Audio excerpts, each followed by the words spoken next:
Okay, looks like enough people are here. Thank you very much for joining me, guys. I'm delighted that you could be here. Welcome to the obnoxiously titled Blizzard Please Notice PUGs.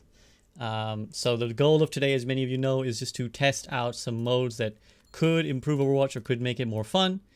And yeah, let's get right to it, basically. We're going to start off with ults resetting at checkpoints. So the game mode we're going to play right now, all ults will reset whenever a point is gotten. So if it's a hybrid map, whenever point A gets taken. If it's a payload map, whenever the payload gets checked in. We won't play Koth for obvious reasons. But yeah, any questions on the first game mode that we're playing?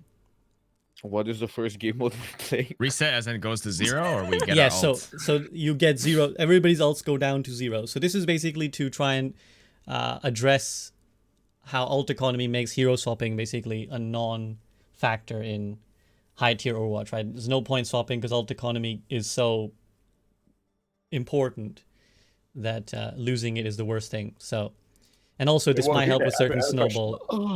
Yeah. What happens if you like Genji blading and you cap the point midway through the Genji blade? Does your ult just disappear? No, I think you can if you've started an ult, it'll finish, but your ult charge goes to 0. So is so this we DPS, have. like if I'm in the middle, does that mean damage? Are we doing 2-2-2? Yes, it'll be 2-2-2 still. Okay. The icons are basically just there to help me know what everyone wants to play. We're gonna have Team ML versus Team KarQ to start with. So ML, are you here? Oh. No, Wait, can you hear me? Yes, I can hear you now. Oh, it's so quiet. Yes, I'm here. Okay, well, can you give me 2 maps that you want to play? And then KarQ will choose one of them for us to actually play. Well, I'm gonna make it easy. KarQ is gonna be King's Row or Hanamura. Let's go Hanamura. I'm just kidding. Let's go King's Row. Winter or regular? Winter. Winter. Okay. Head on Can you down. rename our team to Team Chipsa? KarQ, are you alright with this? It's now Team Chipsa. Alright. Nice. Good luck, have fun, guys. When you do it with mixed ranks, sometimes Overwatch gameplay is plagued. That's a harsh word, but it's overwhelmed by the mistakes of individuals. Whereas when you have players at this tier, they know how to exploit every little detail about, something. So they're really going to take this mode to the max, I think. Exactly. Like, yeah, I've tested, in fact, all these modes myself with my server. But yeah, as I said this myself on Wednesday, that when you're already making a lot of mistakes with your own hero, then it becomes hard to really push the limits of the game mode. But these guys definitely will. So I'm curious to see how this one pans out. Also, I think it's a good one to start off with because I don't know if this one has the desired results, but as far as experiments go, I think it's good. I'm not so sold on this being a great idea for the game, but it's something that can at least teach us some things about the game and learn to help make better decisions.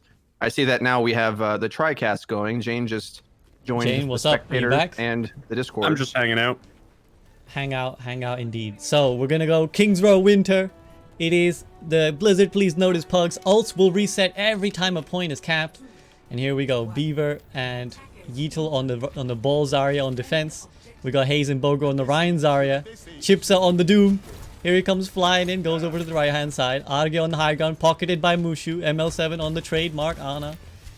A little bit of high ground jostling right now from the blue team, trying to keep it as Bogur walks on down the point. Nateson left a little bit on his own near the hotel side. Beaver comes slamming in with a bubble, but Arrge gets the first pick. Nateson answers back with the muck right click. Mushu gets the res, so does Holiwhirl.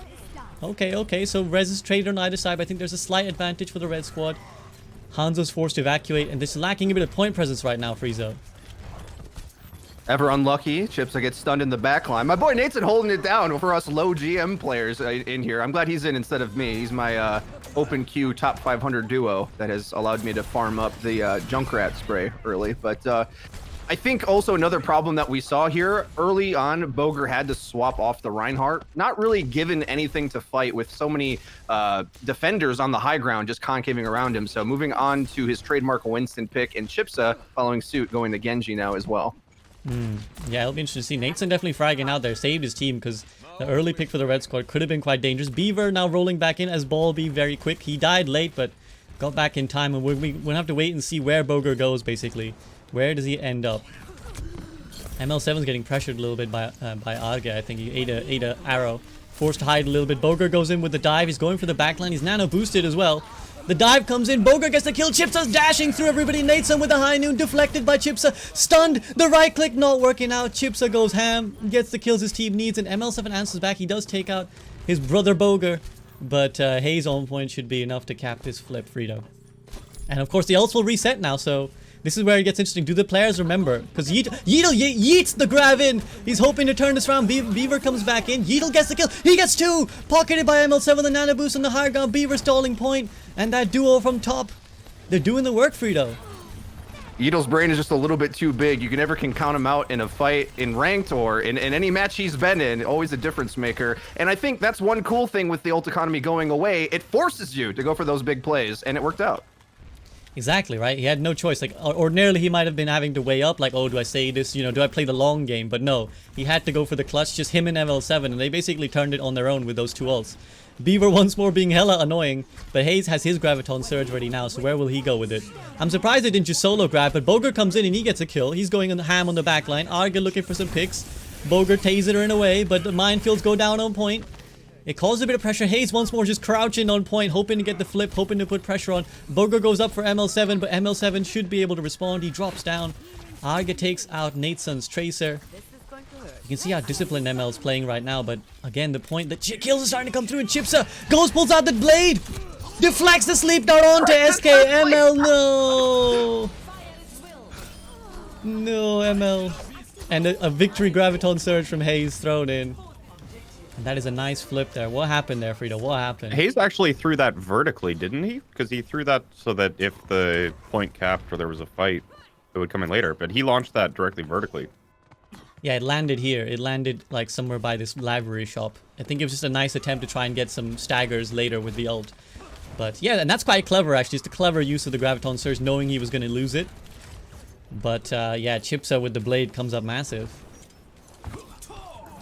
We're just going to gain them early streets phase control here, which does matter quite a lot, especially as you're setting up the Rhine comp. This is like the one area of Kings where Rhine's always pretty decent, and what this mode ideally would help incentivize is when a hero is kind of contained to one section of the map, still being able to get use out of them in sort of a swap rotation, rather than needing a comp for the whole map. Exactly. We've seen a couple swaps, not an extensive amount, but yeah, one Reinhardt switch, one BAP switch. Hayes come in high charge, beam people down this little corner. This is not where you want to be. Even time for Holiwhirl to get the res in the face of the Wrecking Ball. Bogur with a little hello charge as he gets respawned. And the blue team are just struggling to stop the push here. Chipsa's just going wild, just getting kills after kills. Think he'll finish off Beaver too. 3k for Chipsa. And again, we might not even get any ults on this point, Freedo.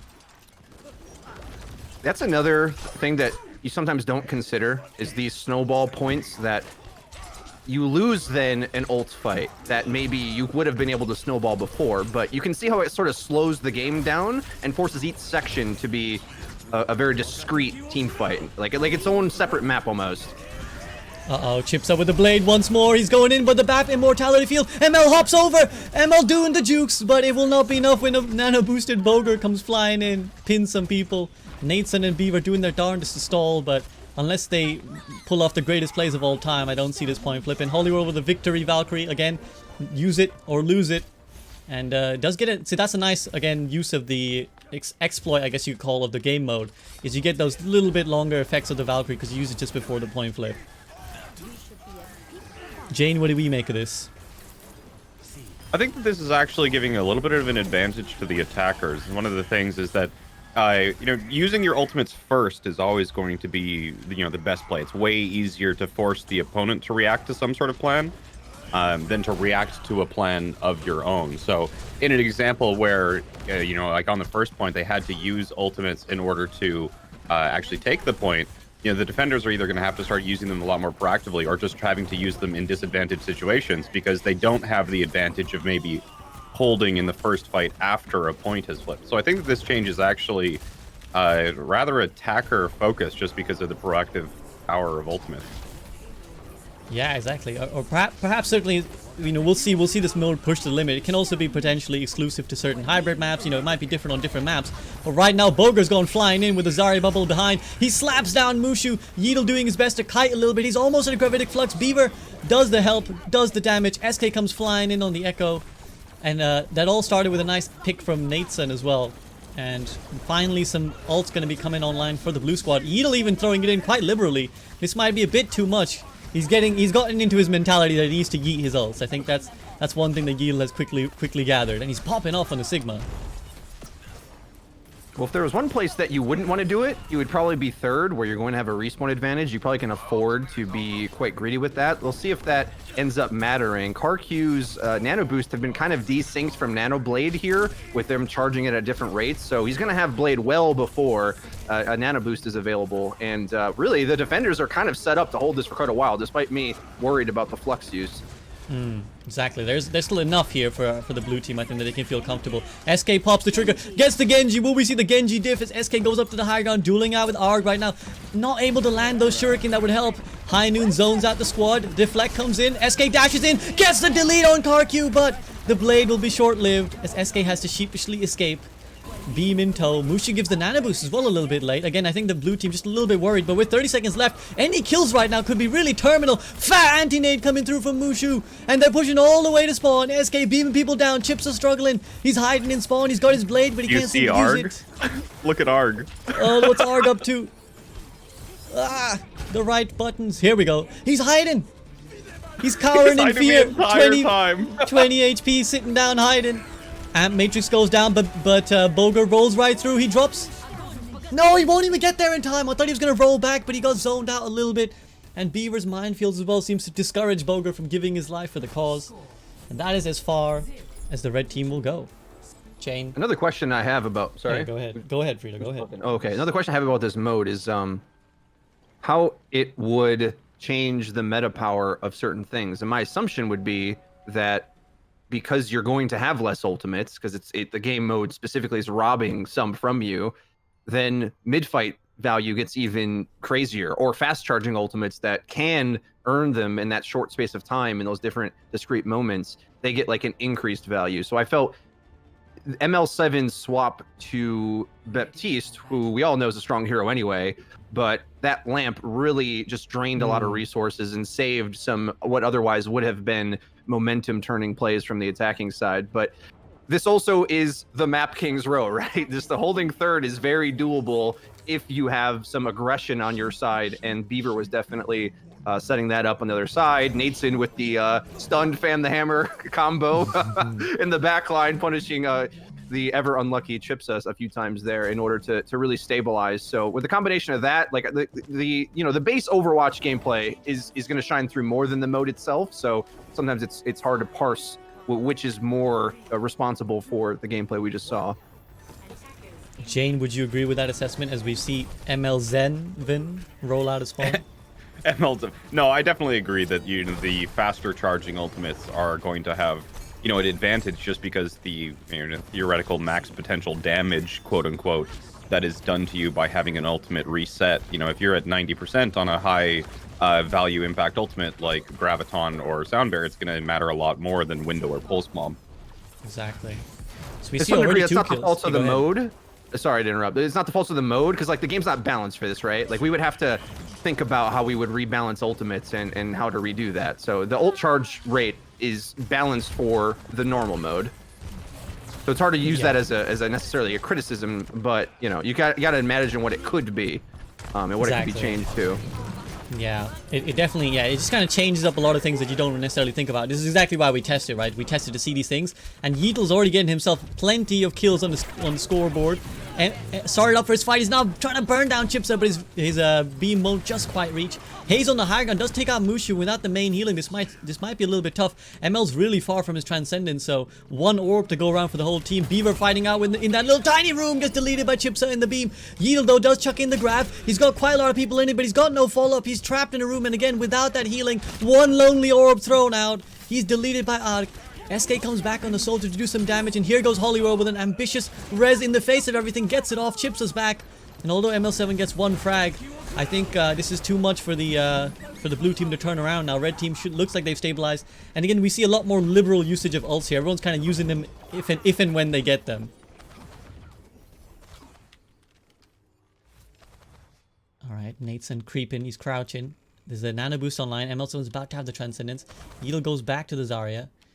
And both tankles about to be online for the red squad, for Team KarQ. Speaking of KarQ, also close to his own Transcendence. And again, there's no incentive here because the ults will reset. There's no incentive to try and do this slowly. There's no incentive to try and, you know, save ults for the second point if you're the attackers. Here we go. They're popping everything just as I say that. Whole hog on point, pushing the nano boosted Winston away, but he only seems to push him back towards his own spawn side. Chipsa gets a kill. Chipsa's duplicating the Winston. He's smacking ML7 around. He gets a kill. Now he's on Nateson. Nateson will get a few smacks too. Those are pretty good primal juggles for a DPS player, I tell you what. Eskay gets burned down. But the tank line comes back from the blue squad. Team ML7, Eskay, or Yeatle and Beaver on the point doing all the damage. And they knock away the transcending KarQ, who has to sheepishly retreat. The desperation hero plays not panning out for KarQ. And again, just part and parcel of this mode, I guess.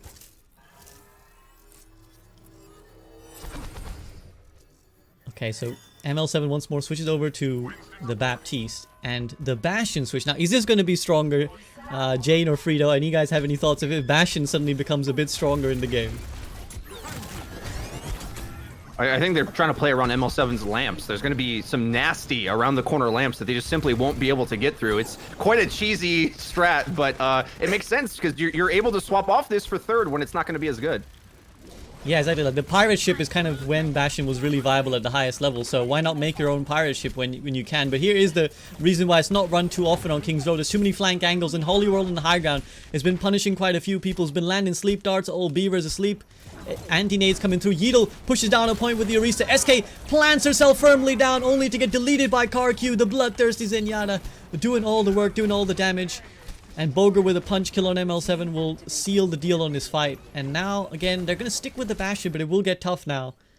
With the... no, okay, switch comes off. So it was worth a shot. Again, there's less... I think there's less punishment for trying crazy stuff because, hey, your ult economy would have been reset anyways. So, no super harm done by trying out the Bastion strat, I think. Other than the defense will now have an ult advantage through this, but we'll have to see if that ends up playing a big role. Like, I think normally it would play a massive role. Maybe it's a smaller but still significant one. Yeah, that's true, that's true. And again, they might have to, again, be a bit more liberal with their ults in turn because...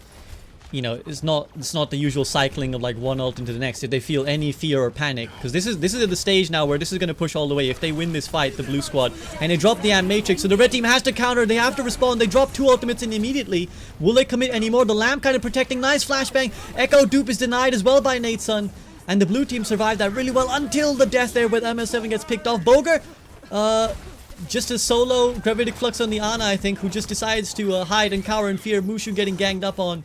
But when the dust settles, it is the red team who come out on top, and the team kill gong rings out.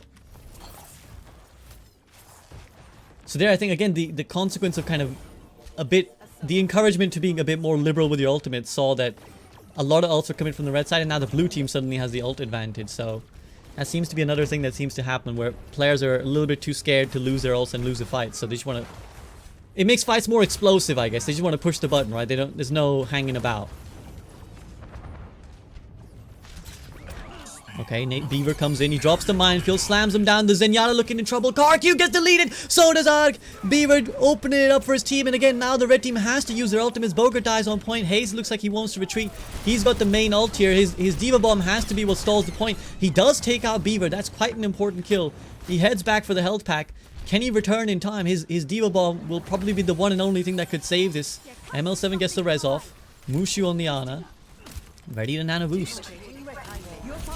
Drops it down on the Wrecking Ball. Hayes comes in just at the death there to start the stall. He drops the Diva Bomb. KarQ flies in with the Transcendence. Into the Transcendence, my dude. High noon though. Nateson looking to pull the trigger. Nobody in his size. Chipsa comes in with his sticky. He's forced to roll away. And this is absolutely do or die right now. Even if it wasn't this game mode, they have to use their ultimates right now because it will not go any further than this. Time is running out. Beaver coming in with the Desperation Slam. There's no ultimates online apart from maybe Beaver's Minefield. Nateson on the flank. Goes and picks off Holiwhirl, but immediately the res comes through. Chipsa with the Mercy res. Mercy dupe just to res. And as the time runs out, Nateson, the lone warrior, he rolls, he flashbangs, he tries his darndest. But it will not be enough. Team Chipsa win out. Jayne, your assessment on that game that we saw. I was enjoying it. I don't know. It's a lot of different factors. It's amazing how so many things about the game changed just from, you know, the way that it was it's balanced for the rule set that exists. You know, there's so many things that they could change to make it optimal. It's definitely a fantastic, you know, change in terms of like rule set and getting to explore the impacts. But I don't know, great match. I enjoyed it. At the end, I was just kind of enjoying watching the plays. You got a whole bunch of fantastic players here. So I'll ask for some brief feedback. As I've kind of explained to you guys in the Discord, I have a forum that is in the feedback channel that I want you guys to fill in at the end. And tonight I really want to get in as many physical games as we can. So I won't spend too long actually asking your feedback in between lobbies. I just save that for the forum. But any thoughts, immediate thoughts on how that game mode kind of changed Overwatch? Can I point out how Chipsa has 100% pugs win rate and it can never change anymore? Yep. And an owl win rate. Sheesh. And wow. Yeah, I think 100% whenever he everything. wins, he just dips so you can keep the 100% win rate. Quite possibly. good Quite theory. possibly. Thank you.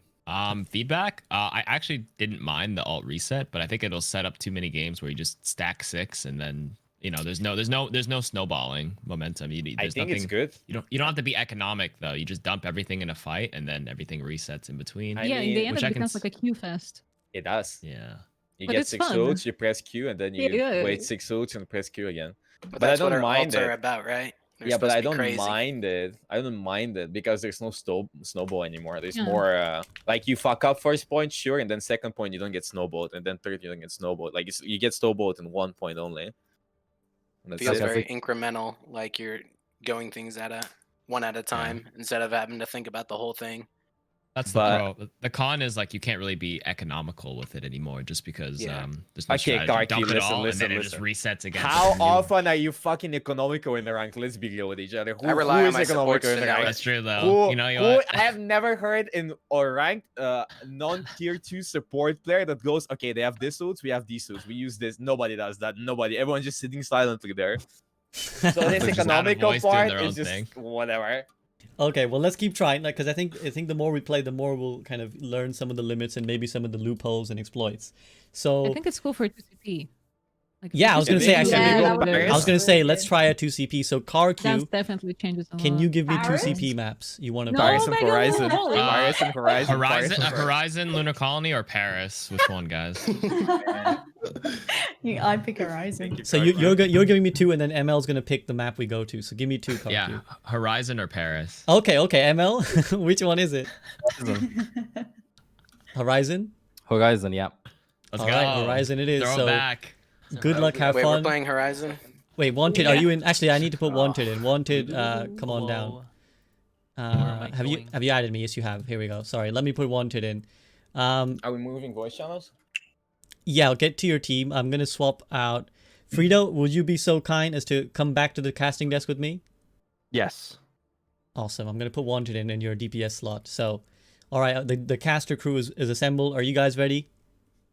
Everybody good to go? Head to your lobbies if you are. Good luck. Have fun. Yeah, I think this will be more interesting on 2CP as well. I think where alt economy is just like even more the way you break, because the nature of 2CP is that it creates advantages in the geography itself, very heavy advantages, particularly for defenders in the spawn side on point B. And ults are kind of the way you unlock that or where you equalize that. But now with resetting ults, particularly for the attackers, I think they will struggle to break B as easily as they often sometimes do.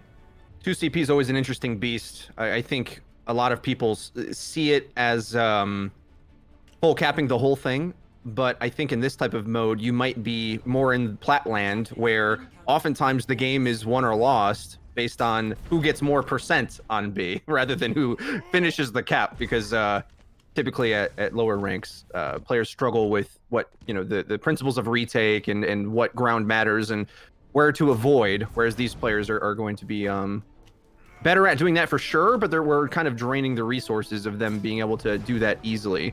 In one side, it's kind of a good thing, because this is the map in Overwatch League that was famous for having snowballers advantage too harshly, perhaps. In that, like, if you had a good first attack, you almost got B for free with ultimates, which this removes that entirely and slows the game down to make one map a bit more fair. Oh no, Nateson's struggling with the TP. He wanted to put it down, but a little Bogur boop comes in and knocks him off, and now the anti-nade, the destruction of the shield means that Bogur can capitalize. I was gonna say that of course it allows a little bit more cheesy strats like this to work, but not when Nateson clearly is not a Symmetra player and didn't quite know. Perhaps also we'll give him his due. Maybe he's not used to playing Horizon much, so he didn't quite have the spot panned out, but that was unlucky. Even though Chipsa's gone, his legacy lives on. So we'll see if they are going to try that again one more time. Nateson, this time he's going to plot really carefully. He goes for the more conservative TP. They do go through, but only Beaver and Nateson. Bogur's already built up a Primal Rage, and so is Yeatle. These tanks on the blue squad are absolutely having a field day as Bogur slaps Nateson into a new corner, into a new world, Aladdin style, and Yeatle just patiently waiting with his Wrecking Ball plays. Bogur going ham right now in that room. One kill does come back from Beaver, who takes out Eskay. And Wanted takes out ML7 on the flank. So this McCree with the Amp Matrix now could really do some work on point. He's looking at Arrge. He's looking at the Winston. He's looking at the Wrecking Ball flying in his face. He has to roll on out of there, but rolls into a ball. Rolls into a minefield, and his hopes and dreams are crashed.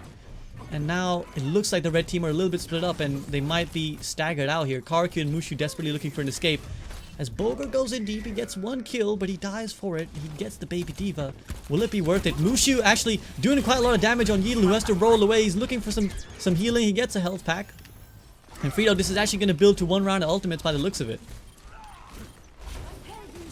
Yeah, chaos ensuing. I've been enjoying Beaver getting aggressive, getting that hammer in play. He's been carving up a few frags for the attack, and now he's holding down the point. Crazy ult fight's about to ensue. It's about to go down. It's about to go down. Holiwhirl pops the Valkyrie. Arrge's res. Eskay pulls out the high noon. Pushed down to the low ground. She's got no one to hit. Nobody inside. So unfortunately has to pull the draw. KarQ within an inch of his life. He's holding on to rally. He's almost there, but Eskay goes and finishes him off. Bogur again going absolutely wild. He gets another kill on Mushu, and with both supports down. Oh, Beaver slam is blocked by the bubble, but he still rolls through. Wanted uses the high noon just for a reload because he's getting kills without it. And now it's just Arrge desperately clinging on. He gets flashbanged as he runs on the point. Yeatle comes back for the desperation stall. It could still happen. ML7 and Yeatle name a more iconic duo. They turned it last time, but they will not turn it this time. ML7 will have to die. He loses 92% of his nano boost. And ults are completely reset once more. That was chaos. One swap came through. Beaver onto a signature ball off the Reinhardt. Probably good call, because I don't know what Rein's going to fight on this point when they're setting up a big crossfire. Bogur again. Just relentless with these entry picks, and the damage boost from Holiwhirl on top, making it all possible. Your carry brought to you by the Holiwhirl pocket, courtesy of Bogur. And 3 kills for our Winston player. It always feels a little unfair when you have Bogur, who tier 2 main tank player. He's still playing tier 2, right? I mean, it kind of shows. He retired actually. He retired. Okay. Well, either way, he's got still the a god experience tier. Playing in that. I mean, and you have Yeatle on the same side. I mean, I'm just glad I'm here watching. Let's put it that way. Absolutely, absolutely, and yeah, this deadly duo right now just causing so much havoc. You can see the way they're peeling and protecting each other. Bogur pops the primal. Arrge comes in and contributes and says, don't forget about me. He does get killed by Nateson, who assassinates in the back. But Bogur still running wild. He's still got the primal rage. He Goomba stomps Mushu for the full effect. Oh, the sleep dart ML7 humbles Nateson a little bit, and that is an honor. It is an honor to be destroyed by ML7 when you're Tracer, let me tell you. But again, now the ults are about to build up. And this is what we were talking about. That snowball potential just wasn't there for the attackers, right? It just wasn't possible for them to leverage the advantage they'd taken from point A and push it on to point B. The defenders get to get set up as they wanted. They can even switch if they want to, although I don't think anyone other than Eskay did swap. And now they've got this high ground control. They're using the Horizon geography to their advantage. Looks like Team KarQ want to rotate to the health pack room. Wanted going in and peeking in. He's going for some shots. He's looking for an angle. Arrge's got the Sonic, so he probably doesn't want to peek that right now. He gets a dink on Bogur, and the Amp Matrix goes down. Bogur nano boosted again. They're hoping to enable this guy to carry, but Arrge with the dragon in the room. Enter the dragon, says Arrge. This is not the place you want to be. And Arrge, again, these damage boosts are really helping, and Bogur now going to farm up with a little bit more. I mean, it's proving tough. It's proving really tough, Freedo. This is why people dislike this map, I guess. Yeah, I was thinking of that exact point as well, and I think we saw this trend a little bit for the both attacking sides on King's Row, where when we say the attacks will be segmented out, that almost feels like an exacerbated problem for 2CP, especially a map that a lot of people don't like. You can see the attacking side really struggling to figure out how to get any type of setup here, trying different paths, but we'll see if going down main works out. Yeah, again, Wanted tries the high noon, doesn't get anything from it, but Nateson does get something with the pulse bomb stick. Eskay with the tack visor from the back. There's a Diva Bomb zoning as well, so there's a lot of time being bought for the blue team for their respawns. Yeatle gets taken out, though. It might have to be on Bogur right now as Eskay's getting hunted. Hunted by the DPS. She goes and dips. She just straight sprints out of there, but the point is starting to flip. Bogur's nearly at his primal rage. ML7 trying to enable him. He's almost got the primal. He's got the nano boost as well. ML being hunted by Nateson. Oh, he gets taken out. He gets his revenge. Bogur's in. Bogur's got the primal. He can stall for a little bit of while. He's getting for the juggles. He's taken out KarQ. The bash in return. The lamp there as well. KarQ has been put in a corner. He's been put in timeout, but he survives for the time being. And now the full set of respawns has come back in. ML7 will be returning with the nano boost. But Bogur's deleted just before he can. Fat anti-nade. Beaver gets it in the end. Sleep dart goes down and KarQ dies. So does Nateson with the Helix rocket from Eskay. But the point, the C9. Yeatle rolled off. Yeatle nano boosted. It was supposed to be you, Yeatle. It was supposed to be you. He rolls off. And with that, finally the red team, Team KarQ, they get the double cap. So I can see why some people wouldn't like this mode, but I think I'm edging towards preferring it a little bit more because it feels like, so in some cases in Kings, I talk about that, how there's the clutch moments it incentivizes, but also I think it resets B in like a clean way where we can see a reasonable progression. We don't get that Overwatch League-esque snowball where having an advantage on A goes on to B and you have this like outmoded power for B. Now it also means attacking B is going to be harder, take longer. You got to build up your resources again, but you can see once they got the pulse bomb, once KarQ got his rally, then they had the plays to make. And the idea of like eco pushes and the economy, the ideas change a little bit in Overwatch. We lose the ult economy for multiple stages and snowballing and all that, but we sort of gain is like a guaranteed amount. Whereas a mode like 2CP, you play the same point for, I don't know, it can be 5-6 minutes sometimes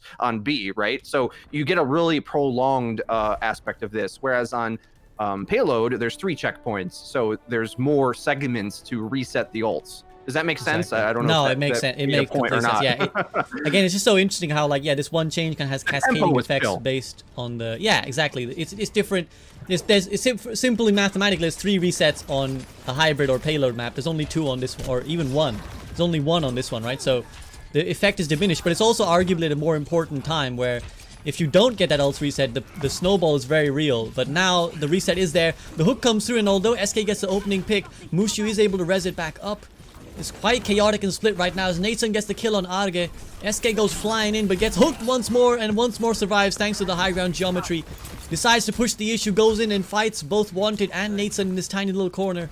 Mushu comes flying in and although kills have come through, nothing yet terminal for the red squad. Nateson keeps getting these hooks but he's not been able to quite finish them because of the high ground until KarQ comes in, and even with this nerfed Zenyatta he's able to get a little bit of work done.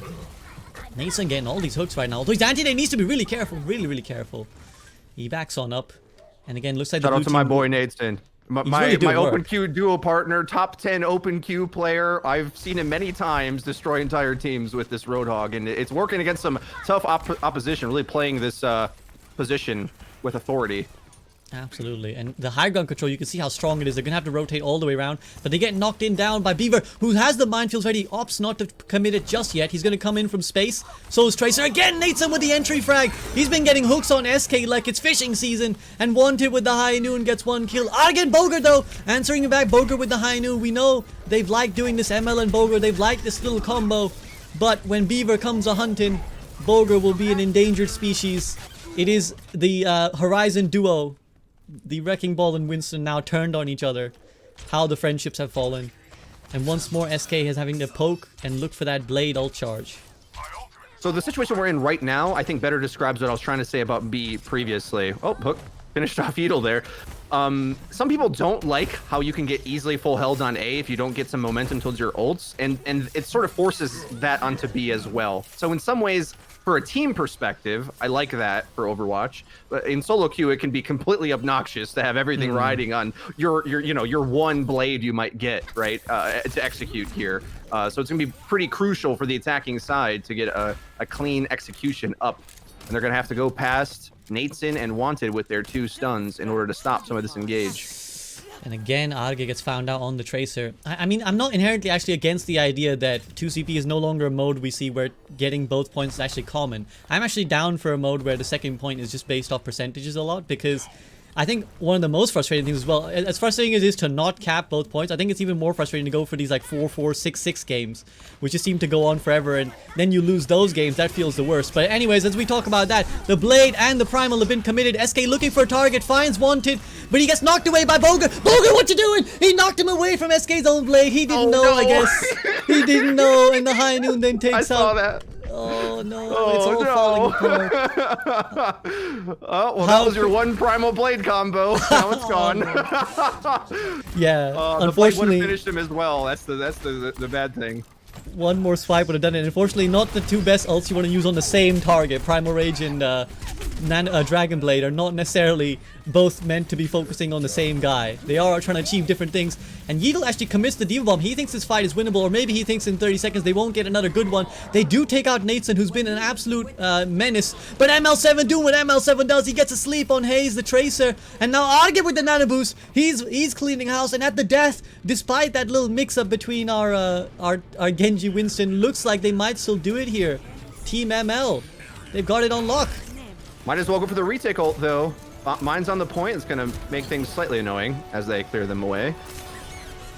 When Arrge gets space with this Hanzo, it is terrifying, dude. And you gave this guy the rapid fire storm arrow. Jeff, what were you thinking with that one?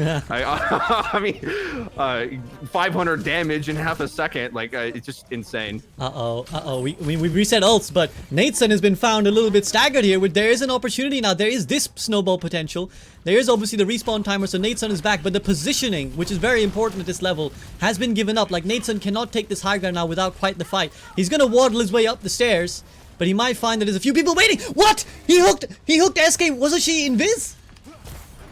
Was that accidental? No idea. Oh, I wish we had replays. I wish we had replays. I think that was an accidental invis. Let's get production on it. Roll it back. Was shooting it at the doorway, and Eskay was down the lane, so got caught on accident. That is mega unlucky. It could have been a Sonic arrow for all we know, but I think it was an accident. She's Sonic right now, so yeah, maybe that's it. It's possible. It's possible. We'll wait before we call hacks on Nateson. But Eskay, to note, has switched over to the Sombra. So again, another advantage of the ults resetting is that Eskay has the liberty to do this, feeling that Sombra is the better pick on point B. Hayes hunting, and he's forcing Eskay back quite a bit. Bogur on Wrecking Ball on point. He's being forced back as well. ML7 has the Nano Boost ready. Who will he give it to now? The Dragon comes in, trying to zone someone out. They do trade out with Beaver, but Hayes with the Storm Arrows. I don't know, they're being quite lax actually, the red team. They're being quite aggressive. They're going for this pick heavy style. I suppose they can do so with that heavy spawn advantage. And Wanted is getting a firing range here from the backline. A minute and a half, 90 seconds to get this cap, and it looked like on the previous attack they weren't going to full cap, but they eventually did in the end with a little bit of C9. So this is looking like the defense might have the victory here, if not a sizable advantage in overrounds. And 2 picks already make it really easy now. Both Nateson and KarQ get taken out the Amp Matrix, but Mushu's immediately forced to drop. EMP comes in, Arrge is looking for the picks, but Bogur beats him to it. And now the Minefield's trading out on point. There's mines everywhere. Minesweepers this game has turned into. Yeatle with the abuse hook on Nateson. KarQ comes flying in with the Transcendence, calls in some fireworks, but Arrge is still causing some heads to fall off. He's 69 HP, which is nice, but probably he wants a little bit more. And although he's doing the damage, his team is not finding the kills they were looking for. And time is running out here. Time is running out. And as the more kills come through on the red side, the worse it gets for Team ML7. They might have to reset one more time. 37 seconds is enough for one more fight. Oh, they played that so well also, but they just sort of ran out of resources, ran out of punching power. And that's sort of the issue when you're looking at Arrge to be your main punching force in this. Sometimes those arrows just don't connect, and those respawns are coming, and eventually they overwhelm you. So final shot here, halfway to the EMP, almost have a dragon, but he gets hooked down main! Oh no! Nathan the Terror on the prowl. Holiwhirl has the beat. This has to be the ult they leverage. They get a hack. No, they don't quite get a hack. I thought they were going to get a hack on the Wrecking Ball there. Nateson on the flank. This is risky. The beat goes in. Holiwhirl goes flying in after. Bogur has contested a point. He's got a Nano Boost now on this Diva. Yeatle v Nateson. This is a true one-on-one here. This is what we're watching. Nateson gets the first hook, but you never want to hook first. You never want to hook. Oh, but the C9! That's a real C9. That's a for real, genuine C9. They were winning the point, and Bogur is not there to touch on that Diva. And that means red team, Team KarQ, get the win. The word I want to use is tactical, I think. And that's something that I've kind of wanted from Overwatch in a lot of ways, because the pace of it can be so hectic. I might just be an old man and be the only one who holds this opinion, but I sort of like the fact that we can slow down the game and have more discrete team fights. Yes, this format incentivizes clutch ult play, but beyond that, it also just reduces the amount of ults in the game. So you have to be more careful when they are in play. So I like that part about it. Everybody blame Bogur. Why are you blaming me? No, it was me. It was me. What did Okay, I we do? blame Holly. I got scared of the tire and I ran away. Sad. It's okay. The To be tires fair, are tires are scary. really scary. I They agree. are scary, I very agree. scary. Well, what do we make of that on 2CP now? How do we feel about that Horizon on is 2CP? shit map. I forgot how much I didn't like that map, but it honestly You didn't feel picked that it! different. Shut up. That's true, I did. No, ML7 picked it. Don't look at me. I see through. ML. What the fuck? What? Paris on Horizon. What the fuck, ML7? Would you prefer Paris? Oh, we could play Bastion. Don't you have good memories of Bastion? We can play first play? Bastion. We can play Bastion on Horizon too. Paris Bastion is like really classic though. It's like, you know, Paris Bastion. But okay, let's go again and let's try maybe. Do you guys want to try another 2CP in a different and one that you enjoy, or do you want to try payload maps for the full sample plate of modes? Let's try a new map, like map type. Payload. Yeah, let's go payload and let's go escort. Yeah. So Is it just the ultimate reset rule the whole day, or? no, I No. think this is the last one we'll do, and then we're gonna switch to try hero bands after this. We should Okay, do King okay. of the Hill, and every time someone caps the point, the Ults reset. Jesus. That would be rather crazy. That would be rather crazy. Okay, so ML, now you can decide two maps from escort that KarQ will then narrow down. Route and Gibraltar. I think I like Root better. Shut up. So you only like Gibraltar because you play Monkey on that, and I just get dome all day. Who It's prefers boring. Root over Gibraltar, dude? Honestly. I do. Okay, Same. I'm muting all of you. I'm going. All right, well let's try this setup here. Is everybody good to go? Beaver.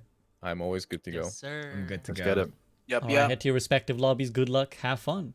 You've mixed up the teams, right? Each I'm in game. Team KarQ. Okay. Oh yeah, you're both Team KarQ now. Yeah, I'll join the second team. Yeah, you're both Team KarQ now. Sorry, Change the team names now. I can't even change. So Team ML7 will win without ML7. Their spirit still lives on. Even though he's not playing, even though he's actively against them, he's still their captain. I almost wish we forced them to go Gibraltar, because that's one of the key maps where transition spawns to me are just horrific. And it's something that I thought of years ago. What if they stopped you from pushing in transition, right? Because like winning A on Gibraltar and then getting those forward spawners gifts you the hanger, and it just does so much for the control of the map and all that. And I was curious to see how that would affect that map, but we're on route, which is a much longer distance for the payload to go and much more wide open. So I don't know if the format does too much for this map, seeing as really C is the only point that is somewhat different. Like I think there's more flanks on A and more high ground maybe on B, but for the most part, the same heroes I think are pretty good. And maybe I'm incorrect in assuming that, but that's my early assessment. When I said tactical at the end of the last map, the cool thing I do like about this mode is that it gives us that drop in the spikes of power in the same way that like Counter-Strike rounds do. So that's one thing that I like. I like the lower action actually, making the game a little bit slower in some points so we can assess what the heck's going on. Yeah, this is one I'm thing an old actually man. all the great esports have in common. They're slow until the action time, whereas Overwatch is kind of like go all the time, and it actually does make it a little bit worse, I think, as an esport to spectate. But as we're saying that, some kills are starting to fly in either side. A res came through, and Mushu with the right click on Yeatle sees him go back to spawn. And Wanted as well gets a nice kill there. But yeah, I agree. I think a lot of the really good esports have these moments of downtime so that you can analyze, you can break down what went on. And the teams get a chance to kind of prepare their attacks, prepare their tactics, and then go. As opposed to kind of the constant action of one ultimate always flying in and out. As we say that, ML7 goes and takes out Beaver, so now the red team should feel, Team KarQ7 should feel confident enough to go forth and wreak some havoc. Bogur I trying have a to longer pressure- rant to go on as well, as soon as we have time for it. But Sure. Wanted gets flushed out there, doesn't finish off the stun. Actually, good thing I didn't make the point I was going to make, because it almost gets invalidated by him dying there. But I was going to say, like, stuns are another thing that I feel get almost bigger value in this kind of mode, because they gift you more kills. Where it's kind of difficult to say in a short amount of words, but in the same way that fast charging ultimates are a little bit stronger, I think those kind of any mid-fight power like that, Yeah. you know, it gets more emphasized, because Yeah, maybe you're not working moves that up get you to kills, that grab right? or whatever. Moves that secure kills basically become stronger. Yeah, because there's more of that gameplay in the game and less ultimates.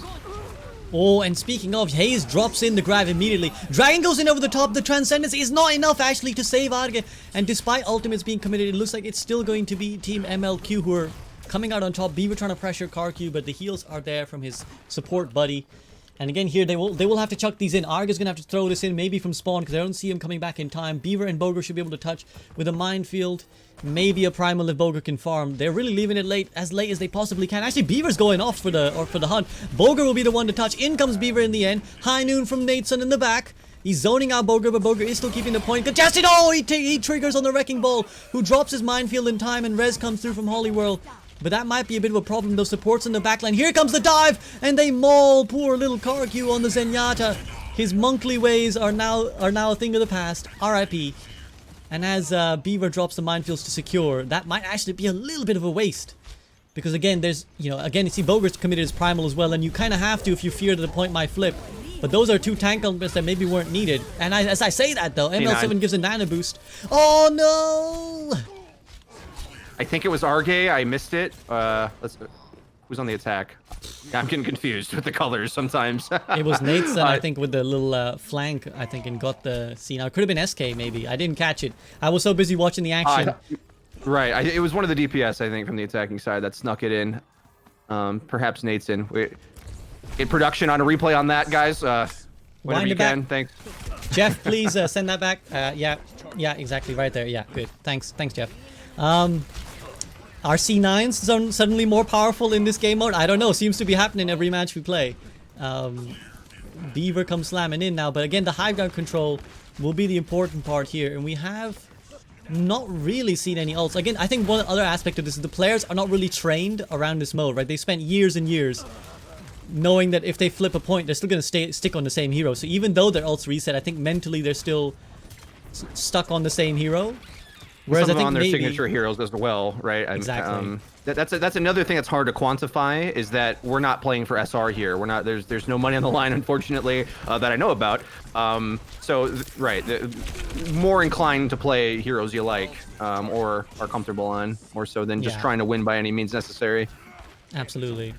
And maybe this will be more apparent on the hero ban mode when, when we're actually thinking compositionally, we might see more try-hard comps, basically. Not that these aren't good comps. Oh, that's a fat stick from Nateson. He Kobe's it in and he retreats. Bogur got a little present and he almost gifted this to his teammates too. But KarQ coming in with the follow-up kill. ML7 drops a nano boost on someone. I'm not quite sure who. And now Yeatle going in with the cleanup. Nateson in tow. And this is a bit of a rout. Yeatle can even afford to throw a minefield here just to zone. Again, the incentive of... And here you're going to see Eskay just throw the dragon in to try and secure this point. So when you don't have to necessarily hoard these ultimates, there's an incentive just to win harder, I guess. And confirm or just control the this space, right? Like they're trying to deny that space. It doesn't necessarily work, but that was his intention anyway. And the flip side, yeah, they use their ultimates to come flying in because they don't need them from point C. So Mushu comes flying in with the Transcendence. Bogur comes in with his primal just a touch. He gets the finish on Eskay, and it's actually working out. It's working out for Team Mushu. And Arrge gets the nice kill. And now a little KarQ stagger kill there as well. ML will retreat. Oh, ML's going for the C9. Oh, we know how powerful C9s have been. Oh, I don't think Bogur saw him. Bogur should have seen him. Bogur, you didn't see. Oh no, this is gonna happen again. It's gonna happen again. No, Beaver seen it. Beaver seen it. He stops it this time. ML with the cheeky attempt. And why not? When you've seen what you've seen, I don't blame you, ML. Hayes comes in on the side. He's got his Graviton Surge ready. Wanted. Goes and gets the kill. He almost assassinates Yeatle too with the right click, but He's got his Deadeye. Oh, he's... Oh my goodness, Wanted! 3 straight headshots, I think that was. 2 on Hayes and 1 on Nateson. Sees them go back to the spawn room. Cleans up with ML7 too. This man is cracked. No amount of ults will stop this. I lost track of what team is what, seeing that KarQ and ML7 are on the same side now, but the attacking side, I guess it was originally KarQ's team. They're really going to be biting themselves for those ult usage on the streets phase, because like I feel this mode intensifies those types of mistakes. Yeah, I agree with that one, but as we saw there, oh, the Smells Bomb! Nateson takes out 2! That's a big kill and just might have clutched it for Team KarQ7. There was a really bad start there where they lost Yeatle right off the bat. Arrge showing just how quickly he can delete a full HP tank with Hanzo, and the answer is very quick. Real quick. And as the lamp gets deleted, Mushu desperately stalls, but it will not be enough, I don't think. Actually, Beaver's come back, Bogur's come back, Beaver almost has minefields. In comes flying ML7 on the Lucio, but the minefields are going to make it a little bit tricky. Just an inch or 2 more. And at the death, they get the push, and ults reset once more. Ults reset once more. As I say that, we see a hero that we weren't sure how was going to perform, particularly on payload with the ults resetting, but Hayes getting the Graviton Surge at the final hour, and swapping over to D.Va now, but the huge grab into the Pulse Bomb, I mean, that changed everything. You hit a couple big ults, boom, you get the checkpoint. So they made up for their previous errors in allowing that stall to come through. Exactly, and you can see actually, I think it's not a coincidence that Wanted is finding so much work on this McCree, because again, this is a hero whose ultimate is near garbage. Like, it can get value, but in the power tier of ultimates, it's just not that strong. But the vanilla, if you can hit shots with this guy, you will get kills. And Wanted is having a good time right now. He's just getting kill after kill.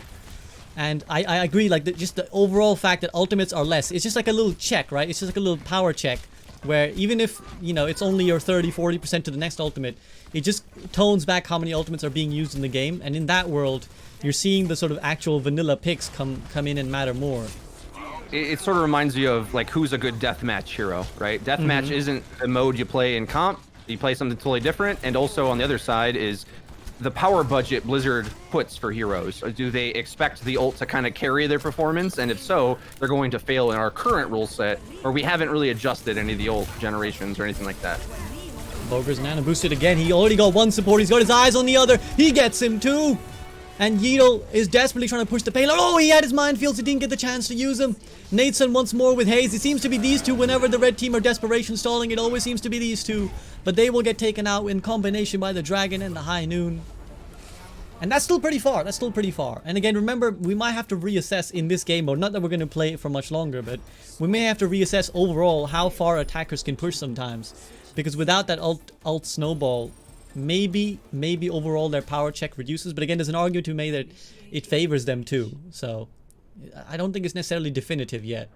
Yeah, I would say in some situations it would favor the attackers. It's all map depending, but I think overall the attackers need their ults more to break points. I think that as a general rule is sort of the case, because defenders can sit and hide, hold positioning, wait for you to come. They don't necessarily need the ults oftentimes in order to execute some of the Overwatch maps, right, and get that space and make a play happen. So overall, I think you would see, and it's already felt that way in these 3 maps we've played, that attacking is thinned out a bit just because of the amount of time it takes to get up to those ults that normally maybe you could snowball, right? Like your whole when the economies are reset, base positioning and base kit matters more, and the defenders can play around those stuns. That's what I said at the start of the map as well. Like we saw Nateson and Wanted popping off in these games on some of their best heroes with the Roadhog and the McCree, and they're really great deathmatch heroes whose power budget is intended for a game that doesn't have ult resets. So it's okay if their ults are kind of mediocre. I mean, Hogs is insane now. It's a whole nother rant I'd like to get into at some point in my life. But yeah, so there's gonna be a bias towards that in this kind of mode, especially in those moments where you're having like the scrappy engagements, and on a longer one like this where you have 4 minutes to get A, maybe, you know, building up to ult's fine, but just as a general rule, the deathmatch is going to matter a bit more. Yeah, and I think we're seeing the red team recognize this as well, which is why they've gone and mirrored the Hanzo McCree, because these are arguably the two of the characters right now which had that really big pick potential, right? Hanzo, of course, we know how strong he is at being able to delete both tanks and squishies, but again, McCree, we spoke about the flashbang just being such a powerful tool to secure kills. And I think both teams are recognizing that. We're seeing Team Mushu opt for the Mercy. Again, the Mercy power spikes up as well, I think, because the damage boost becomes so much more important. But ML7 with these sleep darts is showing that having that kit of Ana again just becomes so powerful as well. Because having that sleep dart to disable and confirm a kill is also much like a flashbang. But Eskay eats the arrow to the dome. Arrge opens it up, and now this might push forwards for the blue squad.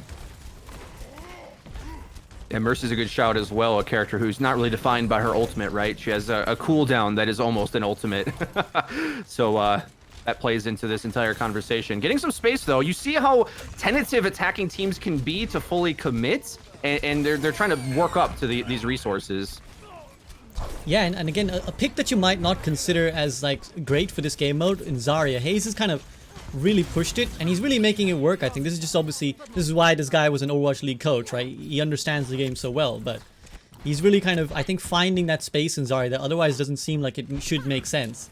And he's not building his ult up massively fast, but he's still finding impact. If they cap before Grav, he might be biting, his lip a little bit, or be a little upset with the performance of the pick. But the bubble is helping against these stuns as well. Yeah, exactly. And Eskay being pocketed as hard as possible as the High Noon tries to take out Bogur. The rally gets committed, and the two supports will not be afraid of this Winston right now, especially when he's asleep.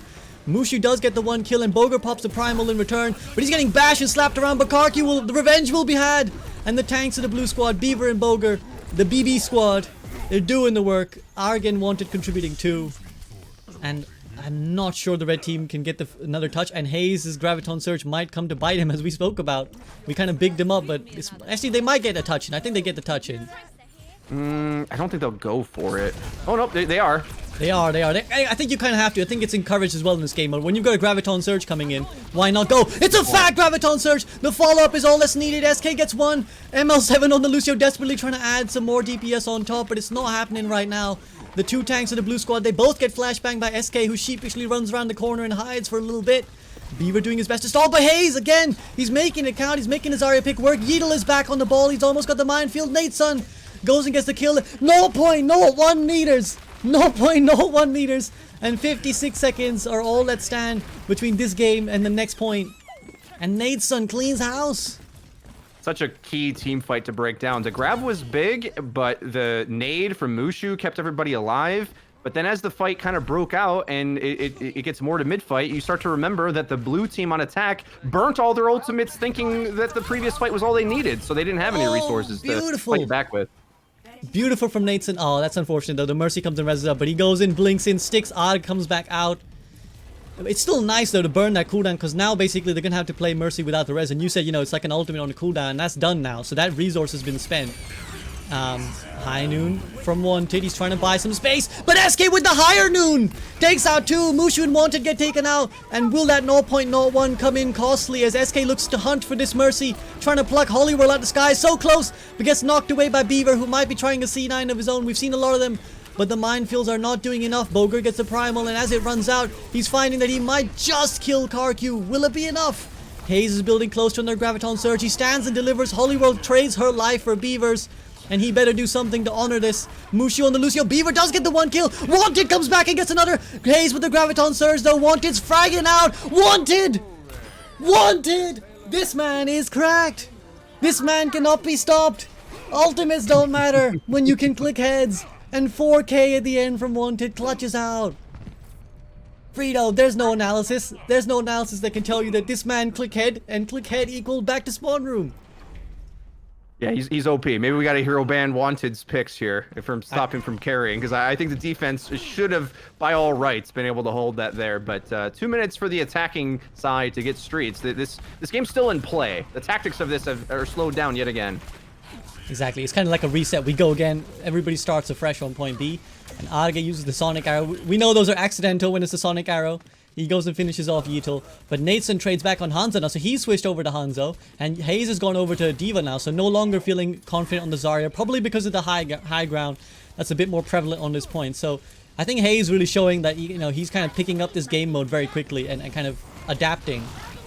And you can see there a nice full route from the red squad. I was gonna mention that as well. I was watching Wanted when I was spectating, and a lot of his value was getting sucked up by the Korean super vacuum or whatever we call it, especially the flashbang and all that. So Defense Matrix, a tool that's gonna be, I think, quite big in this kind of mode. So look forward to more D.Va play, character that's kind of been weak for a while.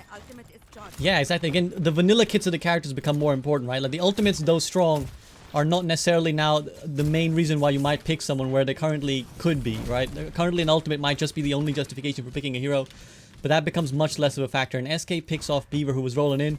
Meanwhile, Yeatle's doing the same thing on the other side, just being a pest. Oh, the sleep dart just barely misses from Mushu. That would have been a pick, and Yeatle has to roll away to safety.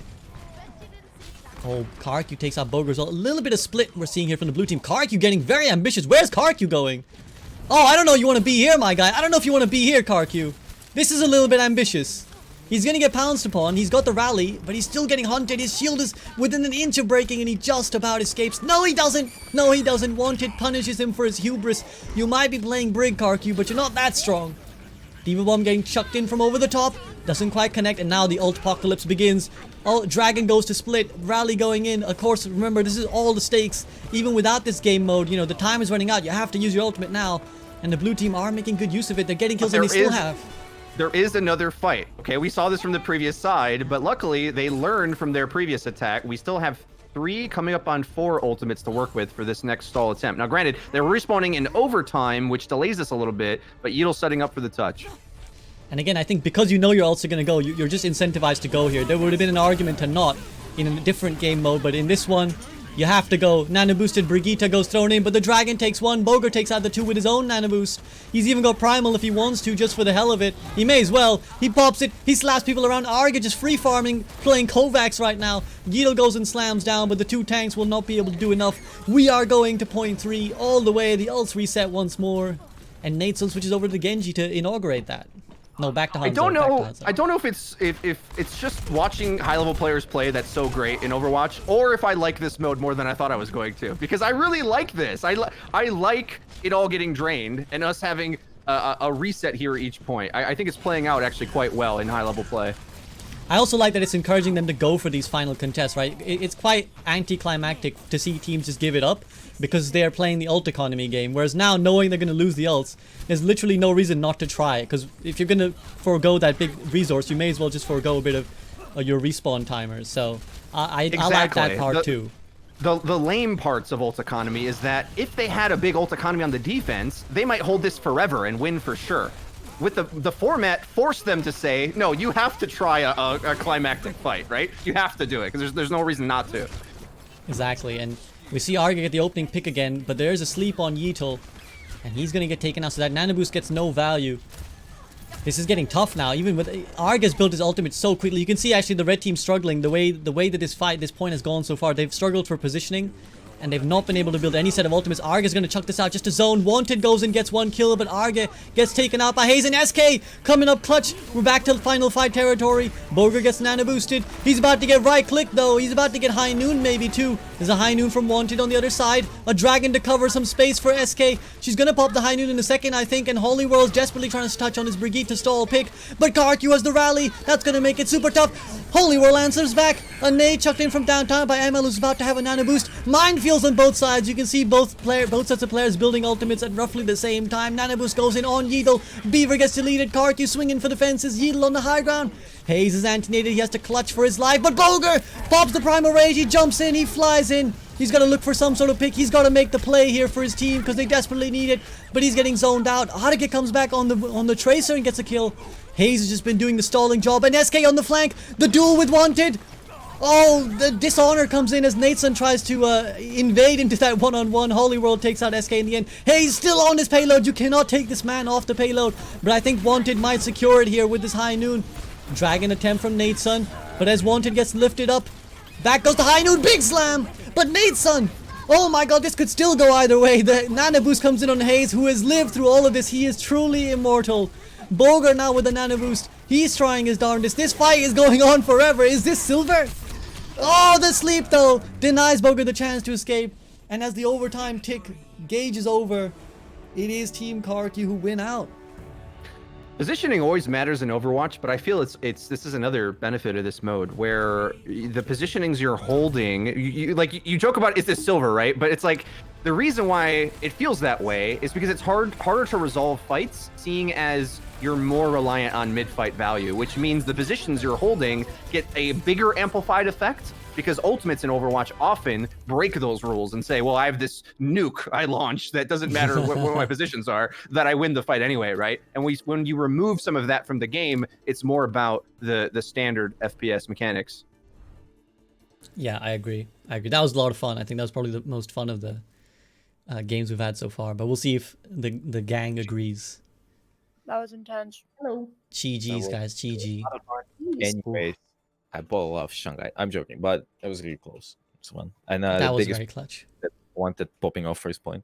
Good morning. Good morning, beautiful. Good morning. I'm sorry for double keying you on break, Wakey, Eskay. it's time for school. I forgive you. It's time for school. It didn't feel great. Now that was a lot of fun. That was a really, really intense game. You'll see if you ever watch this back. Me and Freedo were getting very hyped. What did you guys make of that one? As we kind of conclude for now, we can maybe go back to it. We can conclude for now the ults resetting. What did we think? I think the biggest thing with it is that there's less overtime games, which is kind of nice. So I know, I like short it. I games? think it's fun. I think it's fun either maybe because it's new and different, and maybe Yeah, you're because just that start for content. Yeah. Yeah, true. yeah, and maybe Start for content. what feels the best is that there's no snowballing, so it feels like Mhm. after each point you can bearable. reset to 0 and like The match do feels something way more different. even. Yes, it does feel Mhm. even. It does feel even. Because especially in like if it is ranked or something, and it's really hard to coordinate and group up and do stuff like that. When you have these even play fields, every time someone caps, it's really fun. People happy. I think it's really abusable, to be honest. Why? Because like you cap the first point with ults. Let's say you're attacking. What keeps you from defense? From like the attack needs to push. The defenders just stay in spawn a little bit. They just pick like the perfect team comp to deny them, and you have ults and they gotta swap again. You know what I mean? As in like, you cap, you push a little bit, you see their team comp on defense, you pick the correct heroes. For example, you go with Winston, Ball, you go with whatever, Hog, Zen, just poke them out, perfect team comp, and then the enemy is forced to counter you. They lose their ults. Like I think it can be abusable in both ways. For attack, like you can play hyper aggressive, and on defense, you gotta be very cautious. You gotta play for a lot of, I would say, just play for their mistakes instead of like going for like stupid plays to farm really fast ult charge. Yeah. But it's also abusable by defenders as well, because like I don't know, like I'm seeing the team comps and I'm like, why don't we just stay in spawn and pick the correct picks against what they have? They gotta run back to spawn to like swap, you know, otherwise they're just gonna lose the fight by default. And then we swap again, and it's like a Yeah, stalemate. exactly.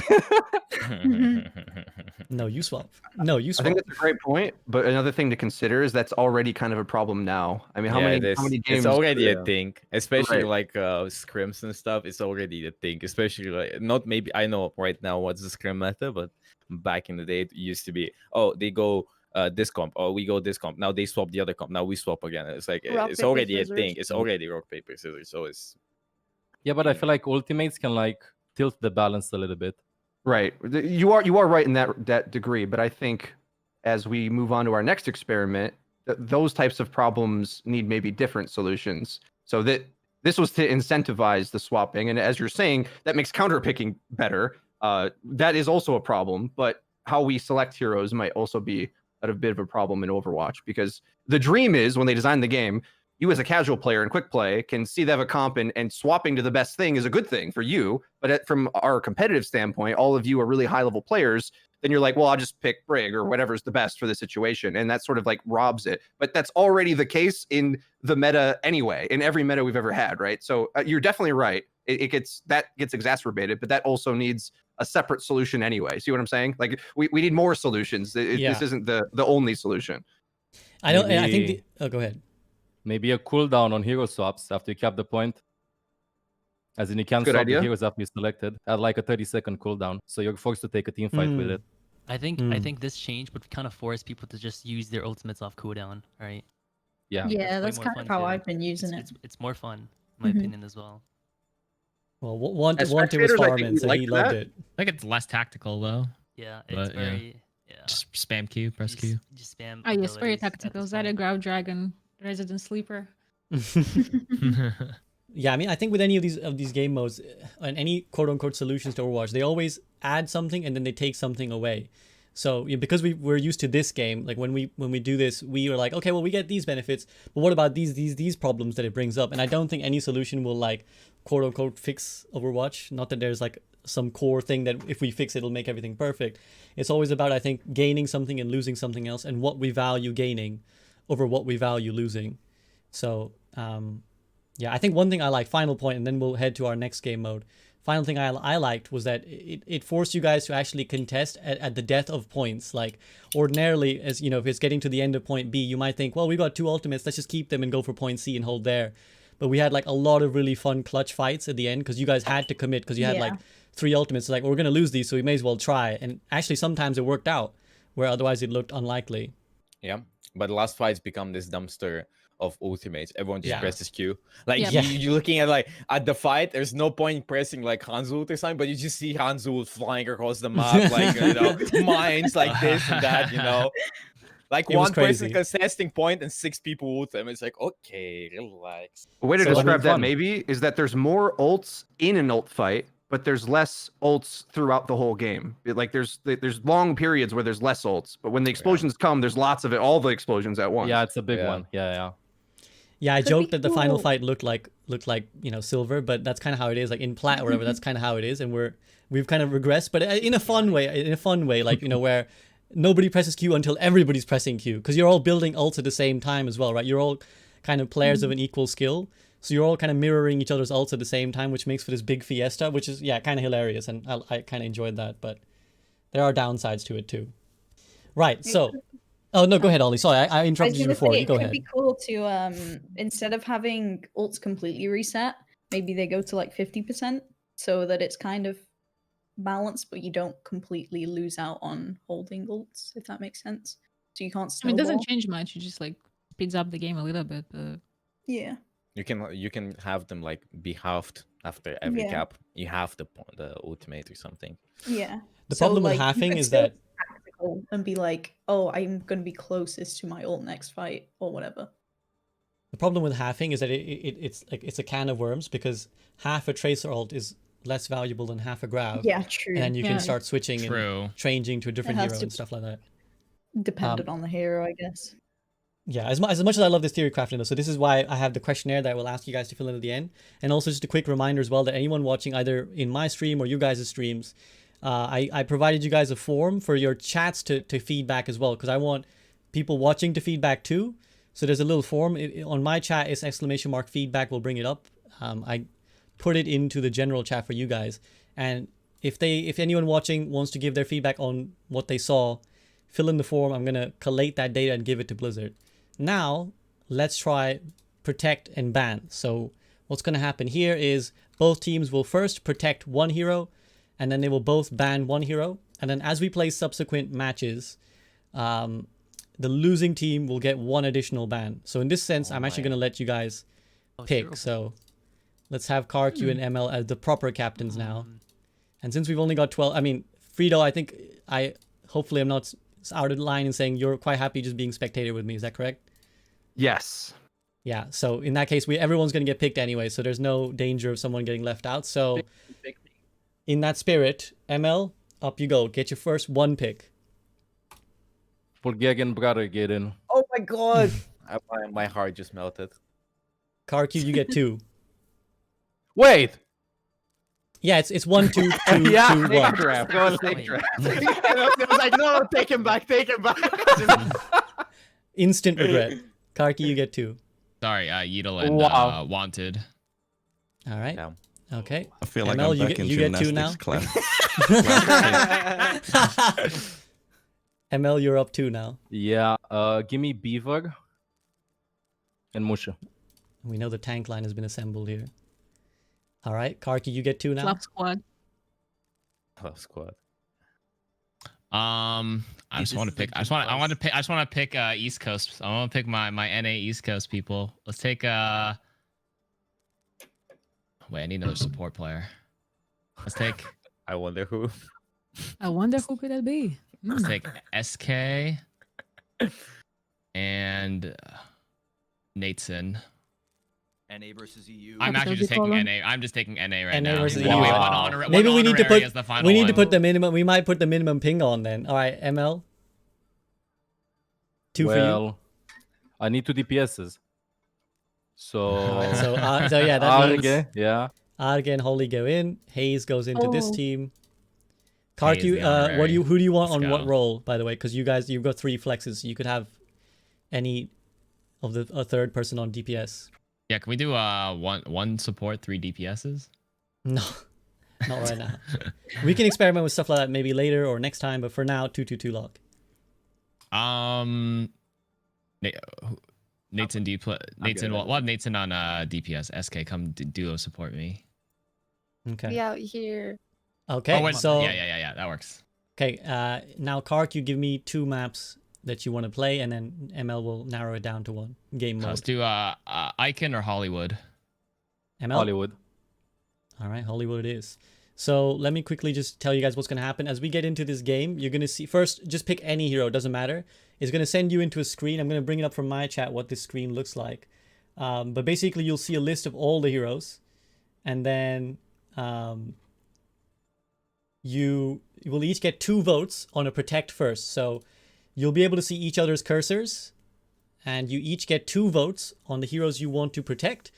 And then the game code will decide the one with the most votes will get protected from your side, and then the same happens on the other end where the most voted for hero will get protected on the other side. If it's a tie, it will randomly decide between the tied heroes.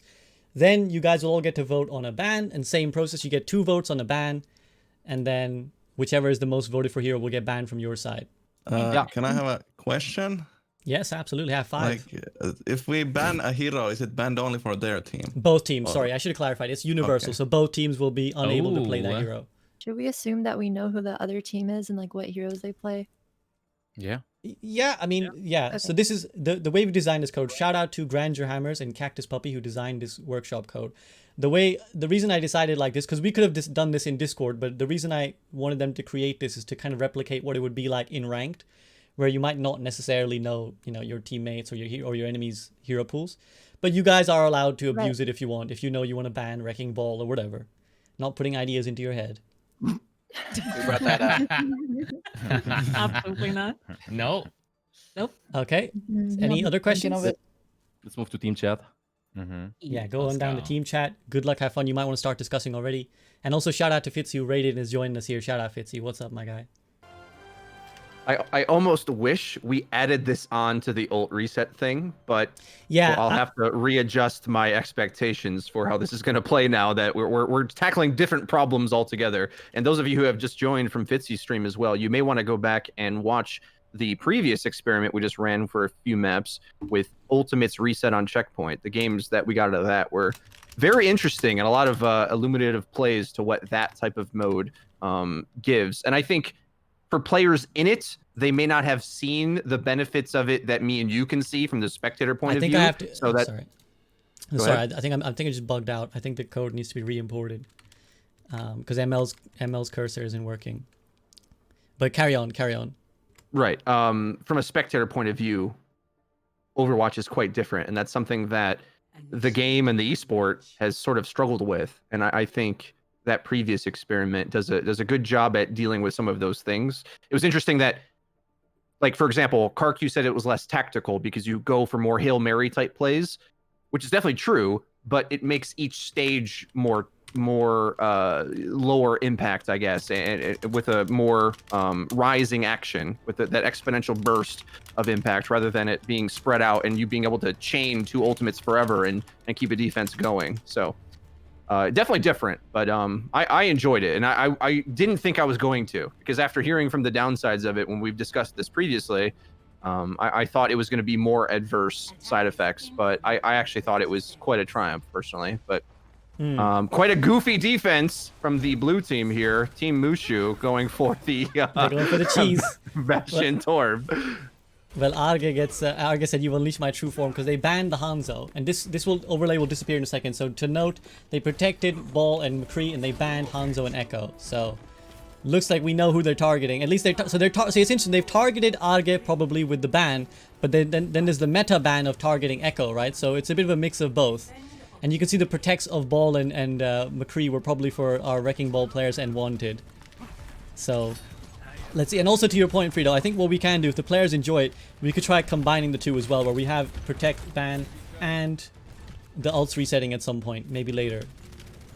Perhaps another time. You know, that's just my bias. Not everyone likes it as much as me. Yeah, at the moment, yeah. We can kind of see. We can play it by ear, I think, how things go. But already we see that Wrecking Ball pick protected from Yeatle, trying to slam and knock people down. It does force a shield to drop to low ground, as does it force Beaver. Immortality field already goes down, but Bogur deletes Yeatle.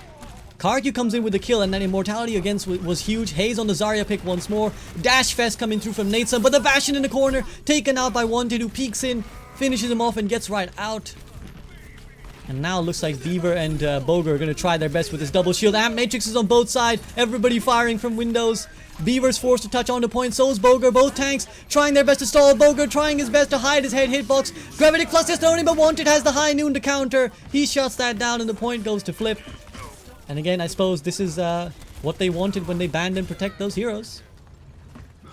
It's always funny to see a McCree get lifted by High Noon and then counter what otherwise is a devastating ult in Gravitic Flux. I get tickled every time I see that. It seems unfair with how they've buffed High Noon, but at the same time, it's pretty funny.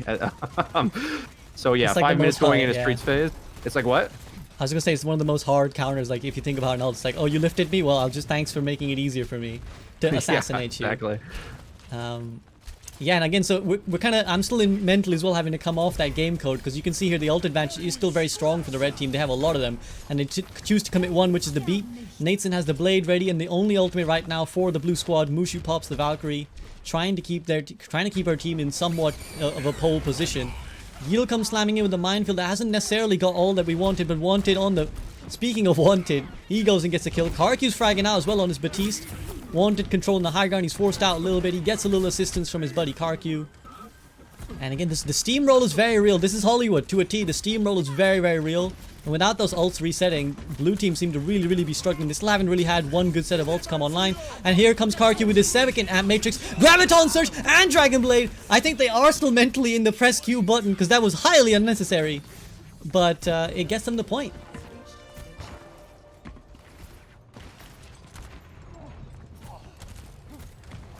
Freedo. I was just typing to remind them in case they think we're still on that mode. I can't believe they didn't ban Wanted's McCree. It's his best hero. He's legendary on it. Well, remember he got protected, right? Oh, he got protected. Okay, so that's it was why. it was a wise decision. Yeah. I don't know how I feel about protects. It makes me want to whine about that a little bit.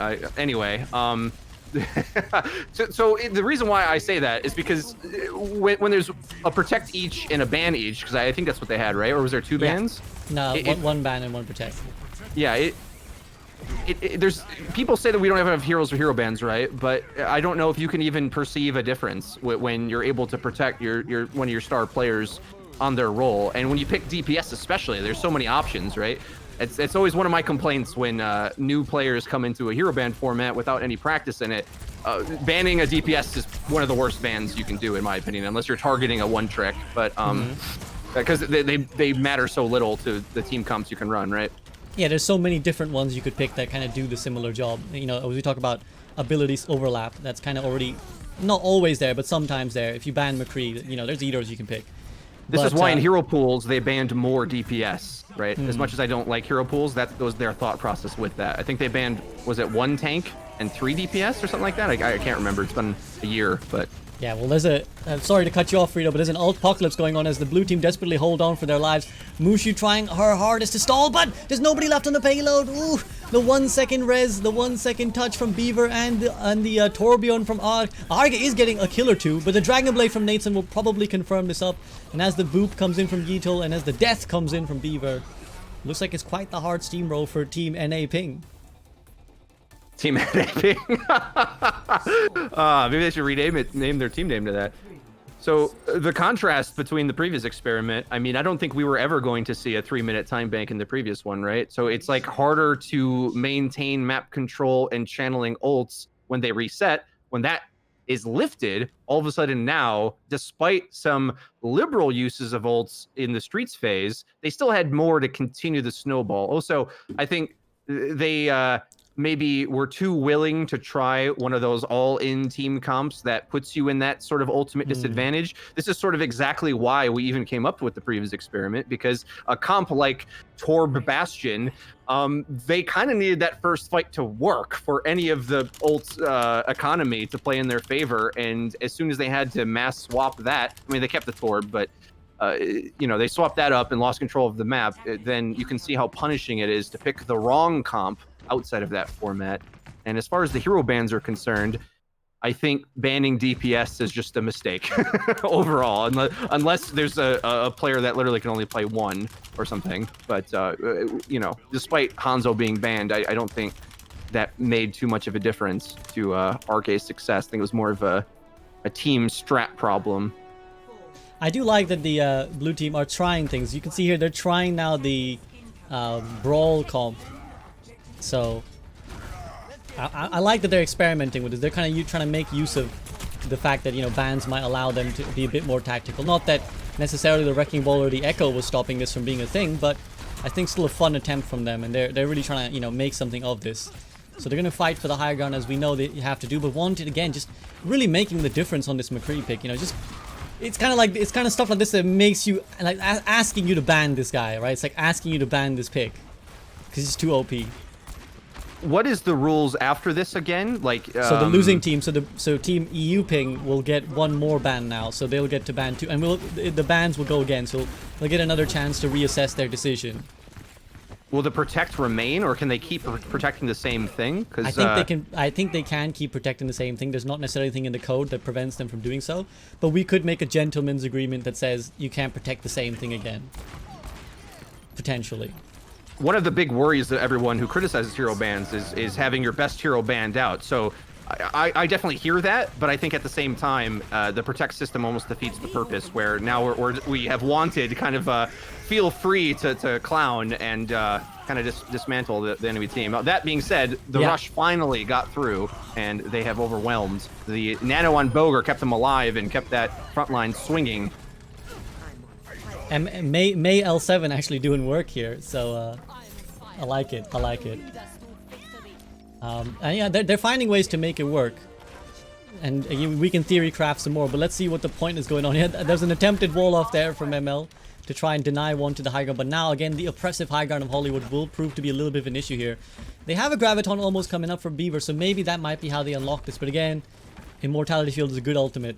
Or a good ability, not even an ultimate. Amp Matrix goes in from the top, and the Minefield from Yeatle, so they really want to make sure that they get this point controlled and they stop the snowball happening from any possibility. Arrge cannot get out with the Reaper, and as ML cowers in fear with the Mei, hides and walls himself off, he will find that Beaver is no longer around, can't quite freeze the people he was looking for, and Bogur might get deleted here as well. Yeatle on the hunt in the backline, he's looking for some supports, he takes out Holiwhirl. Yeah, maybe we need that minimum ping, some spray even coming out there. I mean, maybe we need that minimum ping, that new feature that Blizzard have dropped in. I do think the rush comp is a good call when you take a hero like Echo out of the pool, because that's so much firepower out of the hero pool, but and Brawl can come back up. Problem is, there's so many other meta forces that is forcing Brawl to be weak, and we're kind of coming into contact with that. Ultimate coming down main, and Wrecking Ball slept in the back as well. Yeah, that should be a nice little cleanup, although, yeah, there you go, they do get the finish. I was wondering if maybe Yeatle presses E and escapes, but not quite. And now Bogur's finally got that high ground he was craving all this time. ML is able to get good. Even one pick there was quite big enough to stop. Arrge going for the ambitious Death Blossom in the backline. Bogur comes charging in to help his buddy, but not quite in time. Wanted now with a high noon in a Graviton Surge. He gets the beat to protect, but the slam, oh my god, Ult Apocalypse. Again, I think we're kind of still mentally in Ults resetting mode, because Ults are being flown about here. One Q triggers many. And looks like the cleanup will come through the blue squad despite their over-ulting. But look at the ult bank on the other side, Freedo. This is, surely they hold this now. Yeah, we'll see if the attacking side can interrupt the setup here. The problem with having the Wrecking Ball main tank is that your backline's undefended. So you're a lot more powerful when you get the launch off. But I would really like to see them interrupt this pathing. They don't know exactly where they're coming from yet, but this minefield could be devastating. Oh, Graviton Surge, Dragon Blade, Minefield, and Nano Boost getting popped in, but Bogur, one Nano Boost, one swingy boy with a hammer, beats every other ultimate apparently. He does it, he holds down the fort. There is a little bit of contesting here from Hayes, but once he goes down, once Wanted goes down too, unless, hold your breath, oh! Yeatle was so close to touching there, and Wanted even got the lamp to maybe help him recontest, but he just doesn't get there in time. ML Cree comes up big at the end. He's showing that Want is not the only OP McCree player here. There's this other guy too. Now, they're not going to beat the time bank, but they have an opportunity to get it in a reasonable distance to maybe reassess their original defense and make a game out of this match. But despite me thinking the engagement there on the cart could have been a mistake, Bogur with the Nano Boost was able to do work. Nateson with the assassination of Mushu in the back. Out, gets the clean kill, and Yeatle though, he might have found himself in an awkward spot there. 2 hit scan peppering him down. Bogur drops a slam, he gets the pin on Hayes. The immortality field is a non-issue when it gets charged out, and now Bogur desperately trying to find a way back to his team. He drops the fire strike, he's 50 HP, he's getting punched to death by Yeatle. Wanted even gets the finish there once the shielding is gone. And although the payload pushes a little bit, it looks like it will have to be a reset for now for Team ML7. The Graviton Surge surely what they have to leverage here from Beaver, because it's still going to be a while before Hayes gets his up, provided, you know, he doesn't start high beaming people down. And even a 2k here with this Graviton, I think, could be enough for ML's squad to steamroll this, basically. There you go, they're going for the solo grab on Yeatle. The attack visor as well, committed on Arrge. Amp Matrix, where is that? From the back there. They're cowering in fear and they're hiding behind this Amp Matrix, trying to get some damage done, trying to zone out the payload push. It is still going forwards. It is inching, creeping towards his destination. Yeatle going to touch. He's got minefields as well. He's trying to disrupt. He's finding a little bit of a hard time for a target. Wanted trades his life for Mushu's. But I think that might be enough, actually. Looks like the blue team are taking pause. Although, as I say that, Bogur doesn't know pause. He only knows W. He forces the Transcendence out of Eskay, who felt the fear for her life. And Holiwhirl in turn drops the beat, which gives Bogur a bit more leeway to start swinging once more. ML7 on the high ground, doing some work. Actually, on the low ground, doing some work. Arrge comes in with a Helix, and these hit scan DPS are doing their job. Bogur's almost there. He's got the Nano Boost. He's got Hayes in his sights. He goes for the charge. Holiwhirl takes out Yeatle after Yeatle takes out Arrge. But the high noon from Wanted, will it be enough? Nateson pops the blade. Immortality Field will protect him if he wants. He slashes up Bogur. He slashes up once more. He takes out ML7 in combination with Wanted. He cleans up house. It looked like they had it there, Freedo, but now it's looking tough. With a moment of downtime, hopefully I have a chance to get this out. You can see how this hero ban, as much as I've been whining about it somewhat, has affected Arrge, right? Where he's trying to do the same amount of work he normally does on Hanzo, but you can see the finesse isn't quite there on these other heroes he's picking. I'm sure he's played them quite a bit, but as far as I know, he's almost strictly a Hanzo player. And when you're in a lobby like this, I mean, this is why I don't want to play. I would just get clowned against these guys. So when you're forced to play a hero that you're not necessarily an expert on, you lose some of that intricate finesse.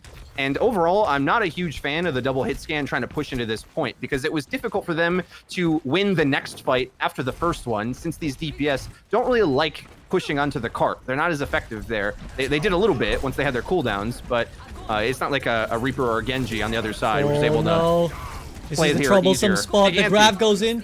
The anti-nade, everything's being thrown in, but Arrge does get the 1 kill. KarQ answers back. Wanted again. They tried to unleash that high ground. They tried to take it away from them, but it will not pan out as Bogur dies. ML7's the only one left. Oh, he's been put into a corner. No one puts Baby in a corner, but apparently people put ML in a corner.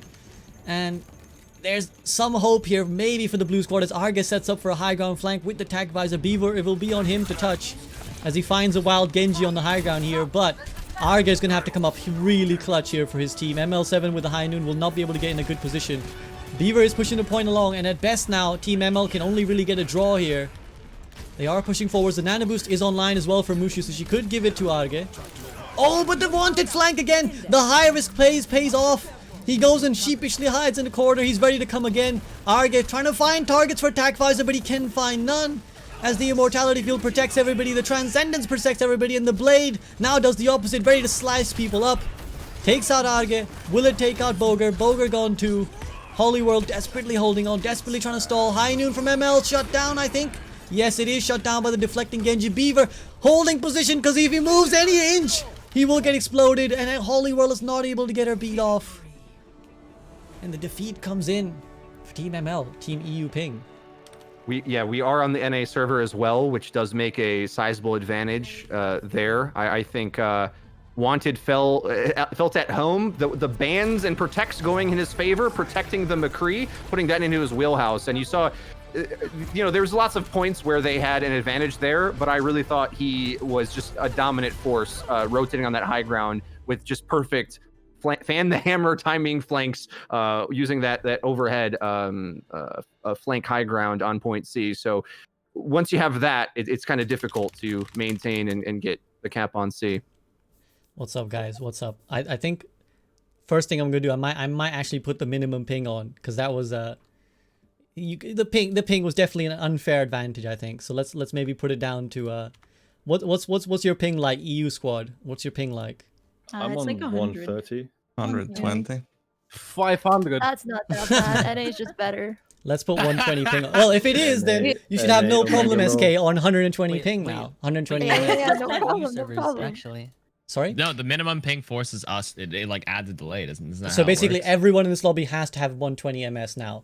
Oh. I like So that. I like everyone that. will be What on 100? this. Yeah. What about Sounds 100 cool. or 110? I was gonna say, KarQ's already couldn't- sweating. I'm sweating, man. But You can I'm play like, on 60. We're fine.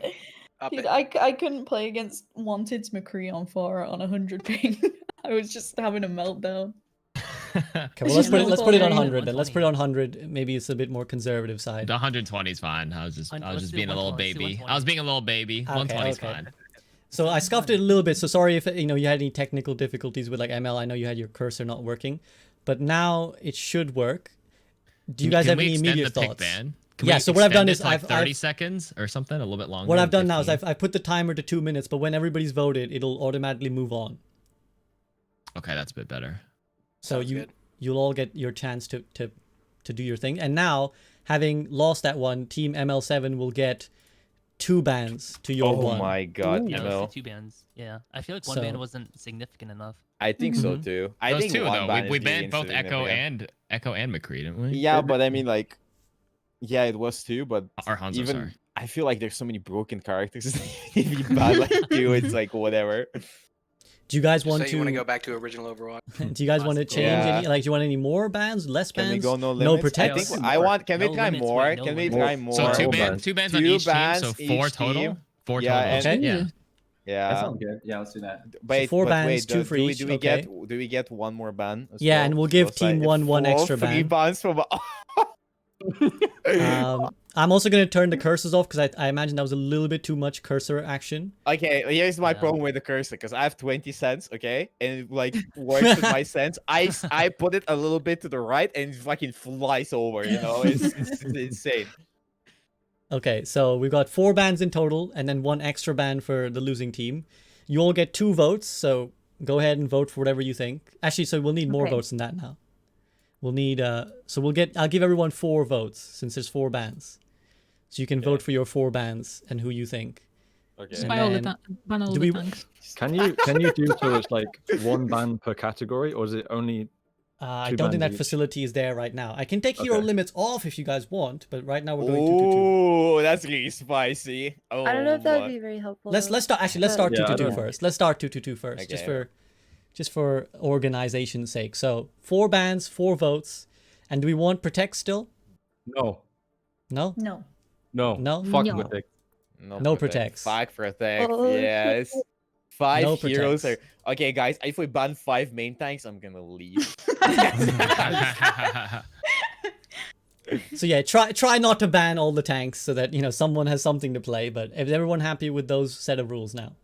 Yeah. Yes, Yeah. sir. Yep. All right. Well Okay. then, Good, I think so so. Team ML, do you want to give me 2 maps, and then KarQ will pick one of them. Out of payload. Anything. hybrid. Go nuts. It's your choice. Lijiang or Nepal. KarQ. Let's play Lijiang. Lijiang Tower. New Year or regular version? Oh, spicy. New Year's. Okay, well, so now you got your wish, Freedo. You got your wish. No protects, more bans. How's Yeah, I this was gonna pretty go? happy that ML kicked it up a notch with the just man up, which just no protects go in. Everyone's on protects. ping now, even as spec. I think I'm on ping, so I don't know if that affects anything. But yeah, I'm a little bit more interested in this. Now, as you can see, this has disproportionate effects for players that don't train at Overwatch for a living. So if you were like a streamer or casually into the game, and maybe you only got 1 to 2 picks, a ban system is just terrifying for you. But as far as my life is Overwatch, and I train at all the new heroes when the meta changes, I adapt, and I have a bigger roster, or at least more experience, then that's sort of what more bans is intended for. So we got the votes coming in now. I like there not being a protect. I also could have been fine as long as we didn't do the same protects, just to, I don't want 3 or 4 games of wanted on McCree. Meanwhile, his opponents are on ping without their signature hero. I think that is distasteful, but you can kind of see why in a ranked context people are nervous about this type of system, because I don't know if there's a big benefit there. But as far as a game series, when you go map to map and you start to think, okay, what did they beat us on last map? Let's force them to play the next thing. Then that becomes interesting from an esports point of view, which is important to point out, because the whole point of this stream is to try to find things that Blizzard can use as data, maybe not necessarily to implement whole cloth, but as indicative of moves they can make, right? Because one problem we've already seen is that realistically there should be more bans for DPS, because A, there's more of them, and B, they're less important to the team comps you can play. But currently our ban system does not have any bias towards role, so that's I think that's a bit of an issue. But also, sometimes DPS were weak in Overwatch's life. We're at a point now where they're the strongest, maybe disproportionately to the other roles than they've ever been. So maybe that's less of a problem if they have that kind of power. But normally they're kind of irrelevant to what comp you want to play, seeing as there's so many options. But the votes have come in. I don't know if I can see what's been banned yet. We should be able to see it a second, but I'm not sure. I think the game mode is being a little bit weird, but hopefully when the players lock in, we'll be able to see. But yeah, so just to clarify, the players weren't able to see the leaderboard thing. That was only for us, and we were watching as... Yeah, I was watching ML's POV. The time remaining, I'm not sure. Hopefully that goes away, but you could see, they've kind of learned their lesson. They banned Ball, they banned McCree, I'm pretty sure. Yeah, I don't think we have necessarily the confirmation, but I'm pretty sure they banned Ball, they banned McCree. Maybe they banned Roadhog. Ban, unless that shows when the thing switches over. The bans we couldn't see. Hopefully someone will be a rapid type it in 10 seconds, I know, right? Well, we can kind of guess. All the bad heroes. Brig, Bap, Hog, Sig, Ball. Thank you, Eskay. Heart, Eskay. So Brig, Bap, Ball, Hog, Sig, Ball, Kree as the additional ban. Kree was the additional ban, I think. So it's like a classic Overwatch almost ban. Yeah, phase. they've decided. You can see the bias of the content creators. They've gone and banned all the new heroes basically. So it's back to vanilla, back to Lijiang Tower, one of the vanilla maps as well. Holiwhirl Farm. Oh yeah. Oh, maybe SK wasn't quite right there. Maybe BAP wasn't banned. But still, you can see some of the more meta heroes. Ball, Sigma, not a play right now. It's going for the Reinhardt, Zarya, Winston, Zarya on both sides, and you can see the benefit that both teams using their comp to effect. Right, the red squad with Yeatle on the Reinhardt goes straight for point control, tries to bully them off. Bogur peeks and prods, and tries to find an opening, but isn't able to until quite late, until Holiwhirl's rockets come through. And she's still trying to pepper away. And of course, Wanted now forced onto the soldiers. Remember, Wanted's McCree has been banned because we saw how impressive it was without it. And also remember, they're all on minimum ping now. Bogur goes for an ambitious dive. He doesn't just build enough for a Primal Rage. I think that's what he was counting on. But Mushu flies in, gets a bubble, gets the res with the Valkyrie. Bogur's back now. He's primaling. He's knocking people off the map. 2k, 3k! Bogur! Should have banned Winston. Should have banned Winston with Bogur in the lobby. There's not enough fans in the world for this man. They didn't anticipate. They didn't anticipate that Bogur would do something like that. How quickly you go from nearly throwing to clutching super hard, because you see he went just a little bit too aggressive, 5% away from his primal, but good recognizing from Mushu and Beaver, who fly in, they res bubble, bring Bogur back knowing he's near his ultimate, and he does the rest. He gets the point flip for them. How will Team KarQ respond? So they're gonna try and run it down here. Oh, the Graviton Surge already drops in. Barrage! But the bubble and the dragon. Okay, that maybe was a little bit too much, Freedo. but worked out nicely. Some real good game sense from Holiwhirl there. Not staring at the, watching the ball. There's a saying in American football that you got to see the catch before you look towards the end zone, and really looking towards the back line there to make, not ignoring the grab. That's not where the play was. Picking up all those frags there because the grab wasn't actually that big, but we're able to clean up that fight. Yeah, the grab wasn't big, but the choke was, and now Wanted tries to answer back with attack visor. Oh, Yeatle with a slam completely denied. So you can actually see the ban's actually hurting the red team a little bit. Not that these guys aren't top tier players, but when everybody's top tier, every minor difference matters. And Yeatle and Wanted both used their ultimates and I have to say didn't get much out of it when their signature heroes were banned. That being said, Eskay on her signature hero goes and gets an environmental, and then they clean house. Mushu even pops Valkyrie perhaps a little bit over ambitiously to try and turn it back, and loses that ultimate. Yeah, you can just see the power that they were able to leverage with that immortality field on the corner. That set up a guaranteed life for the 76 ult, and then you get the Zarya and Rein in space. They get the point for free. But the Primal's coming in now. Big juggles. Oh, Bogur going wild, but Nateson was having a little duel with Arrge there as well. Beaver goes and takes another person out. Nateson gets finally hunted because he was forced his recall earlier. Holiwhirl gets some cleanup. Yeatle goes for the bait pin. Doesn't quite connect. I think Bogur knew what was happening there. And Eskay will roll on in. I think no. Eskay forgoes it. Will just zoom the heck out of there. Back to her spawn. Back to the loving arms of the health pack and her team. And now again that portal for the retake. That's going to be scary. Yeatle and Hayes getting in deep with these extra lives they're about to have. It's going to be on Bogur and Beaver to dodge this engage and parry around and get a kill on the back line. They committed. Yeatle the almighty shield right now as they prop the window. Wanted's on the flank though. Wanted didn't get the memo. He didn't know that Matrix is about to go down. I can only presume because he makes no use of it. And ML7 says, thank you very much. I'll take a free kill. He almost gets one on Eskay too. Oh, this man does not miss. This man does not miss, but he's being challenged now as Bogur goes flying in. Beat goes in to protect Nateson, who's under a bit of pressure. Graviton Surge is dropped in. Ah, Dragon over the top. The Immortality Field perfectly placed by KarQ. Saves everybody. Very strong. Counters both ultimates with one cooldown does KarQ. But can he counter this barrage in his face? No, he cannot. Not when everybody's knocking him around. Not when Bogur out here Goomba stomping people. Just too much in the end from Team EU squad. And when the pings are equal, the game, not so much. It's getting a little bit spicy. The EU side coming to reclaim. I think also that might have been a comfort matchup there. I'm more familiar with watching Holiwhirl as a support player, if I'm not mistaken. But on the Pharah there, impressing. I was a little worried up against some of these elite level hit scan players, but Wanted off of his signature McCree, which kind of won the matchup, and Hollywood now moving on to Li Zhang, doesn't have that McCree, trying to fight it back with Soldier and playing behind some pretty elite level tank play with Bogur and Beaver. Holiwhirl made some really big plays there on the Pharah, who's a hero that I love to watch. Always seems to have been brutalized the past few years by the meta, but like seeing some good Pharah play, especially on Li Zhang. I'm being informed by good sources that Holly was once a top 500 Pharah one trick. So coming back to her roots, as it were, and we're gonna see the Pharah is very strong in this map. Oh no, Bogur! Whew. He had his jump cooldown. I was worried for a second that he might have just used it, but he's alright. He jumps back nifty shifty. And Eskay goes deep and gets punished by Arrge with the dome, but he needs to be careful where he stood because there's a wild tracer hunting and a concussive trying to knock him off, so a lot of pressure, but he survives it all the same. Beaver now going down dangerously low, gets hunted too. The tanks. Oh, but Holiwhirl with a huge environmental knockoff. The Pharah pick coming up big. Mushu even gets the res, so we're equalized now. And as Yeatle tries to create some space, as he tries to be a ball there, Eskay is back looking for the environmentals too.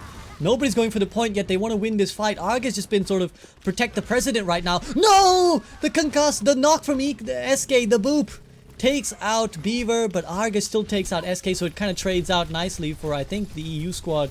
Hayes dueling it out with Beaver, with Bogur even, and Bogur, another really quick Primal Rage. He's going for the Mercy. He's not quite finding the target this time, but he denies the res. And he's going to hunt for KarQ. He slaps KarQ out of there. Beaver eats the Pulse Bomb.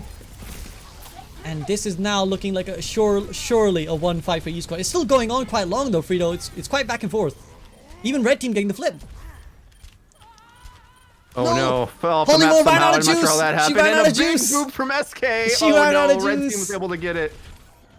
Oh my god, how that happened? Yeah, it's pretty nuts. It's a little bit hard to follow with all that chaos. I've just been in awe with actually seeing Winston playable due to banning out some of the super powered damage picks, especially from the tank category. With Ball and Sigma not an option, well, it's time to pull out those primal mechanics because it's probably the best option for this map and matchup. Oh, what a massive Diva Bomb from Hayes. You could see it coming from downtown, nicely coordinated. Yeatle went in there as well to make sure they couldn't escape. He was boxing people left, right, making sure there was no way out. This is actually quite surprising because for all the world, it looked like EU squad, Team ML7, had controlled that first point. But then, as you said, a couple key environmentals just cost them. It suddenly turned. And they'd even let the point flip before that. So now they're going to be struggling a little bit because it is always tough on control to take back from the defenders. The Conquest doesn't quite get the knockoff that Holly was hoping for. Here goes Bogur with the nano boost. It forces out the Primal Rage, and the counter dive comes in. Mushu instantly pops the Valkyrie, but wanted one clips. Hayes goes in on the hunt, and the dive comps are very, very real. The barrage in the back destroys Beaver, whose mech will not last long. Bogur has to jump back, and looking very clean all of a sudden from Team NA. One team fight distance here to win it, but not a lot of ultimates. Wanted is just gonna get sniped by Arrge. Oh no, he had the pulse bomb that needed to make a play there. He knew it as well. Ridiculous shot! He plucks the Mercy from the air. That was a oh, I hope you were watching his POV because that was a ridiculous shot, man. Insane. He plucks it out the sky. I mean, that's kind of what I meant. I mean, I meant no disrespect to Arrge when I was criticizing his play on Ping and Hollywood, playing heroes that who knows how much time he has on. Put him on this Hanzo, and it's just a different thing, right? And it's kind of the boom or bust of hero bans. Like, on one hand, you can take it away from him. On the other hand, you can let him play it in a meta that maybe he wouldn't be able to play it. So it cuts both ways. It's like, you know, it becomes a priority thing. Like, okay, well, if you ban Arrge, but you won't be able to stop Bogur from primaling you, right? Or something like that. There's always a trade-off. And right now they're finding that someone from the blue squad keeps clutching. But Nateson has something to answer. He Farah diffs Holiwhirl in the sky. The dogfight is won, but the res comes in, so it's round 2. The dogfight resumes once more, but there's a bunch of chaos happening elsewhere as well. Eskay going for the environmental on Beaver, but doesn't quite manage it. Holiwhirl does get it on Yeatle. It is an all-out brawl. This is what we love to see on Control. Great players fighting it out. Bloodshed on both sides. And who's going to come out on top? Looks like Team EU, looks like Team ML are doing the most. ML even gets the environmental diff on Eskay. ML comes out on the Lucio. Oh, Holiwhirl's mid-airs there on Nateson, a bit unfair. I've been looking to Nate to step up in a big way, which is important on Zhang. It's a very far-dominated map when she's in the meta. I don't know if he knows he's going up against a former top 500 Farah player. So Nate, a very flexible DPS. I don't know if Farah's his specialty, though. We'll have to make another mid-air frag here, I think, to have a chance in this fight. They're going for Arrge now. They're hard diving him. You can see how badly he's being hunted. Bubbles, mercy pockets, everything coming in to try and protect this Hanzo so that he can get some kills. And it doesn't seem to pay off for the red squad. Eventually, they take out Arrge. But will it be enough? Not when Bogur's alive. Not when he's still getting kills. He is getting hunted a little bit by this dive comp, but the pulse bomb whiffs, and he's able to jump out into the loving arms of his mercy in a beat. KarQ gets the res. Hayes is back in action. The barrage from over the top, but it's blocked a little bit by the Diva and the Bogur, the Winston, the tanks doing the job. Bogur gets killed just before he gets his primal. We're into the final fight here if they don't have another recontest. Hayes hunting. He's gonna find Holiwhirl. And 1-1, it's tied up. Team EU will not manage to get another recontest. I think Bogur just didn't get his primal in time. I think it kind of came down to that flip at the start, right? I think they just, economy-wise, were able to win when it mattered. And a bit of an unfortunate barrage from Holiwhirl there. As much as I've been loving a lot of the Farah play, that one weren't able to really set up the way they would have liked. And when your Farah goes down like that, the floodgates of everyone else can run in on Zhang. And even if you do get the res, it's just like you lose all this space. You didn't get kills out of it. So big swap up here. We'll see if the Arrge, oh, it looks like a rush comp on the other side up against a double spam. So a stylistic difference here. And I know Hayes really loves playing this Diva. No Zari on their side, but that means Yeatle can go deeper up against these spam characters with the Diva by his side. And I like the challenge thrown down from Yeatle to start there. Rhine or no ball. He demanded the Reinhardt. Bogur answered, and it's going to be Rhine v Rhine. But there is a bit of an advantage here, I think, in the pure amount of pressure that's going to be on Yeatle's shield. Bogur will have a little bit more leeway in the pre-fights, but once the fight begins, he's going to be mowed down potentially by the Reaper. So we'll see. It's going to be a very interesting stylistic matchup. There's a Discord orb as well, so there's a lot of different variables here, which we love to see. We love to see stylistic differences. Wanted poking and prodding at the edges, but Arrge gets the first kill. You can see that long-range damage eventually pays out. The Reaper and the Tracer never got to their effective range. You can see Nateson only now contributing to the fight. He was previously sitting on 15% ult charge, which was probably largely passive. So he does come in now to do a bit of damage, but I think the work has been done. You can see Arrge has already built up a dragon. ML's already built up his amp matrix. And the ult charge tells a story, I think, Freedo. Yeah, and the tank battle here especially, I think getting ball out of the picture and putting it more into main tanks, you're starting to see that diff. Even though we're going to a third round, it's been close, but Bogur is definitely just a different kind of animal when on main tanks, when ball Sigma isn't the meta tanks. But Wanted does get a pick on the backside, so Yeatle should have an opportunity to push up here. He's being very disciplined. Oh, he's going to find Arrge, but Arrge finds him. Who's in the room with whom? Arrge goes with 1 Storm Arrow, 2 Storm Arrow to the dome, and Wanted does not live long. And despite that opening pick, it's pretty comfortable. They only really commit the Dragon and the Amp Matrix. One ult that's not that impactful, one ult that builds very fast. So I think they'll be very happy with that, Team EU. Yeah, most definitely. Having control like that, even with the pick, it didn't matter. Having the space to set up your ultimates played really big there. We're going to see Yeatle take some DPS swap here, or Nateson off of the Reaper. But when you play this rush style, we need to see some better, more decisive W presses into the back. I think too often they're allowing themselves to get spammed out, which hasn't been working.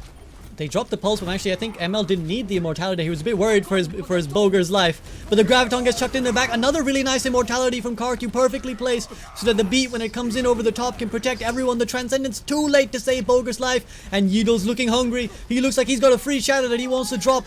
But the tire ambitious from Holiwhirl in the face of everyone. That could have been a 3K. They all got really low there. Hayes survives with a sliver of HP, but it is enough, it looks to... Bogur's going to stall it with his shield. See if that turns out to be a good idea or not. He's buying time. He might take this to the 90s. Will he get a spawn is the question. Okay, getting 6%, that's probably worth. I think so. I think that's 1-5 territory. I think that they win this now. I think they can pretty much guarantee the win. So I think that actually pans out. It was clutchable if he could get healed, right? Like, he's in a spot there where maybe his spawns come back in time, but in any case, a good play from Bogur. Yeah, Yeatle now has that slam diff, so we'll see if Bogur is awake to it or not. And it looks like they want to go for the high ground rotation. I like this. They're going to give their Hanzo and their soldiers this chance to kind of rain down without answer, really, in this damage. And as KarQ pokes up, he confirms the red team's worst fears, that the high ground has been taken. A little bit of poke from Nateson, which is nice, applying pressure, letting them know it's not free. And they just kind of hide. Really good positioning here. And Mushu, though, Wanted was on the flank, and the pin! Eskay! I don't know what Eskay was doing up there, but Bogur wasn't having none of it. Blades and immortalities popped. Nateson carving up the backline. Mushu is able to answer back, though. How did they turn that fight, Freedo?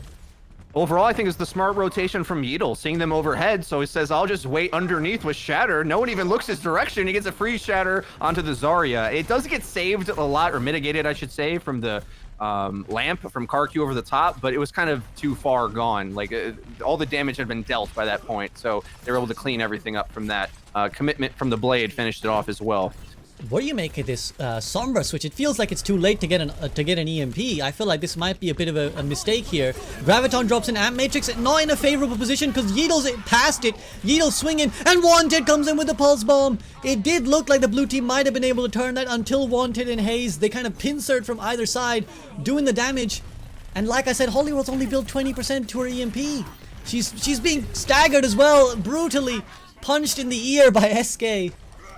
And yeah, perhaps a bit of a mistake on that swap, because she was in position to help swing that fight back, but as Sombra, you just can't do a whole lot other than charge ult.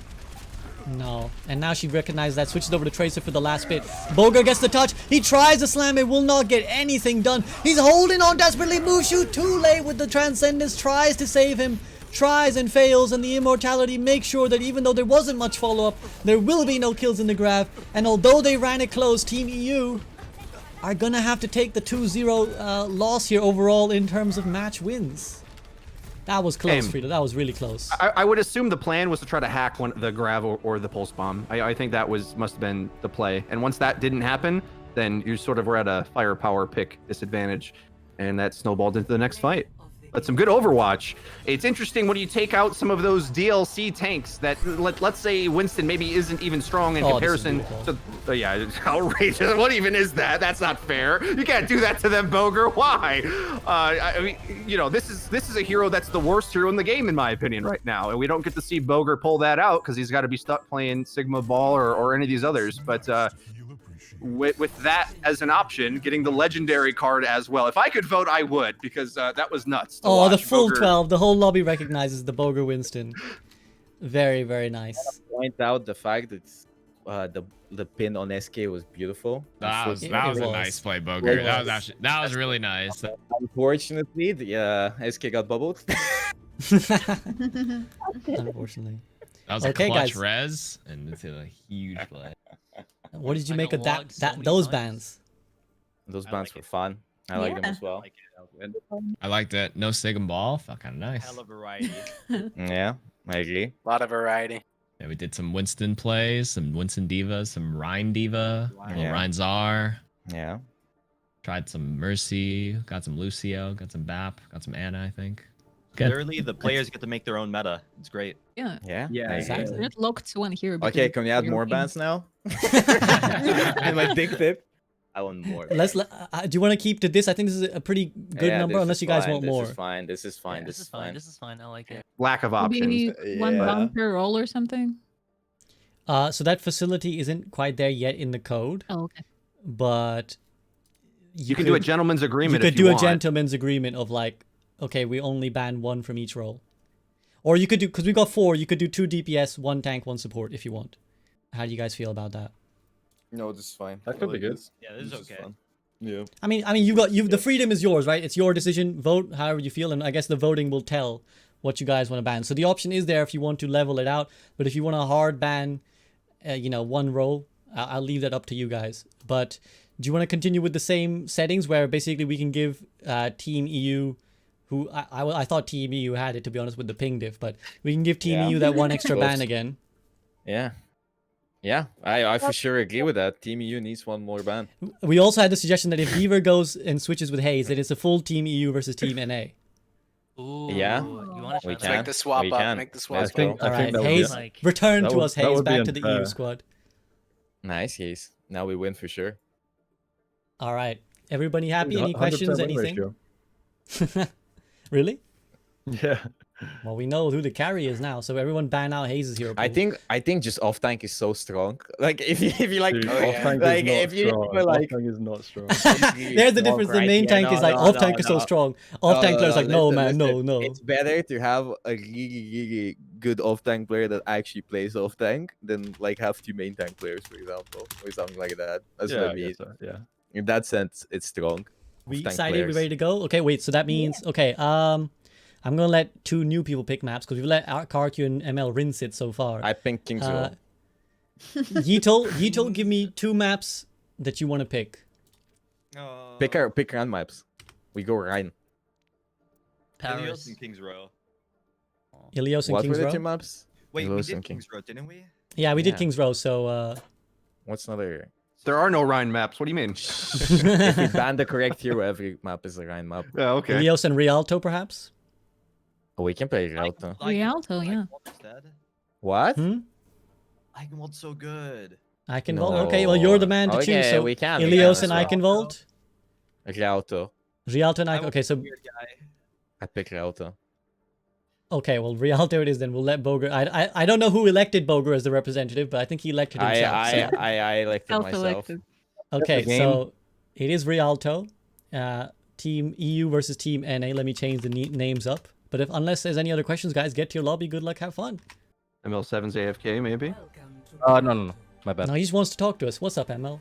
How you doing? Oh. Well, I wanted to say that. ML's such a troll. He's such a troll. You know, it's interesting how happy. I'm running out of these time. settings are Hear my one message. Ooh. Yeah. Hearing Bogur in a good mood is a rare thing. It feels like, and all these format changes are kind of playing in his favor. Where it's like, oh, let's just get rid of the things that stops me from playing my heroes, and now he's happier than a clam. I think that Winston performance showed that. I mean, that just When have we seen a Winston play like that? Like, it feels like years at this point where that's even been a viable thing. Hopefully this time the overlay will work and we can see on the left-hand side as well what the actual confirmed ban. That's why I re-imported the code. So Cactus Puppy, I want to shout out while we're here. Cactus Puppy from Grandeur Hammers is the person, the brains behind the code and the operation. So shout out to them. And they've been kind of, even while we've been playing, they've been making updates on the code to kind of fix these issues as we encounter them. So again, and I want to take this time to shout out the workshop. This is why we're able to do these kind of fun experiments, right? This would not be possible without the workshop. So first of all, shout out to Magzi, aka Zach Metcalf, the workshop guru. And then also shout out to all the workshop kings and queens who do these awesome codes for us. So we can see a split, nice there, split between 666 for Sigma, Hog, McCree, Lucio, Ball. A couple people have not finished voting, I think, which is why the timer has not moved on yet. But what do you make of those bans, Freedo? I'm a little confused with the format here. So everyone can see what everyone else is banning, right? So that no. they So can the vote thing is bans? only for us. The vote thing is only for us. You know the tally of votes. Well, I'm surprised it went that uniform. Then is what I'm saying. You know what I mean? Like, why isn't there a lot of outlier bans that don't matter? 6 basically means they all agreed in their voice chat is what I think happened. Oh, okay. I'm slow. Yeah, yeah. They're Like in a team. Oh, yeah, that's right. They're pre-made. They all obviously decided Okay. amongst themselves, like, okay, this is what everybody vote Sigma, everybody vote Hog, kind of thing. that was the brain fart on my point. But you're right. With this format in ranked, that's what you would get. You would get a lot of disagreement among the 12 players. But also that's why, you know, I'm not too hyped for this kind of thing for ranked necessarily. Mainly because it helps if you're in full agreement with the team of what's going to be banned. And just for my reference, I also put them in the chat.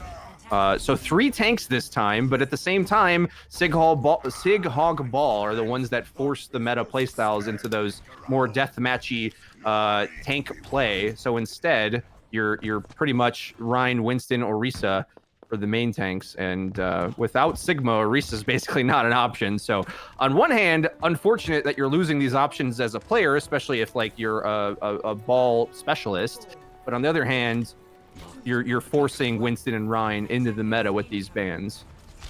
Yeah, exactly. Because you can't choose anything else. It doesn't matter what their strength is. It's like the enemy team can't pick something stronger, so you just both pick what's left.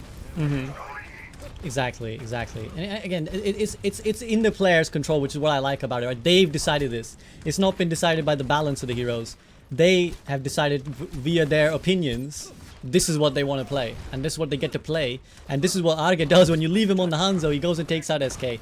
The nice entry frag. Oof! Narrowly whizzes by Wanted's here, and Wanted. We have to note they seem to have forgotten that Wanted's McCree exists, because if you remember, he took over in the Ults reset mode. And now he's been given the free reign. Almost 3 taps ML. Evelyn with the jukes and narrowly escapes with a slither of HP. Arrge does the same. He gets flashbang, but he manages to escape. And Wanted is able to get out. But Yeatle wins out the Ryan battle. Even though his ult charge is much less, he gets that fire strike to finish. And Beaver with the high charge kind of pushing Hayes back right now. Who's now defected to Team EU. Oof! Narrowly dodges the projectile that is a Reinhardt flying at you. He's being pocketed super hard by his supports to try and keep him alive. They recognize how important that Zarya charge is, and with 100 energy, he's beaming Yeatle down. Yeatle's anti-nated too. Bogur can now apply the pressure. Yeatle has to give ground, but Nateson on the Pharah pick now and Wanted on the flank. He does this so often. He gets these kills so often. Bogur gets nano boosted. He's got a slam ready. His shield is not ready though. His shield is broken. He has to cower in fear. The slam attempt from Yeatle was there. No one will touch payload, I don't think, other than Hayes, who will not last long, and Beaver with the high charge will finish the point up. Now, if I'm not mistaken, the thing showed me McCree was banned, and when something's banned, it's not pickable, right? So either the display I had was wrong, or something's fishy going on, because Wanted's on McCree, but yeah, anyway. Something I wanted to talk about was we talked a lot about how the ult reset on checkpoint thing kind of changed the power of the game. You can also see the team comp power being diminished quite a bit. Like the severity of abilities is lowered with this many bans in play, I'd say. Yeah, I think that we're being told that it didn't quite work for them to ban McCree. I think they tried. Someone else's chat is telling me that maybe they tried. I'm not sure exactly what happened. There are obviously teething problems with sometimes the code, sometimes me and how I set the settings up, because I didn't set the extra ban. Because when the code gets re-imported, it resets all the rules back that I changed, so I forgot to change that one. But the point remains the same that you're making, Freedo. You know, the kind of, they've taken some of the more heavily synergistic elements out, and this is what we're left with, where in a way individual matters more, right? Like the players playing the heroes they want to play matters more, rather than necessarily fitting into a perfect team comp. The Graviton Surge dropped into the back line. I don't think a barrage will be needed when there's a or a dragon over the top. And a pretty stable hold here for EU squad. Yeah, actually, yeah, maybe Galactic Guac is right. If both teams kind of agreed on 6 votes each, and there's only 4 bans, then it's possible that the mode randomly chose between something that wasn't McCree, if that makes sense. Because if both teams agree unanimously on 6 votes, it's 8 potential bans, so that needs to be halved. So it seems McCree escaped the dodge, and Wanted now trying to make return from that investment. Doesn't quite get anything with the high noon, but space has been created. So his team can finally push forward over that pesky bridge. Bogur charges the heck out of there back to his team, and now it's the red team will take the high ground. Interesting, both teams are opting for a Pharah here. I suppose, did we see if Echo was banned? Like, why weren't we playing Echo here? I'm confused on that one. I can only assume she must have been. I can only assume she must have been. Yeah, maybe that was banned instead of McCree then. That would make sense. Yeah, I think so. I think so. So Bogur gets back. He got deleted. He's res. He's got the slam ready to drop. He's looking for the flank, I think, and Holiwhirl looking for the kills. Does manage to take out KarQ on the Ana. Hayes is also flanking a little bit, but he decides against it. And time is still in the favor of the red squad, so they don't have to necessarily rush this. But Beaver goes and takes out Arrge. Now Wanted feels confident to walk on forward. The slam pretty much just for Wanted, and the fire snipe from Bogur. He gets the fire snipe. He finishes that McCree off, and I will trigger something on the soundboard that you can't hear, Freedo, but... Ladies and gentlemen, we got him. Poor Yeatle with the desperation shatter. He tried to fight out of that corner, but too much pressure. Gonna wish he had that one back. Hayes been really good on the front line here, controlling and managing, especially launching down from the high ground. A lot of bubble discipline from the former head... was he a head coach? Definitely a coach. Yeah, he was a former head coach. Joint head coach, I believe. Nice. So Yeatle now goes under Winston. I guess he's going to say, I was just resetting. Oh, but Wanted takes out Arrge, goes for the flank. Wanted's flanks have been so powerful. You can just see he understands the timing of these flanks. It's not a coincidence. He finds that moment when there's a bit of space, when there's a bit of breathing room for him. He goes and gets the pick, and then he flashbangs Bogur, who's nano boosted. He has to hide, but there's no hiding from a barrage. Justice raining well and truly from above. They even commit the dragon, though. They've been a little bit uncoordinated, I think, with who pops barrage and who pops dragon. But in that case, I actually think it probably was wise to drop it all, because it looked like it could have maybe turned otherwise. Bogur moves on to the Winston pick here. I thought he could still get the Rhine to work when holding that corner, but be more flexible up against the enemy's tanks in this case. Maybe he just wants to mirror Yeatle and really, you know, stick it to him. Winston Holiwhirl gets the environmental. I'm not sure. Oh, she peeked from behind, I think, and she got it. Hayes, or Yeatle rather, gets slept, and he has to force to back up. This is really the toughest point of Rialto in many ways. Like, this high ground can be so difficult to dislodge, and that's what the red team are finding right now. Although Yeatle, try as he may, he's trying to hunt down this Ana, but he just cannot. He's desperately holding on. He's forced to drop the primal. Yeatle, can he manage some primal juggles on the Bogur level? He's going for Hayes right now. He's trying to find the environmental. Hayes holding on. The boats, his only refuge, but when Wanted comes in with the flashbang, even the boats will not help. Arrge does get the kill from downtown. The storm arrows, the Bogur, nano boosted Winston, the dragon over the top. Yeatle has to run. It splits many people off, and Beaver is right in the midst of it. Bogur does get slept, so that diminishes, blunts the effectiveness of the nano boost, and Wanted once more on this off angle, punishing. He's gonna take out Bogur, which means there's no tank presence on point. Hayes does return. He tries. Mushu in with the res with the Valkyrie. That's big. But the Bob on point. Nateson comes in from the high ground, and surely now, Freedo, surely we're going to point C. Quite hectic there. It required some ultimates to really swing that fight back. Bob, the DLC character still left in this hero pool meta, was able to kind of put the final nail in the coffin there. But yeah, I loved what you said about Rialto. I was thinking the same thing. Point B is classic for just how defensible it is with the geometry you have to work with. So it definitely took a lot there, but you can see when you don't have some of the more powerful heroes that you don't have the insane power on the attack to just push a Q at the enemy, whether it's Sigil or Duplicate, to really make that easy. This is quite funny. They've sent monkeys on both backlines. One monkey, unfortunately, will be found, hunted, and deleted. Mounted on the wall of the red team as the Diva Bomb goes in to make some space. Eskay uses that as an advantage to go around the side, peek and delete Holiwhirl, and the stagger is so real. They're just dying one by one. Arrge does answer back. Will that be enough? Bogur will be looking to touch, and Arrge will, I assume, make space for him with the dragon. He drops it on a point, and Bogur touches, but not for long. And the Transcendence, the victory Transcendence from Eskay. We'll see Team NA cap the point.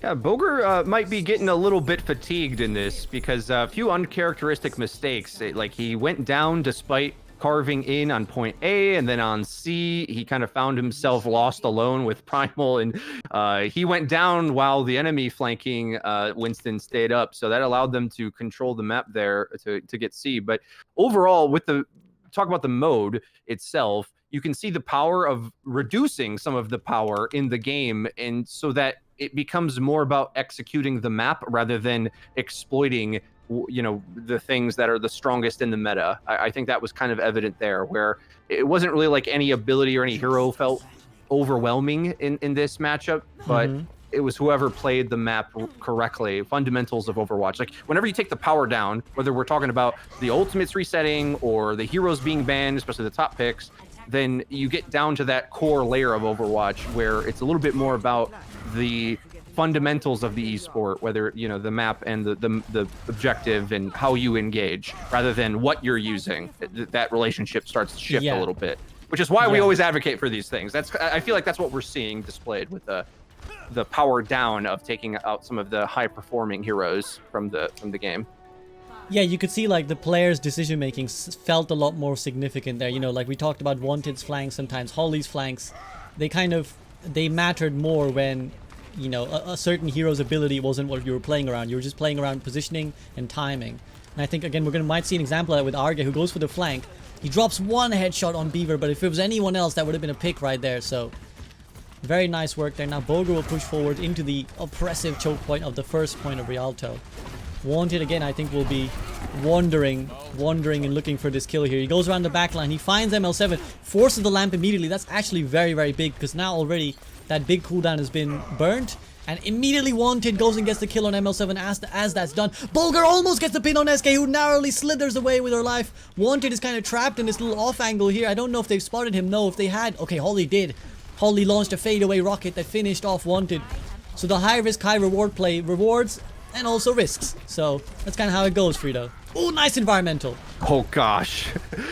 Yeah, I've already gushed about the Pharah gameplay, and with the control of the map on Rialto, you can see how this might be quite a dominant pick, because if, let's look at the bans again, some heroes that are particularly strong against Pharah, Ball's not too bad, he's a mini 76, Sigma has a lot of protection and interactions with Pharah, but when you're playing this Rhine mirror, they may have to consider swapping over to Diva to deal with this Pharah. Because once you get control of the map, like the damage can be overwhelming with the angles they can play, unless Wanted can make a play here on the staircase.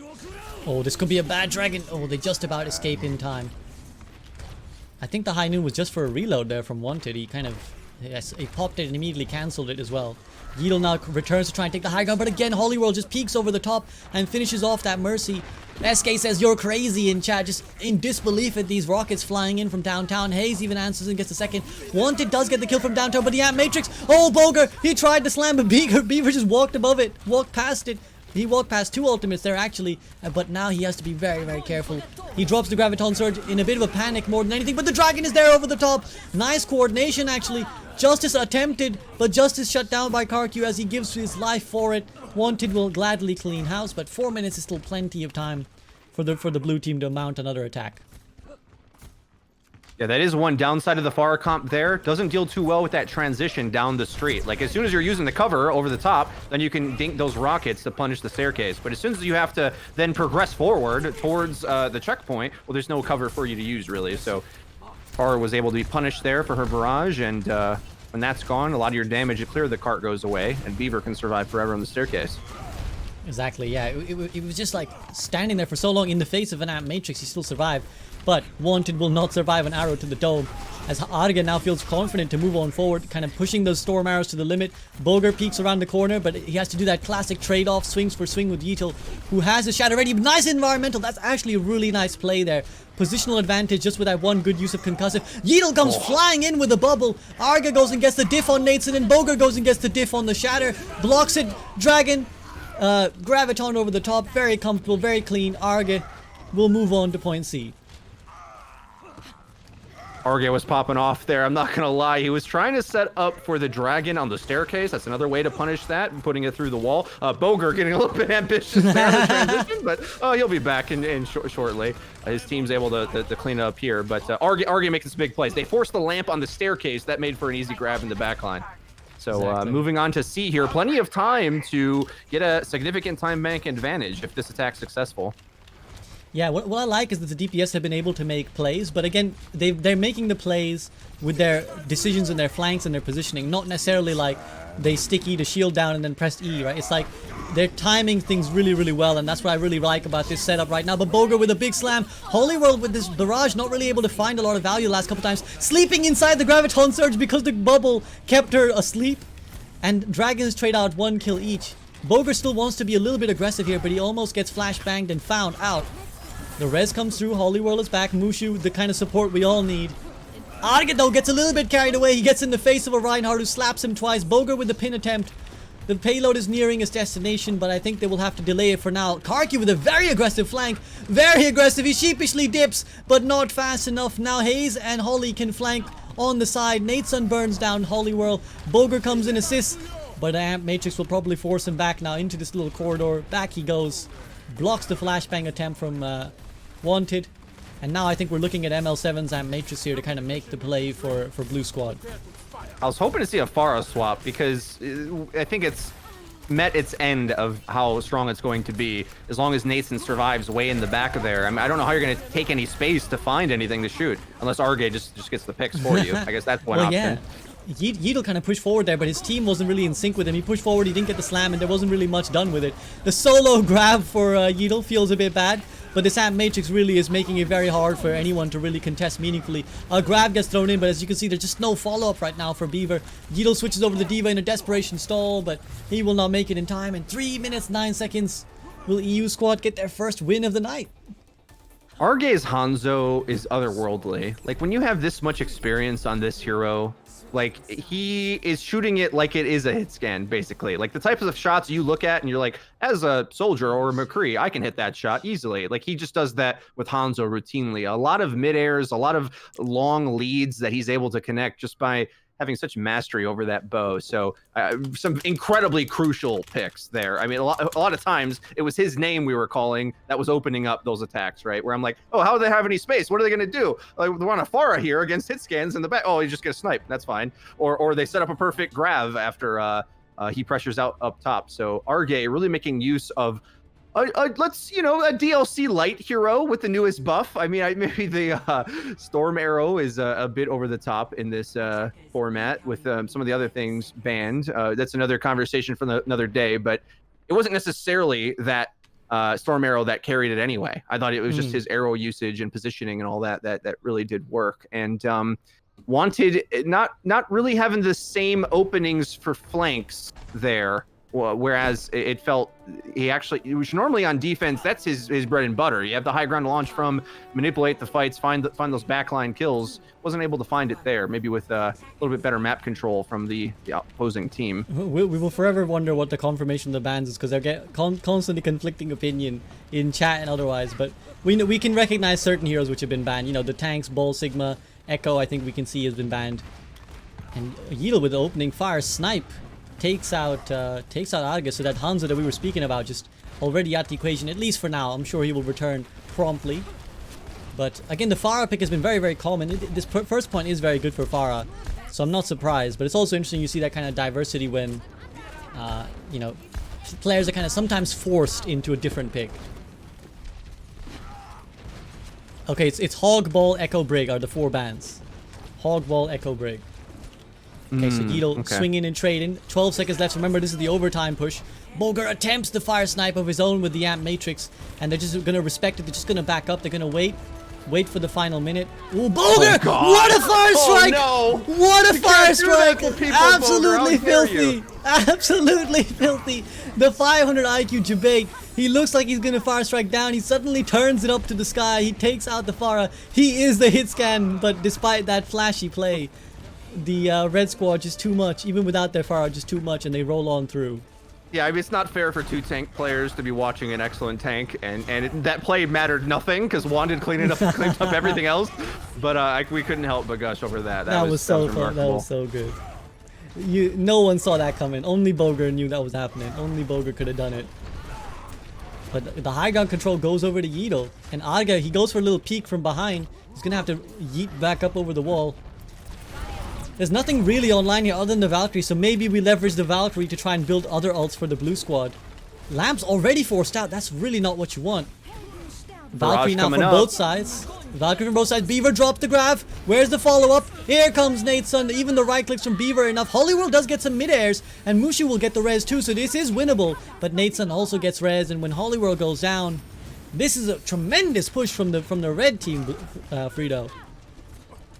Yes, and I hate to keep harping on about it, but it reminds you of the type of thing that's not really possible with our previous experiment where ults reset on checkpoint. Having a bit of an ultimate advantage there makes these overtime pushes much more possible, and it's to your taste whether you think that's good or bad for the game, but you can just see how having that little bit of ult charge for B made that fight winnable. Oof, Bogur almost lands another fire snipe.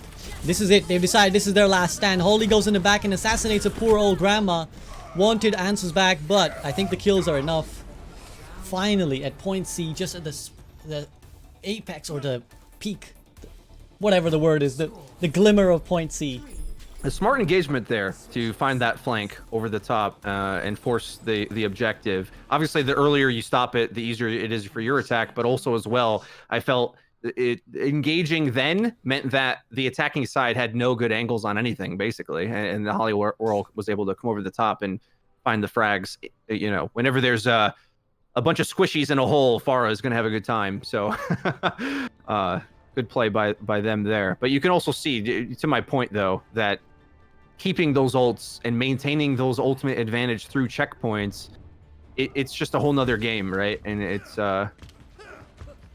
not a good thing, not a bad thing. It's just a thing, you know. And it changes how all that matters. With the team that had the ults ready at the right time, won B and then won C, in my opinion. I mean, the engagement matters, obviously, but anyway. Yeah, I'll be curious to hear what the players think about it. One thing I think is interesting as well, though, about the bans, I don't think it's a coincidence. It's kind of funny that the tanks have been banned the most. And one of the arguments obviously against bans is, well, there's not enough tanks or there's not enough supports. Ironically, it's because we have so few tanks that people are banning more tanks. Because again, as we spoke about, it's more impactful to ban from a role where there's already like only 8 options. Whereas with DPS, we alluded to this earlier, but you know, banning one DPS is not so impactful if there's other options. So ironically, the lack of tanks in banning makes them more appealing to ban, rather than, you know, saying, oh well, we, you know, shouldn't ban tanks or whatever, because there's not enough percentage of them. share of your ban is higher if there's a smaller capacity of that role. So a bit of a problem with our format, but yeah, I mean, we can again restrict it per role, you know, maybe only one tank, but we gave the players that option. Again, this was it's their game. That's what I kind of always come back to and what I enjoy. It's their decisions, right? They decided these things, so that's their call. If they want that many tanks banned and they want to play this, that's their decision, and they're having fun, I hope. So now Amp Matrix gets thrown in very early build from ML. Again, Bogur tries the snipe on the Pharah. This time it was maybe a little bit more obvious, so Nateson was ready. He was not going to relive that. But Arrge again, he's so deep right now. Unfortunately, when the easiest shot comes in, he can't quite hit the point blank mercy, but eventually he does get that shot in combination with the Zarya. But Nana boosted Beaver. High charge Zarya trying to melt people. ML7 plucking Pharahs out the sky. Bogur dropping slams as well. ML trying to hunt down Beaver. Oh, Bogur God. blocks. No, he doesn't. He gets slammed. The lamp saves them. Big lamp from ML, who's now trying to focus on Yeatle. Trying to take him down. The Graviton Surge. There's no follow-up, but Wanted comes through with a high noon from deep. He doesn't have an angle. The payload blocks him. And Bogur survives for now. ML almost another Amp Matrix. This man is running rampant right now, just controlling the game from the backline. The lamps, the amps, And here we go. The hurt comes in. Hayes gets a kill on the flank. One right click, I guess. Graviton dropped in, and the rocket just escapes Yeatle's shield. Takes out Beaver, but will it be enough? Because Yeatle, nano boosted, will survive all of this. Mushu, feeling ambitious with the Glock, pulls it out. Eventually heads on over to Holiwhirl, who's looking for that pocket, but will get flashbang and taken out. And now they have to reset. Yeatle's Rhine in this match. He made a lot of plays there. I was reacting to he did a 180 shatter on Bogur. It got saved from a lamp, but it was quite epic. Some smart Rhine play from him. Which is another benefit of bans. You know, other than meta, you normally see Yeatle on ball. I mean, sometimes he feels forced to play other things, but nice to see players step outside their main comfort zone. Yeah, I like seeing these Reinhardts kind of just show, you know, they both had their chance to shine without, again, being overly dominant, I think. They've kind of played their own mini game as they both, you know, have been challenging each other a little bit. So they played their little mini game, and one comes out on top one time, one comes out on top the other time. That's what you want to see. You want to see good matches. You want to see good contests. This barrage, a little bit preemptive, a little bit too early. ML, though, did drop the immortality field. Not 100%, but of course, if in doubt, drop it out. And they go again. They basically regather their final fight. They know it. They might even wait for the Amp Matrix to come online. No, Holiwhirl goes in, concusses, barrages, bubble over the top, gets the one, gets slept, but survives, which is the most important thing, I think. Wanted a shieldless High Noon, will get deleted. This is a rather odd Amp Matrix. I think maybe ML felt pressure from Nateson in the back there, pops the Amp Matrix. Yeatle tried the charge. He forces the counter charge from Bogur, who also misses, and then Yeatle just exits stage left into the river. And now Bogur pushes forward. Okay, a bit of a different situation here. They are going to have the Hanzo ult that can punish the staircase, like I said. We'll see what they set up. Disallowing them to set up on the staircase is a good play. They attempt it there. I don't think they're not successful, so difficult fight around the corner. One of the most difficult fights in Overwatch, fighting into this staircase control. They're not even going to try at all. They're going to rely on Arrge's Dragon, I think, to try and split people off. Yeatle coming in from the back. Oh, he doesn't connect with the pin, though. His team needed that, I think. There's a nano boost on the high ground, but Wanted is being zoned out. The block is not quite there. Arrge does get knocked down. Bogur desperately shielding his buddy. He does manage to protect him from now, and now Bogur has his own slam that he can drop if he so wishes. The pressure on Yeatle's shield is coming in from Holiwhirl. This is intense. This is on a knife edge right now. Bogur drops a slam. He tries to 180 it real quick on Yeatle, who's isolated, and he finds himself in a room all alone with no support, and Bogur is able to capitalize with the help of his team. Same goes for the Pharah there, who found herself in a room, oddly enough. Wanted does get the one kill, but I think he's going to get picked off here. He's going to get hunted alongside his Mercy. And these staggers, they need to really, really make sure right now that they don't stagger any harder, because they don't have much room to give on point C, Freedo. Yeah, I'm just taking a look at the ults again. Holiwhirl and Hayes have the big combo, and the Arrge Dragon Strike will be coming up again. So with all those ults and no defensive option, no lamp, I think the defense is in big trouble here if they don't get an early pick. There has to be a pick here. Hayes drops it in. Holiwhirl comes in. Barrage safely. There's the pin that takes out the Zarya. The barrage takes out the Reinhardt. There's a counter barrage, but it won't be enough. Looks like Team EU might get their first dub on the board. They're gonna do it as Yeatle makes a hero charge. He will not make it all the way. Team EU redeem themselves. Nice. Another thing I wanted to mention as well, we're seeing kind of a bit of a bias towards some of our DPS players here, because a lot of them are specialists on these heroes. So the effects of hero bans and pick rates and all that in meta, I would not analyze that in any way if you're watching this, because I mean, if Wanted can pick McCree and do this, he'll pick McCree every time. It's not really indicative of you know, the meta or anything. So just keep that in mind, viewers at home. If I stack the Pharah? Ah, we saw it, Bogur. We saw that. Yes. We were hyped. We were hyped. We were hyped. You can see, I'm sure someone clipped it. That was hype. I was sitting there. I was like, okay, I'm going to fire start the Pharah. And then I was sitting, okay, I missed it. And then it hit. I was like, oh, yes. Like, It was actually ridiculous, because you know I had you and the Pharah on screen when the amp started, and then you flicked it and she went off screen, and we just saw your fire strike travel and then kill her, and then her corpse just dropped. Yeah, I was like, yes, that's it. That's going to freshness. It will. Okay, guys, what did we make of that game? That was fun. It was really All fun. the games are fun. That was good. That was good. Fun, because like if you lose one game, you don't think of like like you don't get tilted and stuff. You go like, what are we gonna ban next game? Yeah, I Like also feel like whenever I lose, it's because I could have played better. But when I play ranked, I genuinely don't know what the fuck I could have done better. Like I genuinely just sit there. I was like, okay, I guess we lost. Like winning doesn't feel good. Losing doesn't feel good. Like nothing feels good. You know. It's Well, just you terrible. alright, Bogur? You alright, my guy? So, what we could do is go one more hero ban.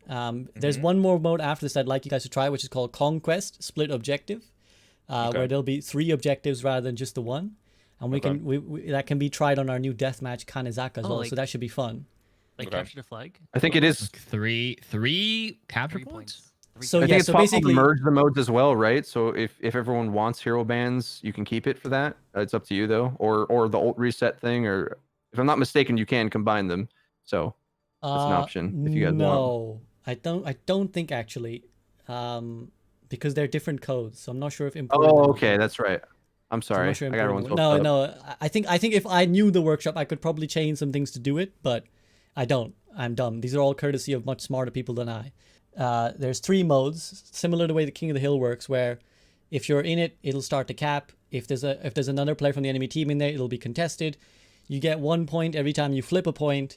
The goal is to get 100 points. Actually, I should use different terms. Is this like the mode in Call of Duty? What is Sort it? of, yeah, Domination. exactly. Like Domination. Yeah, domination. So we can play that in a bit, but do you want to do one more ban?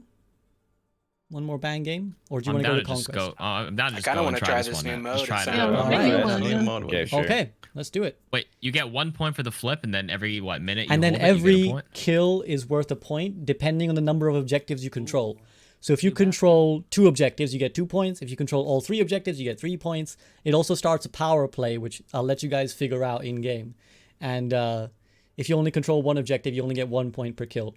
Does that make sense? It's more like Conquest than That's very Battlefield. snowbally. Okay. Oh, I never played Battlefield. Oh, I didn't realize this. But, so there's no points So, gained. No 2-2-2 or. Yeah, 2-2-2 still there, I think. I don't think it's forced in the code, but I think let's go with 2-2-2 if you're all right with that. Yeah. It'll be the best experience. So there's no points gained for like having capture of the point. Flipping, it gets you just 1 point. No, there's But no if you- passive. but if There's you no control, passive. you don't get no. a passive. No, Oh, okay, there's no I see. passive. If you control all 3, each kill is worth 3. Like that's basically that's Okay. crazy. Okay. So you don't score until you kill, right? Is that what you're saying? Okay, Or I flip? see. All about So you- kills then.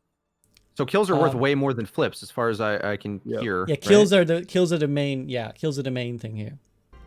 So spectators, as you can see, there's point B there, Kanezaka, point A over in the distance, and point C over there. So all 3 of these effectively work like King of the Hill.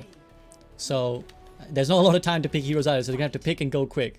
And you're gonna have to rush for these points. So we can see obviously each team starts with 1 favorable spawn for 1 point. Blue team a little bit slower. And you can actually see Wanted is already rushed over. So Wanted quickly recognizing with him and Yeatle have quickly rushed over to point B to get that early control. Zone A has been lost, as you can see it comes up. Here comes the rest of the red squad flying over. Where is the blue team? I think they're quite happy at the moment on their A. Bogur now comes flying in. Bogur, where are you going? Oh, they have AFK? By the way. Yeah, Oh, sorry. AFK. Interrupt. Sorry. I can restart. Yeah, and from what I could see, Bogur and Hayes tried Ryan Zarya, which I would assume when deathmatch tanks are in the pool that they would kind of get clowned in this mode, assuming you have to split up. But we'll see if they play together and just deathball then. Nope, Bogur swapped. He's like, forget the Ryan, I'm going to Hog. Yeah, Hog and Ball would definitely be a lot stronger in this mode. And if I do recall correctly, they have put domination in the arcade before, but not this Conquest special, modifiers on the kills and all that. It's not like that. They have tried a basic domination before. Right, okay. Unless I'm mistaken.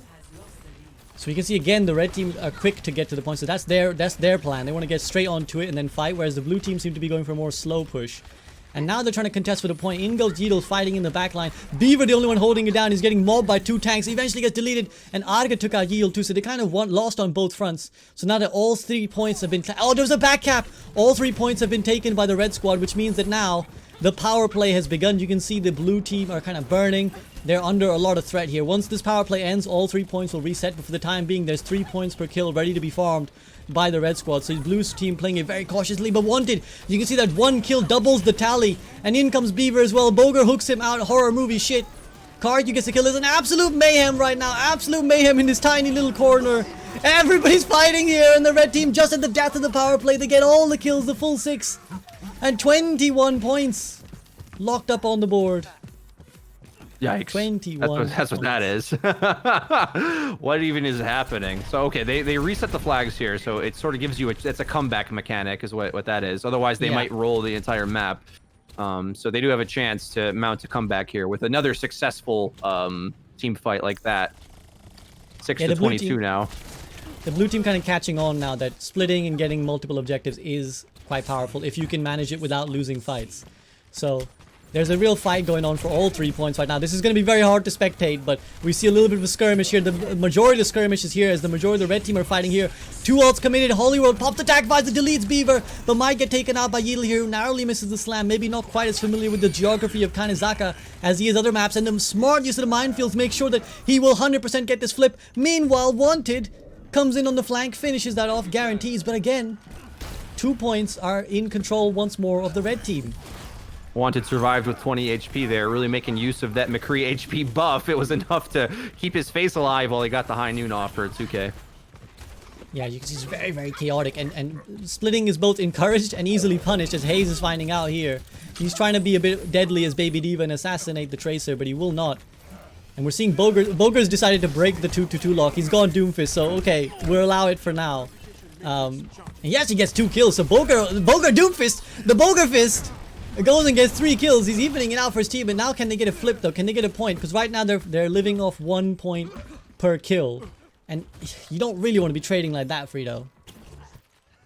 Okay, this is pretty hard to watch, I'm not gonna lie. Not only is it a new map where we're not really used to where the engagements are supposed to happen, the mode itself incentivizes the engagements to be all over the place. So blue team has put some scores on the board, but the red team has maintained more domination points, flags, I guess they're called. So their scores have been more efficient. Exactly, yeah. They've been kind of playing the game, whereas or playing the mode, whereas the blue team is just trying to frag out as much as they can, and it's not quite panning out because they're still trading evenly despite all that. And trading evenly when you're getting 2 points to 1 is really not what you want. 1 second, I'm just changing the overlay so that stream can stream properly. Ooh, the pulse bomb stick almost comes in. Arrge narrowly escapes, but Bogur will not. The hook comes in, the horror movie hook, out of screen, out of shot. The red team just kind of farming right now. I think they've kind of grasped the broken characters more quickly, I think. You know, Ball, Roadhog, McCree, Tracer. These are the characters that really thrive in this game mode. And they're kind of really showing that the high mobility, high damage output. Another power play begins. Another time the 3 points have been flipped for the red team. And once more the blue team are endangered. The blue team are looking a little bit worried. Bogur Fist trying his darndest, but we're approaching the end of this game here. Looks like 73 points, about to go up to 100. They are finally gathered. It seems like the power plays force the blue team to actually gather, and then they actually die a lot less. But apart from that, when they try to split, oh, see there again, they kind of split a little bit, and instantly the punish came in from the red squad. So it just seems like they're better deathmatch players, if I can sum it up that way, Freedo. Yeah, deathmatch is the right word. This is a deathmatch map. I don't know if you've got a chance to play this map yet, but it is an amazing map, just like in FPS games in general. It's kind of a flawless Quake or Call of Duty map, and it's playing out like that with this mode as well. It does remind me of Call of Duty quite a bit, because this is how like COD esports looks when just everyone's jumping in front of onto the objective and fragging out and just non-stop action. So that's how this is working out. I'd be interested to see what this does on a bigger map, so we can more easily get stock of what the heck's going on, and it's you don't turn the corner and there's instant death, which is kind of what was happening. Yeah, so not every map is supported, and only unfortunately because of the restrictions of the workshop, it can only be done on deathmatch maps. But we have the modded deathmatch maps like Blizzard World and Lijiang that are available, so we can try something like that next. But the red team are 1 kill away, so this is it, do or die. If anybody dies from EU squad, it is over. Ooh. Actually, it doesn't. Oh, I think it won't flip, will it? I think maybe the code is busted there. Yeah, I don't think it will flip. Okay, code settings weren't right. You need a power play to win.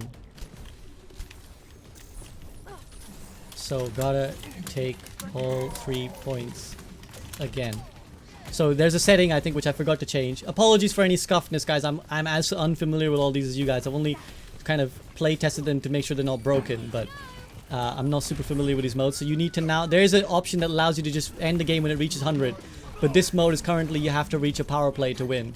So the red team are gonna now have to control all 3 points.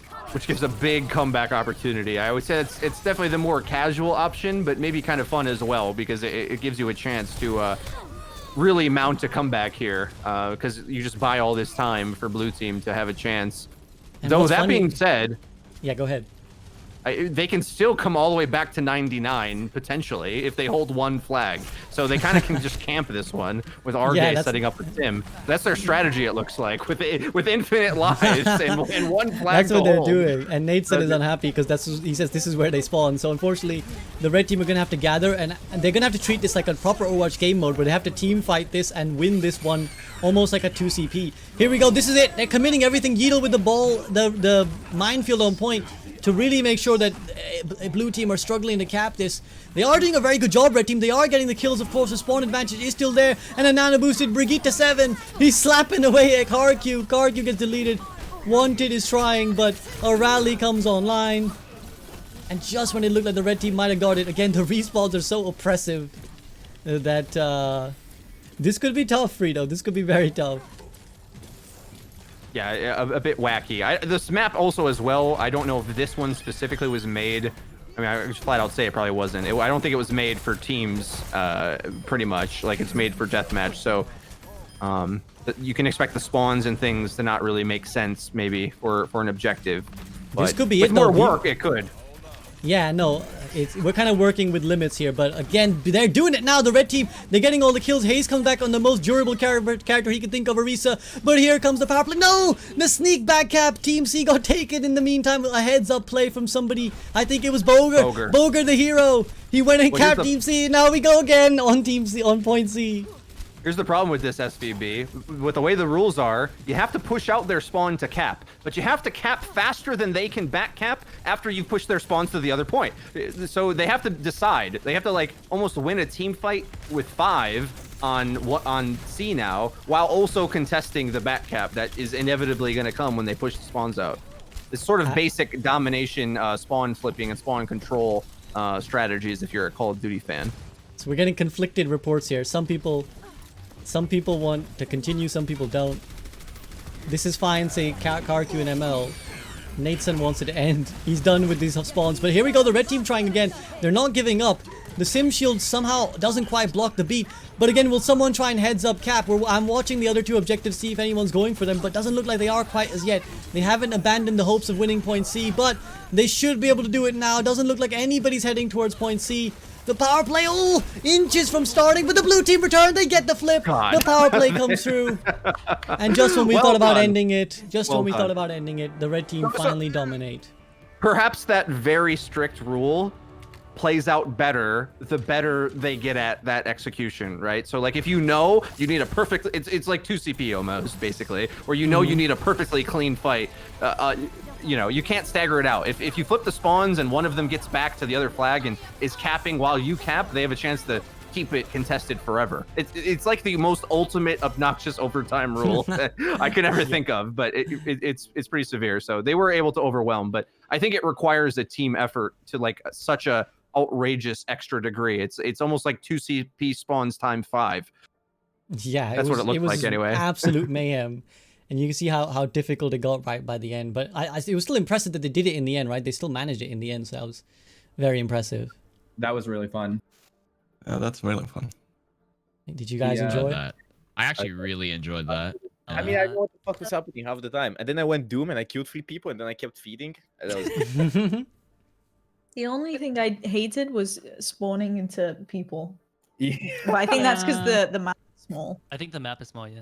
Yeah. If the map was big, Yeah. it'd be a lot more. Because different. I spawned into a road huggle and that didn't feel great. You're probably wondering how I wound up here. I think somebody suggested that instead of having all 3 to finish the game, maybe just hold 2 points for like a certain amount of time, like 20 or 30 seconds, and that could be fine. Because it is kind of hard to complete. Too, though. Or just a score limit. It simplifies it as well. Yeah, I think the limit would be best because holding 3 at the end, if it comes down to a team has to make a power play, the games would go on for forever. I think. Yeah, it's very hard to get all 3. So there's But a it few. was really fun. There's a few things I can change. So I've turned off the require power play. So now the score will reach. I can change how long spawn timers are, min and max, and I can change the score if anyone wants. I can also change the respawn locations to be static instead of.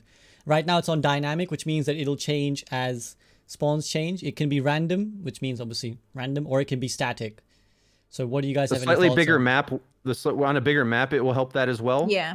Yeah, And we're on longer Lijiang spawns now. gives you more room to move. So that's something. This feels like a Call of Duty mode to me, and having longer spawns in their competitive mode, really it opens up your movement when you It feels die. like hardpoint. Are we forced to play 2-2-2? I've turned the lock on now. Yeah, I know you went and broke the 2-2-2, but Naughty. So are you happy It's with okay, I everything just else? swapped a ball and fed on ball to even it out. Someone also said the capture the flag map should be better for this.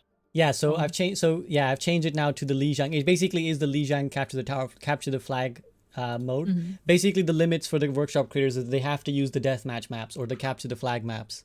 So it's all the remodded. Can like we put we have, Junkertown on? we have Blizzard World is another big map if you want to try Oh that. no. Oh, That might be too But it's big, only yeah. it's only Blizzard World B. It's only Blizzard B basically. Oh. That That could be good. I think Lijiang's Those the are well best such in my long opinion. sight It's lines. better, Like yeah. this. Okay, let's try kinda not- Lijiang then. Let's try Lijiang. Okay.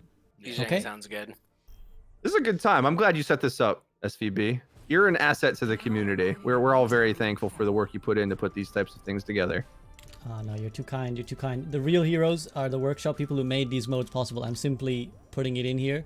So again, shout out to Grandeur Hammers and Cactus Puppy and Joe Spurt who made the Conquest, who made the Hero Band mode. And shout out to Andy GMB, always the MVP with the workshop, who made the Ults Reset mode. So shout out to you guys. And looks like the blue team have caught on now, ball OP. And they're going to mirror the ball. So this should be a little bit longer. This should be a little bit larger map. So this should make for a bit more of a tactical game, shall we say, Freedo, than the last Fiesta we saw. Yeah, which was fun in its own right, but whole hogs in a small room constantly. That's almost tiny Overwatch, isn't it? Exactly. Again, though, the red team seem to have the grasp of splitting a lot better. I think just intuitively they have that splitting down. Oh, but Hayes has seen, now Hayes is realizing these tactics. They decide, okay, well, if you want to take B, we'll just take C from you. But then the red team answer back and they say, well, okay, well, we'll take your A. It's a real sort of tug of war here, and Yeatle brawling it out in the room within an inch of his life. Hayes takes him out. Yeatle was the kind of sacrificial lamb sent in to recontest point A. This is still quite chaotic. Both teams kind of jostling for any points they can get. Yeah, going for the base flip, I guess you would say, is typically not a good idea with the way spawns work in these types of modes. So I think that kind of got punished there. Yeah, it's kind of very risky, right, to split and go for it, because if you fail, you definitely lose everything you had. So you have to really assess the risk. And again, I think the red team have done it smartly, where they only ever send like one person, like maybe Yeatle and maybe Beaver alongside, the people who can kind of survive for a long time on their own. Whereas I think the blue team try to move a lot more in unison, and they get punished for it because either the stall is long enough or they lose a point in the process, and they constantly find themselves pushed back to their spawn. Arrge with the snipe, and I wish you saw that. Yeah, that was a hilarious sim ball snipe. Double hit as well. Eskay got a little greedy on that one. You love to see it. So it looks like finally the Team EU are getting some momentum, but again, the respawn timers being quite slow. They still haven't been able to capitalize that into a point flip, and you can see Wanted is returned. He's already going for point C. He's already going for the back cap. He's trying to hunt Hayes. He goes for the reload high noon. He will probably find this wrecking ball. Oh, jukes from Hayes! Oh, he escapes. No, not quite, not quite. Almost. in the meantime, all-out battle here on point B, Freedo. And if I have a moment to be nerdy, I don't know if I do or not with the... Go for it. It's hard for me to track the action here, but the kills the blue team got on the entry there, remembering the rule set, weren't worth as much as the trades the red team was getting. So they're just mounting a bigger and bigger lead. So blue team had an opening, but they get 1 tick per kill on the re-entry, whereas the defending team gets 2 because they're holding 2 flags, if I'm explaining that right. Yes, exactly, exactly. They're kind of, yeah, it's like literally double, it's worth double for the red team while they control these points. So Hayes says, well, let's go for the back cap, but unfortunately, a wild wrecking ball appears to ruin his day, and that's going to be the end of Hayes, I think. It's just that constant tug. The red team are constantly splitting their resources just right, I think, and it's just very impressive to watch. I think they've just got that element of it down. Because the blue team kind of tried everything. They've tried splitting, they've tried going turtle, and we might argue that maybe on balance the team NA is slightly stronger as we've seen from the other modes. But I think it was closer on the other modes because the tactics were a bit better for EU squad in those modes. Right. Also, I'm a fan of the Lucio pick here. You know, got sniped on defending earlier, but that sort of helps your ability to flexibly change where you're going and sort of frag out and get to different positions. So I think it's a hero that's going to have a biased performance for this type of mode. Oh, Arrge just launches an arrow inside Nateson. And that might be enough. The 2 zoning ults, 3 zoning ults, Minefield, Coom, and Dragon all thrown in from the B team, but they're still, or the blue team, but they're still not quite getting what they need. Now the whole hog, the 4th zoning ult, they've gone for the full zone squad. But here comes Yeatle with one of his own. Mushu goes and pops the Transcendence to clear these mines. They'll get the flip, but I have the suspicion that Yeatle wants to go in back cap if he gets the opportunity. No, Wanted just returns, he starts getting kills. Maybe a larger respawn timer might make it easier for things to flip over, because right now the blue team just keep struggling to get, they get the first set of kills, but the second set always goes against them. Right, and the longer that's happening without flag control, the bigger red team's lead grows. Exactly. Also, as much as I was praising the Lucio pick, I cast her cursed Eskay rolling into a mine. Unlucky. I held the point anyway, but it's just funny. And again, like a high noon in this open ground is just so punishing here. You just cannot get the flip, and Wanted, we can't say it enough times tonight, just making this hero look broken when, you know, he really isn't. Medium broken. Medium. I mean, he's kind of broken annoying. on the whole, but I mean, what am I saying? Not the most broken DPS. Anyone who watches my stream knows how much I hate McCree, but I'm trying to be fair. I'm trying to be fair. I think it's impossible for a team to win once the team has B. So that's SK's feeling. Now that is this map is too linear. I was happy to get to Gardens, but are we only gonna be on Control Center? No, I think all 3 of the things are available. So if we were to like re-go, I don't think can I change the specific map? I think that's a new option they put in like a year ago or something, if I'm not mistaken. If somebody knows in chat, let me know if I can change the specific map that we go to. I think it's a lobby option, but yeah, I wouldn't want to force you to stare at a screen. Yeah, exactly. While I'm hunting, let's not miss out on the yeah. action. So if anyone can confirm to me how it's done. Under modes, control. Okay. So let's go to lobby, settings, modes, control, or team deathmatch. Okay, control. All. Oh, it's not a control map, so it won't work. That's so frustrating. Go to the maps list. Okay. I'll do that in between. Let's watch the players play. Let's watch the players play, and then we'll kind of in between we'll try and change it up. But it does seem like the blue team are kind of struggling. Go next map? Question mark. Because it seems like they're kind of. Well, blue just got 2 flags, but we'll see how long that lasts. They're capping okay, yeah, they got it. So let's see the theory pans out, because right now SK's theory is that if you control B, you kind of control the game, and the flip comes in immediately as we say that. Mushu just cowering in fear in a corner, trying to survive for a little bit of time. But again, just seems too difficult for the blue team. They've tried. Oh! The hook through the bubble! Bogur was usually probably be on the receiving end. This time he's on the giving end. Holiwhirl kind of again hoping this. Oh, nice hack on the Lucio. This could actually be very good. This could be a free pick. Oh, the Transcendence doesn't come in time to save the Tracer. You first wanted in ML7 having some sort of gentleman's agreement here. I'm not sure what they're trying to figure out here. What's going on here? No, the team interrupts. They disrupt the cap, denying ML7. But looks like in that meantime, the zone B might get taken. Nope. Again, I think they just use the high mobility characters too well, right? Like Yeatle, Nateson, and Eskay have kind of just roamed and patrolled this map, and by the time a point is flipping, they're there. So, I can apparently change it on the TDM thing, so I can change which specific map we go to if we want to go to Gardens after this one, for example. It might have the same problem, but yeah, maybe we need to change the teams as well for this. I don't know. Maybe. And I think I can also change the respawn time to make it longer, because I think that's one thing that makes it very hard once control goes over. Because you keep your space longer. If you respawn right where you were, then the re-entry isn't worth as much in terms of space on the map. Yeah, exactly. Looks like Team NA might be not far from locking it up here. I also think I forgot to set... There's so many variables here. I forgot to set the minimum ping as well again, I think. So, the ping diff has returned. Which is another element that might be playing into things here. Ooh, nice hack comes through on Beaver, so he won't be able to contest long as he tried to back cap and flip. But still, it feels like Team U... Okay, the Team U have now finally got control of 2 points. But again, whenever they get 2 points, it seems to be 2 points that are far apart from each other. Eskay with the solo beat just in the face of Team EU, who are now turtling up. Wanted with a high noon. They're all trying to pounce and collapse on this point C for some reason. Seems like Team NA have had enough. They just want to go for the throat, go for the jugular, finish it off here. The beat just in time from ML to save everybody, but is it too little, too late? One more kill will confirm it. Can this be the most legendary of comebacks? Eskay cowers in fear.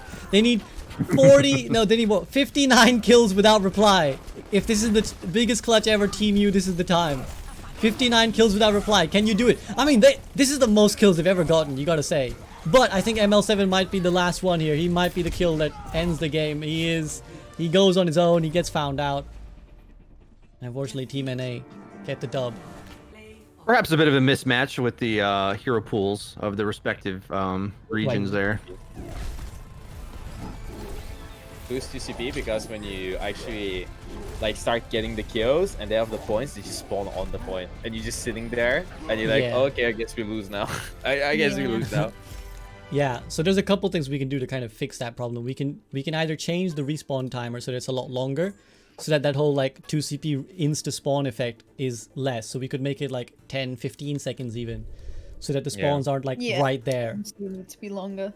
I think it's longer. If you have more points captured, it scales longer respawns. Yeah. Just so. And also, I think when the map was smaller, it felt more chaotically fun as well. If that makes any sense. Yeah, my thing is like, if we're on that map, for example, everyone's gonna cap the spawn thing, and then people are gonna fight in the middle, and whoever caps in the middle, you know, they played better with their, but then it doesn't feel like the other team can actually cap it back. Like even if they do, it's whatever, you know, because they're just gonna retake it, because you have the enemy is just gonna spawn and spawn and spawn and spawn and spawn and spawn, and while they're spawning and spawning and spawning, they're gonna, every time they kill you, they're gonna get double the points.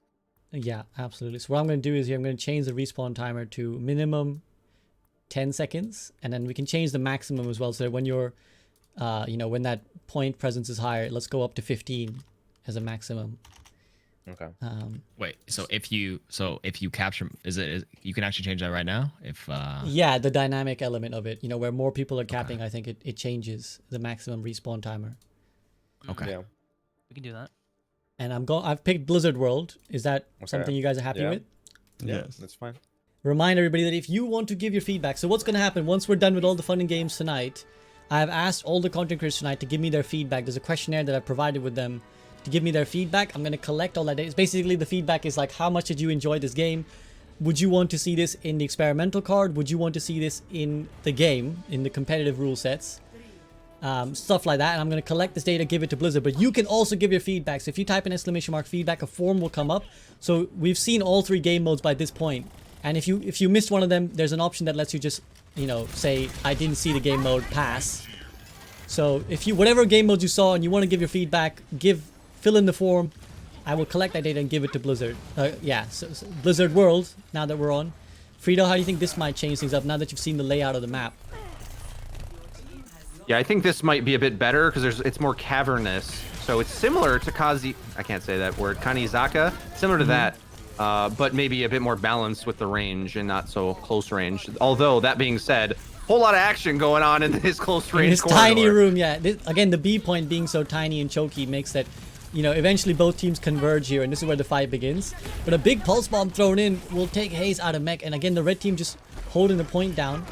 But again, let's not underestimate the power of the little skirmishes. Bogur goes for the attempted back cap on point C, but again, the respawns come in and deny it. So, once more, getting B is just so advantageous. Right now, it's just, I think, Mushu holding it down. This is really going to test how strong Brig is. 1 Brig versus 4 people.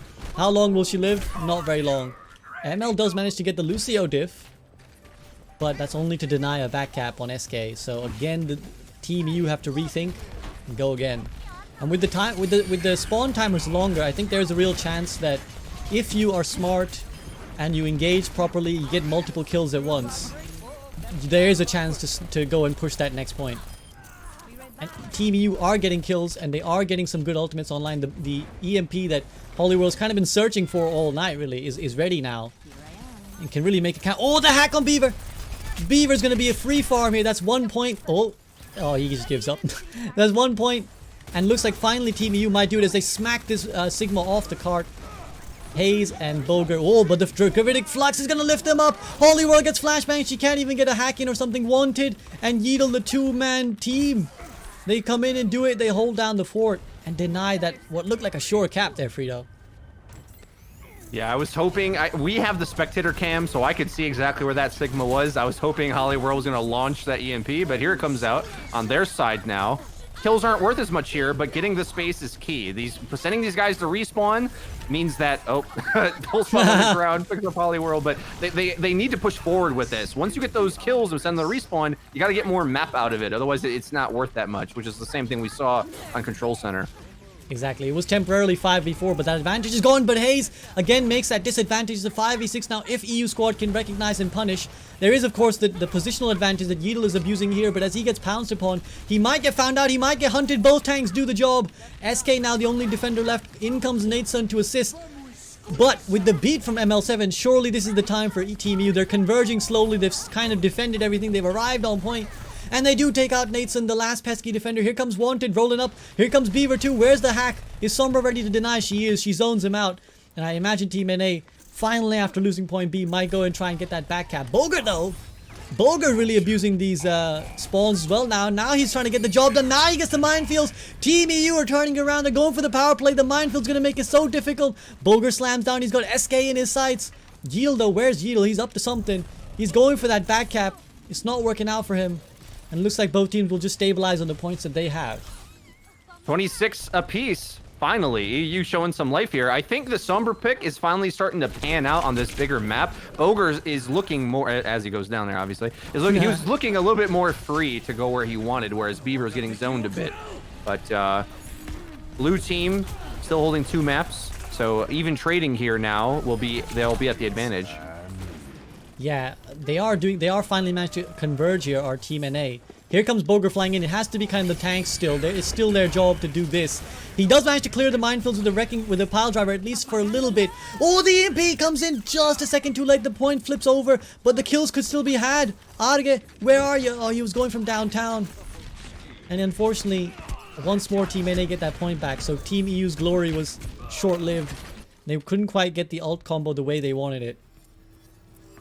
Down now by a full team wipe, 6 points, which is what they'll need in order to get any space, really. Good hack, though, on the side. Wanted going for his stereotypical Wanted flanks, gets punished there with the hack from Holiwhirl. And now Bogur, while the distraction is there, Bogur's going to start trying to flip it up. Yeatle goes and addresses, but ML. Another hack. Another hack. So Holiwhirl really sniffed this out. She's realizing that Team NA is a little too flank happy and is starting to punish it with the stealth. Exactly. I think another hack on the Sigma might come in. No, the Transcendence comes in time. Forces Holly to decloak. A Gravitic Flux though also committed and still doesn't quite get. And Arrge, this is a great zoning tool here. The Dragon really clears out the point, so does the Minefields. And even though they're down kills right now, they really have the positional advantage, but they don't have the player advantage. Hayes with another zoning ultimate, the Diva Bomb ticking up slowly, wanted again, just using the glorified reload of the High Noon. But Arrge from back, Arrge is just playing this really smart. He's just kind of poking around the edges of the point, using his team to poke and prod while he does damage from the outsides. And another dink, another one. Let's get it. Another one. Another one. Here we go.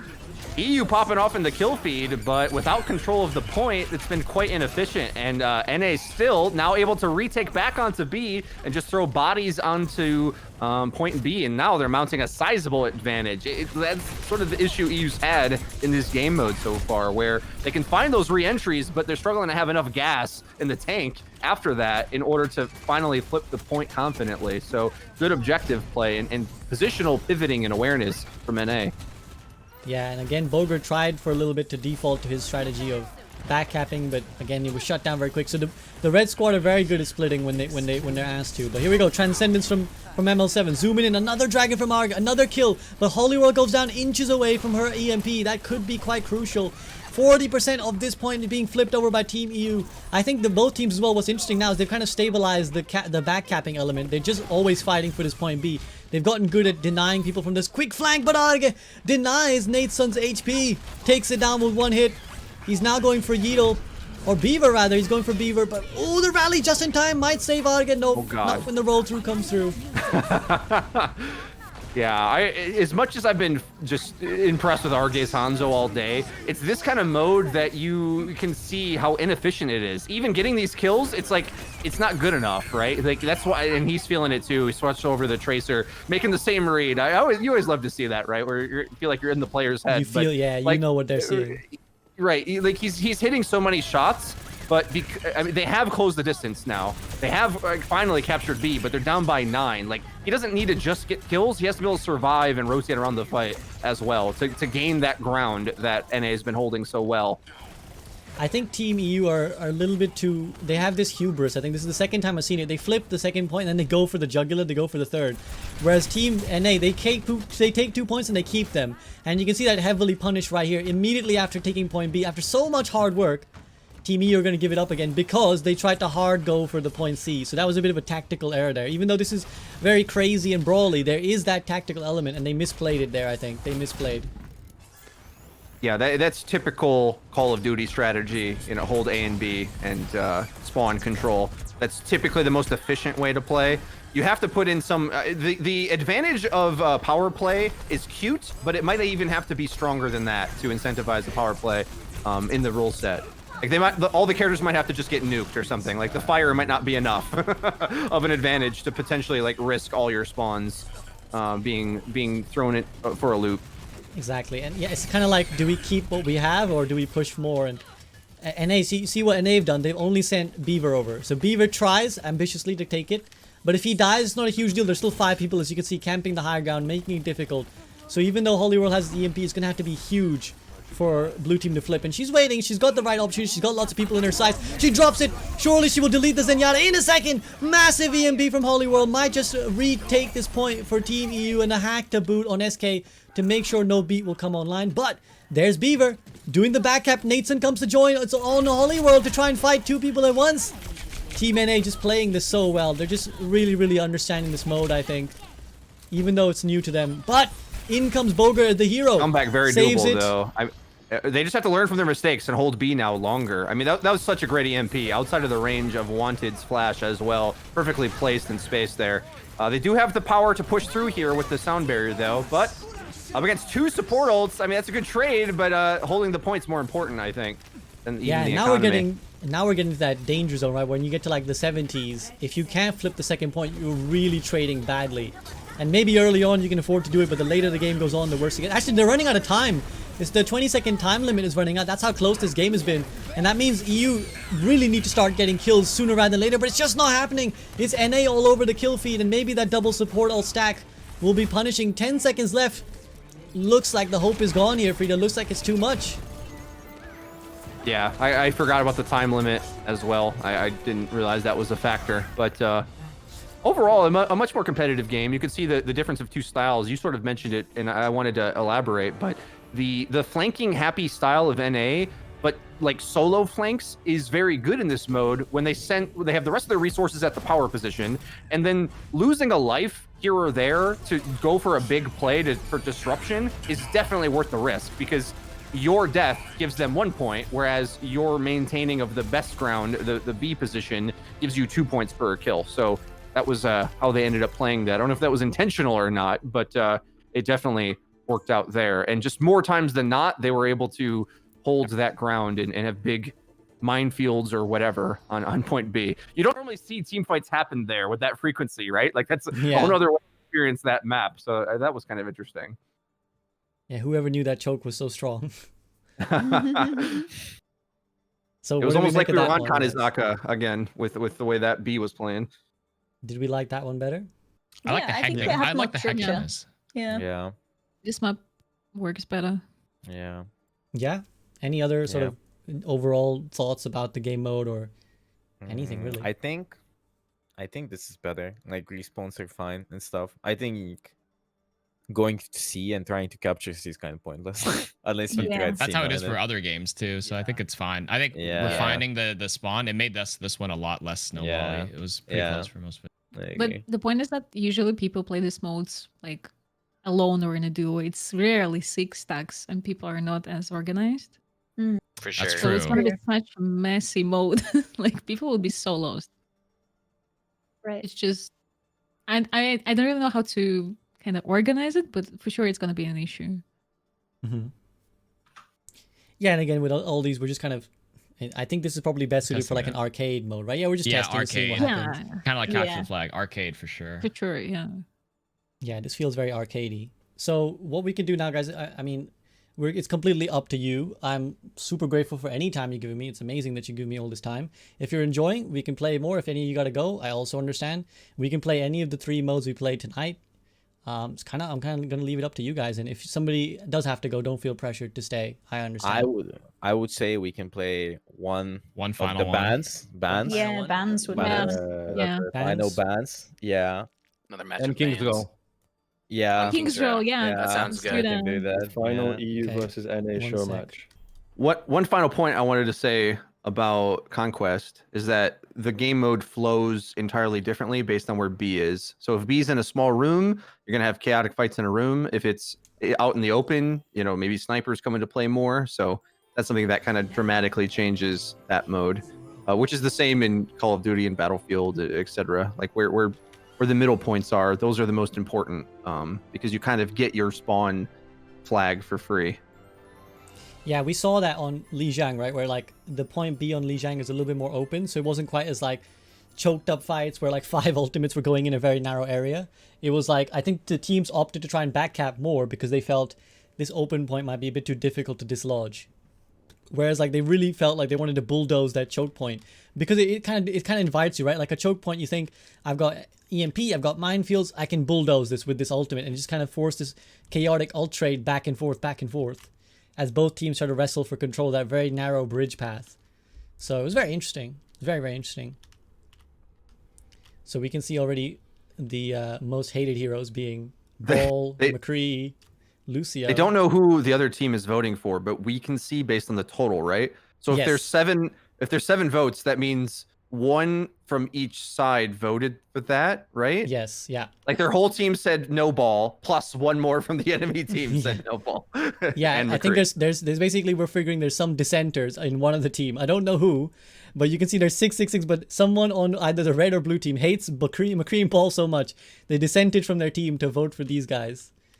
So we'll see. All McCree, Lucio. There we go. Brig. Okay. I think if I spectate their POV, I should be able to see who gets banned. I just need to memorize this overlay to kind of figure out. Ball, so McCree, the voting is a little confusing. If you look in the top, it shows for me selected heroes. No, that's Ball, just McCree, no. That's just the person you're spectating what they've selected. So that's showing what they've selected for their bans. Ah, there we go. So it's 2 supports I can see. I think it's BAP and Brig are banned. Which DPS is that? That's McCree and Ball. Okay, BAP, Brig, McCree. Somebody note that down. And Ball. BAP, Big, McCree, Ball. And now the red team will get their, or the blue team will get their 1 additional ban. Where are you seeing this? I'm confused. If you spectate their POV, you can see what's been X'd out. The other thing I wanted to bring up, SVB, is here's a question for you. If hero bans is so bad for Overwatch and breaks the game, why are these guys so excited to play it? For no SR? Oh, it's an interesting question, isn't it? We voted for Signifier, but they aren't banned. Not all of you voted for them.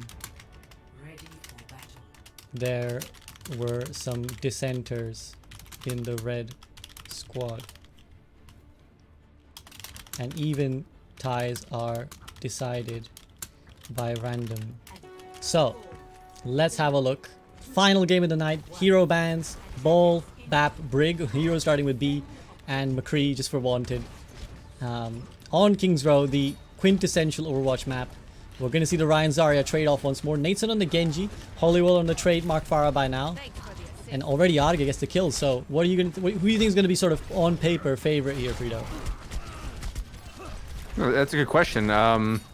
With McCree being out, I think that's quite a nerf to Wanted. Not to say that he's not going to be good on Soldier. I just think he's just a sensational McCree. So I think that might be one of the biggest gaps here, where Arrge and Holiwhirl are kind of in their happy place with their heroes. Yeah, they're in the element. Oh, but a kill already comes through. Beaver will trade his life for it, and I think Mushu might be able to res once Bogur is safe. Ooh, no! The risky res. Bogur wasn't asleep, Bogur was asleep, so he couldn't protect, and Yeatle just takes that opportunity ruthlessly, recognizing the gap there. We've seen him kind of play main tank mostly, but I know it's his off tank that really shines. Even when he's not playing Wrecking Ball, his Zarya Diva are filthy. And in comes Beaver from downtown, pins Bogur, who is nano boosted, so he's trading more favorably. He might even take out Beaver here, trying to use those pillars to avoid as much damage from Yeatle as he could. But it will not be enough. Hayes does answer back and take out Eskay, but no ults will be reset here, so that means that ult economy will very much be a thing, and blue team will probably have to give this up, Freedo.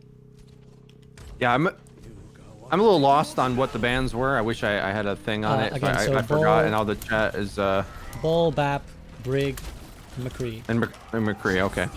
So there's a little bit of bias in our players as well, because I think so we did put the echo nerfs in, but sometimes testing in this environment when people are playing for fun is a bit of a downside, because people they're willing to play heroes that maybe they normally wouldn't pick, or you know.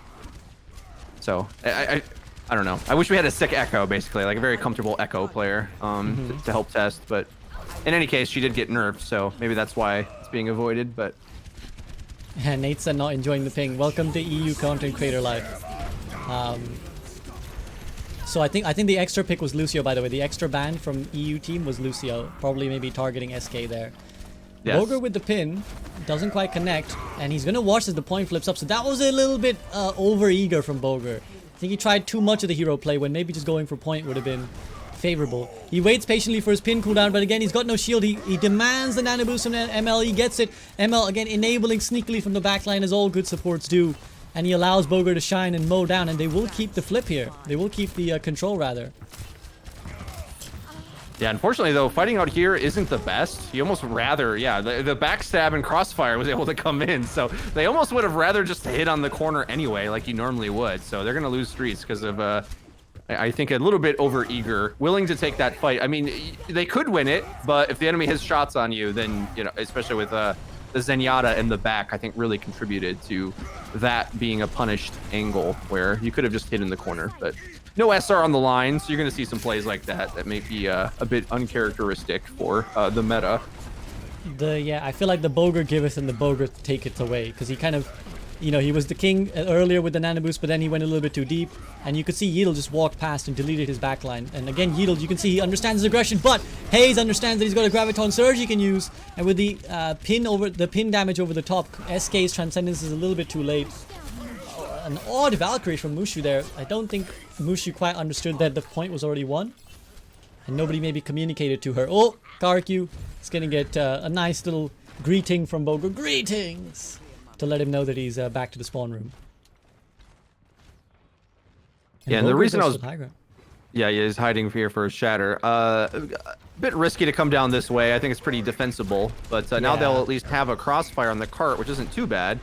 Bogur's risking it for the biscuit here. Well, Beaver will oblige him by rotating the other direction. So attackers and defenders kind of swapping positions here. Backline shatters. Oh, the back shatter to 180. I think he went and turned around and tried to get someone. I think it was KarQ he tried to get. There's a bubble there to save KarQ. Yeah. That's what saved that there. That was quite the clown fiesta because Arrge was Yeatle suck my dick, says Bogur, because he's not appreciating that bubble that saved KarQ. Holiwhirl though with a big play. Will that be enough? I don't think so, because Wanted's Tackfire is kind of cleaning house. But it was a nice attempt, I think, particularly if Holiwhirl will presumably switch. Because I don't really see Farah working out on point C. Nope, still sticking with it. Okay, so... yeah, I feel like a bit mismanagement of what the team's direction was there. Bogur got a little bit too carried away, and ML could not save him this time. But now does have a nano boost to maybe give to Bogur, to maybe allow him to be aggressive. He's going deep, he's cutting LOS from his healers, but he's getting the kills regardless. Pulse Bomb, Hayes gets the nano boost to make sure he survives. Bogur still swinging, he wants revenge on Yeatle, he won't get it tonight. Not right now, maybe a little bit later. Yeatle's still high energy. Yeatle has had the Harmony Orb on him predominantly. I think that's been a tactic, whether conscious or subconscious, from the red squad, where they just leave this Harmony Orb on Yeatle and let him go aggressive. And with that high charge, he's quite the threat. Okay, Bogur has a slam ready. Does Beaver know? This is always the game with Reinhardt's. You need to know what the enemy Reinhardt's rough ult percentage is. Beaver I think he recognizes, but there's no amount of ult tracking that will save you when a fire strike comes in your face. Bogur goes for the hyper aggressive charge, hyper punished for it. But Arrge is able to maybe thrive. The attack advisor forces Holiwhirl to get to the low ground. Arrge hoping to delete Wanted here. But he needs to be careful. He needs to be very careful, actually. He peaks a little bit too aggressively. Over-aggression has been, I think, the fatal flaw of Team EU. Even in the Conquest mode, they tried a little bit too hard to get the everything, the all or nothing. And I think that's punishing them, Freedo. It is, but you can see why it can work in this type of game mode. Whereas those types of great Rocket from Holiwhirl there, where those types of decisions really were punishing in the Conquest archetype game mode. In King's Row, we've drained a lot of clock. Like, they've lost a lot of fights on defense that maybe they didn't need to, but there's only 90 seconds left, and there's no guarantee they're going to finish the map. So perhaps that's a very fair point. Good old King's Row coming in the clutch for the way this is scored, or the game mode itself. Yeah, that's a fair point. That's a fair point, because through it all they've survived, and that's all you really have to do, just survive, right? Like keep it going, keep it going longer and longer, and the spawn advantages will obviously be an inherent advantage. It looks like these two tanks are sneaky because they want to drop a grab and maybe a shatter over the top, but still they're waiting. Here we go. It goes down, but Eskay was waiting. Dragon over the top. Can they do something about it? Bogur trying to cut the healing, and an anti-nade comes through at the last minute from ML7 from downtown. Bogur now holding on desperately. A shatter comes in, but Hayes gets nano boosted.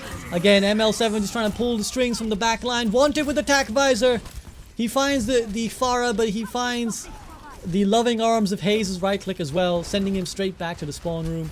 Eskay with the bubble feels ambitious enough to poke, but gets deleted. And 30 seconds left. The shenanigans were all fine and good. Oh, he's going for it again. Never mind. Oh, no. Bogur's trying to throw again. What is he doing here? Oh, I was just about to praise him for the set play that they did before. Got a little ambitious 20 seconds there. That may cost them. That may cost them dear. They will get good respawns here, so they will not get the overtime respawn penalty. But that's another one of those Team EU team fights. ML's keeping the card contested, and they didn't realize he was doing a little sneaky, but now he's been found out. At what cost? Oh, ML7! He still kills KarQ! He still kills him, and Bogur comes to his rescue, but Bogur realizes that he's the one who needs rescuing. Oh, that was huge. ML did everything right. Everything he could have done. He stalls the cart and he trades. He says, I've given you a 5v5. Bogur says, make that a 5v4. And that will be too much. I think Bogur, as much as we praised him, we must also criticize when the Bogur throw comes in. He had a hot day and he's kind of feeling himself in this game. He's like, let me get another hero band King's Row, do one for the boys. I mean, it's still winnable, but I really liked when he just held the corner. Sorry to interrupt you. I'm just gonna go to the bathroom, so please continue with this for the chat. But I really gotta go. So, entertain. Right, chat. I mean, there's no SR on the line. There's no tournament to play and win here, so it's not a big problem. But it was so beautiful to see them set up that grab and manage their resources up against the Transcendence. They went for the very delicate nade in order to anti it. Bogur pushed the shield forward to split off the Transcendence healing, and between the Dragon Strike and the Barrage, all that was tactically used. And then Bogur's playing like an absolute maniac, trying to take the most awkward engages on Kings. The reason why Ryan is good on Kings is because you just hold a corner and stand there. You don't actually have to play like you're a wrecking ball. But Bogur trying to put on a show for us and definitely making things interesting. Either way, as much as I'm whining about it, they did drain the clock to 0. So that type of playstyle, way better on the attack. Like forming wacky team fights in order to really press or stress the defense, it can gain you some ground. So if Bogur keeps that attitude, I think it's even better on this side, especially if he goes to the Winston. But looks like he wants the Reinhardt. Picking that. Up against Beaver and Yeatle's Sigma Hog combo, which is kind of pretty horrible for normal main tanks. We'll see what they do. Keep in mind, Lucio is banned out, which means that this poke style is going to be even more dominant than it otherwise would have been. So closing the distance up against these poke tanks, which aren't really nerfed beyond the most recent ones. This is the experimental, but they didn't get touched. Does get a sleep in a pin though, but Bogur, don't do Beaver it. survived. Okay. Bogur gets away with it. I'm back, by the way, so thank you, Freedo, for holding down the fort. And yeah, you're very right. Is this maybe the first time the bans have been there and they haven't banned Sigma, so we do get the chance to see him. But then Yeatle switches right back off, so Bogur just holds his shield up stoically on point. Says, this is my job now, I won't charge anymore. I wonder if someone had a word with him. Bogur, less charges, please. Oh, no, probably not. In he goes. But yeah, it seems now the ult economy will punish again the red team because they're having to make a couple swaps. So Yeatle now goes over to the Zarya. And Hayes' 45% advantage and of course energy advantage. Yeah, I'm not sure why he doesn't like the Sigma there. I suppose Zarya is going to help against the Ana for his Hog, but I think you just have to play that with positioning. I mean, Beaver punished a 3rd time now already on the attack, and we're like 20 seconds in. He's hitting sleeps on cooldown on poor Beaver. Well, yeah, unfortunately, as good a hero as Roadhog might be, you have the hard counter in ML7. The hardest counter a human being could imagine is right here in the lobby, so it might be, yeah, Beaver recognizes this as well. He says, okay, I'm tired of getting slept and anti-nated. Let's head over to Reinhardt. Holiwhirl somehow contrives to kill Eskay and herself with 1 rocket. I'm not sure what happened there. I think you take that trade though. I think you take that trade though. I think Farah shouldn't damage herself just like Junk. I think that's fair. Yeah, maybe out of Barrage. Maybe in Barrage is still fine, but out of Barrage certainly seems unfair. Looks like there's a bit of a brawl in that hotel room. Beaver comes flying out only to his death. And slowly and without much fuss, without many team fights, Team EU are just pushing it quite comfortably.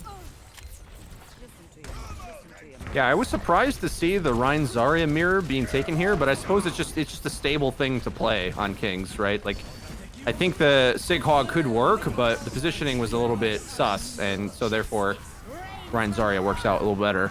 Nateson in the back line snipes out Holiwhirl's Barrage. Oh, the grab stops Beaver from being able to touch. Eskay tries to wraith in and fly in, so even though they win the fight, Team NA will have to give this up. That was actually very heads up, I think, from Hayes to recognize that if he just grabs Beaver off point, because Bogur had gone on another adventure. He was in the right-hand room trying to fight some people. And as you said, Nateson and Wanted were kind of pumping the damage from the back, so the Grav 9 comes in. Heads up play from the coach. Big brain on him. 5 minutes, basically. 4:45 to hold this. Bogur doing Bogur things again. Bogur trying to lose this game as best he can. They're in a really good spot here, right? And I was saying it, but when you left, I don't know if you have a wireless headset and heard me or not, but those flank Rhine tactics are way better on attack. I mean, it didn't work out there, but it gains you way more space, because on attack, you got to move in. Defense you can afford, and as Beaver is doing, the more so just hold your ground and cycle cooldowns, but someone needs to go in on the attack. Yeah, but that man is Bogur. He drops a slam. He's been going for Wanted quite concertedly with these slams. But the counter slam from Beaver only gets Arrge, who has the heads up wherewithal to kind of jump out of the LOS as the slam does, so that even as he gets knocked down, he's out of LOS. But without that frontline presence of the Reinhardt, it is tough to beat a full shield Reinhardt. Speaking of which, Bogur is back. Bogur's back and he's looking for some ambition. He's just telling his team, match my aggression, you know, match my aggression, guys. And that's kind of what that was a bit of discord damage coming through. Still strong heroes and Yeatle. But yeah, an aggressive Reinhardt kind of forces his team to also be aggressive. There's no two ways about it. Either he dies and you lose the fight, or you all lose the fight together. So yeah, I also think that's a little bit of anti-synergy with the Pharah pick. Like, it would be better if you have a Wrecking Ball there to confirm a kill with the Pharah if you're going to trade, but Holiwhirl's kind of getting left out high and dry with all the pressure back on her when Bogur dies in these cases. But finally able to control this angle. As far as the team comp of the defense is concerned, not really a way to contest this high ground the attacking side has taken. Yeah, so Nateson tries to use the dragon to make a bit of space, and it does allow for Wanted to drop down, but ooh, the grab misses! It doesn't catch Wanted the way I'm pretty sure it was intended to, and Wanted is able to consequently farm off, exploit the space behind the shield, and he gets the kills. It was actually really smart play from the red team, because they were a little bit zoned out by that point control or that area control that you mentioned Holiwhirl had.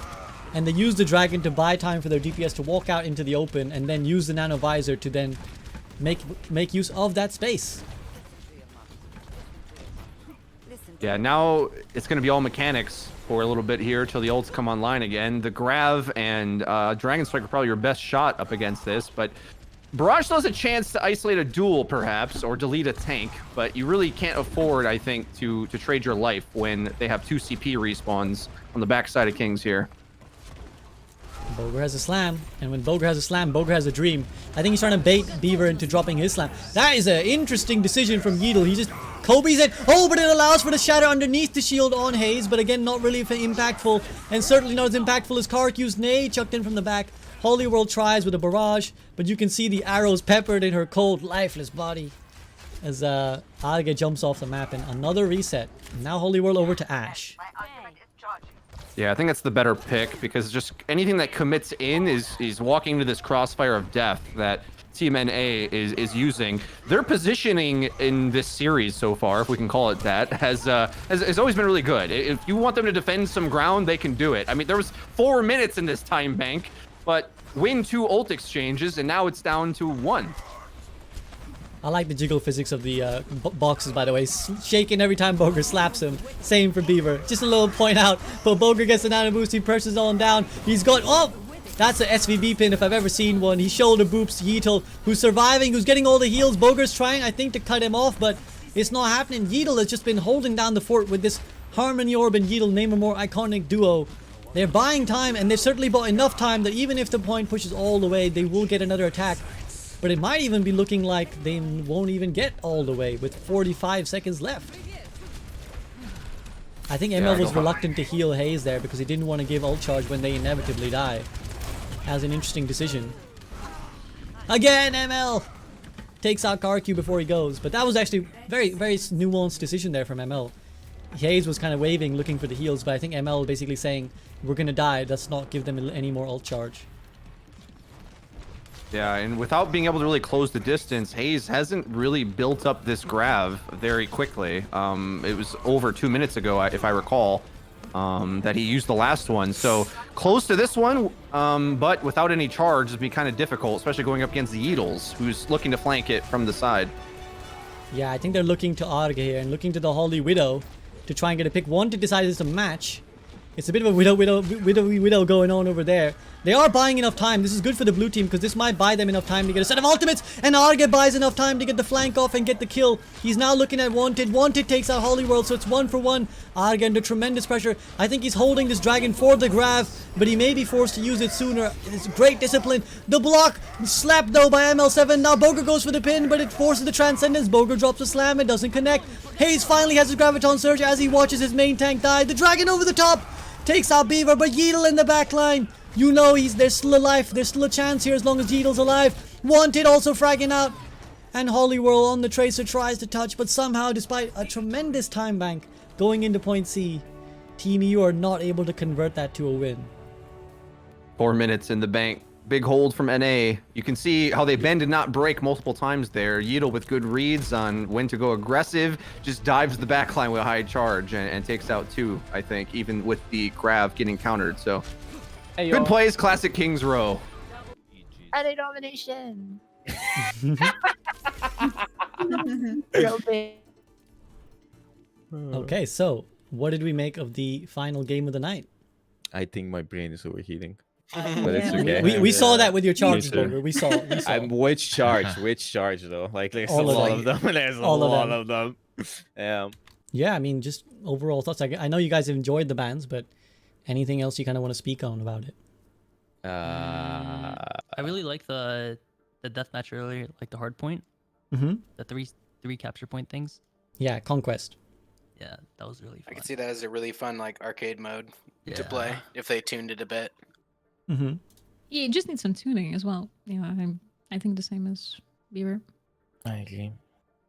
But yeah, just a reminder, guys. So let me just say this. Thank you so much. I am eternally grateful. I think the community is very grateful that you guys have all showed up and kind of tested these ideas, because I guess the end goal is to try and breathe a bit of life and have a bit of more fun, because I'll speak for everyone here. I think that sometimes the game can feel stale, and that affects us as content creators, and we have less fun when we play. In the case of Bogur, he has no fun, he says.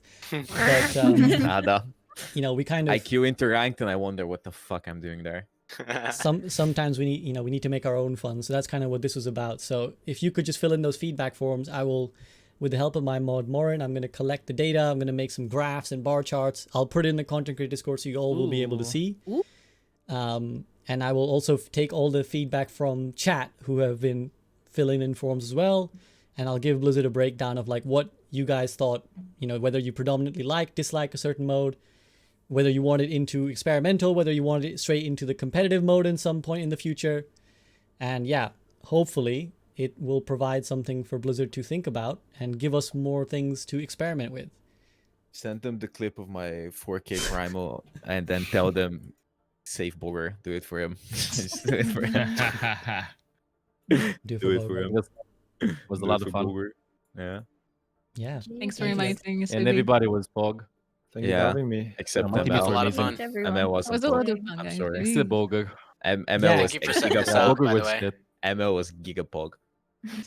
Yeah, no, thank you. If you enjoyed this, again, I would love to make this sort of semi-regular, maybe like once a month, every 2 weeks, and we can try. But there's still so many things we can try. We can try balancing the game ourselves, like kind of have a discussion about changes and make them ourselves, or again continue to play like bans, or if anyone else has any other ideas of like, oh, what if we try this? Just let me know and we can do it if you guys are happy to come again. Sure Post thing. jump? Hell yeah. Put me on Yeah. shore. Sounds Post awesome. jump? GG's everybody. Komodo Thank you. High. I will let you get going. Thank you so much for your time. Shout out to you guys. Good night. Yeah. Thanks for organizing it. GG's. People clap. People clap. People clap. People clap. People clap. People Wow, clap. people clap. That's my People brain. clap. People clap. All right. You guys have a great night. Bye Take it easy. bye. Thank you guys. Bye-bye. It's fun. All right, Freedo, that leaves just me and you to reflect a little bit on what we saw. I can't help but just think about how much of a triumph this is, that we've got all these, great players together to test these modes out. Good stuff, all around. Whatever feedback we get on these things, I would imagine this is quite helpful to Blizzard, because we're actually putting the ideas to test, and so that we can, have something to back up. Especially when it comes to like hero bans or something that we say, oh, I want this, but then we have to actually plan through the systems and like, oh, I don't know exactly how many, of each role should be banned or whatever, but we can at least toy in that field and sort of see what effects different decisions have, and Yeah, exactly. the benefits of different things. Exactly. I think it's like this is kind of one of the many inspirations. This is one of those, because we kind of say we want hero bans, and Blizzard are like, well, we have reasons for not wanting hero bans, right? And they kind of keep that information to themselves. And I understand, right? Like, they have obviously done internal testing. They have their own thinking processes, that the reasons why they make the certain decisions they do. But us not being privy to it or not being involved in the decision is kind of leads to frustration, I think, because we're sat here being like, why wouldn't bans be good? Let us try. Why wouldn't they be good? And Blizzard are like, no, we know. Just listen to us, take our word for it. So being able to test it ourselves allows us to say, okay, well, we like bans. We tested them. What do you think? And like, here's our feedback. And now they can say, hey, okay, we understand you enjoyed it, but maybe they feel it's not going to work for ladder. So maybe they're like, well, you guys can have it at GM, but we won't put it for anything else, the way they kind of had a rank gate on hero pools. Or they might say it's not for ladder at all, but hey, thanks for testing it. Maybe we'll put it into Overwatch League at some point, right? Being able to test it is so much different from just kind of asking Blizzard to put it straight into the game. And again, this is why I want the experimental card to be used more, because if they put it straight into the game, that's a huge commitment. But experimental card is not. It's just a sort of toe in the water where they say, what do you think of this idea, guys? And then we get to play, we get to feedback like we did with the 132. And we might realize we like it, we might realize we dislike it. So yeah, I just think that trying is good. Trying stuff is good. I think there's a lot of good takeaways. I don't want to necessarily repeat things I've said over the stream in case there's viewers that have watched the whole thing and don't want to, hear the rants over again. But one that I really thought was interesting is how it can reveal things you didn't intend to even be testing. So, for example, with the ult reset on checkpoint, it was brought up that it makes it almost too easy to counter pick because there's no reason not to counter pick. But I also think that's in general a design flaw of Overwatch in a way that because if ult is the only reason you don't counter pick, it's a weak reason, it's still a problem either way. And it just sort of shows how there's multiple problems with the competitive format of Overwatch and why this has to be treated more seriously and not designed for the casual experience, but have its own TLC put into it to understand the ramifications of these decisions. If you can snowball and keep ults and you know what the enemy's going to pick, or rather I should say, you can figure out what the enemy has, go back to spawn and pick the best comp. If that's always the case, well, you should always be on the best comp all the time. And that's sort of the problem we've had with metas in Overwatch, where they're just brutally punishing, whether it be the ults, whether it be the picks. There's multiple problems at stake here. And a lot of these tests today are aiming to try to tease apart those systems and try to find a pathway that Blizzard can take that maybe can hit multiple of these problems at once. Maybe not with our solutions necessarily, but use them to inform their systems and how they're going to plan it. Because a lot of this hinges on how they're going to develop Overwatch 2 anyway. So if there's a bunch of different systems anyway, they're going to have to take this feedback and incorporate it into the new stuff that's coming, which we don't even know what it is yet.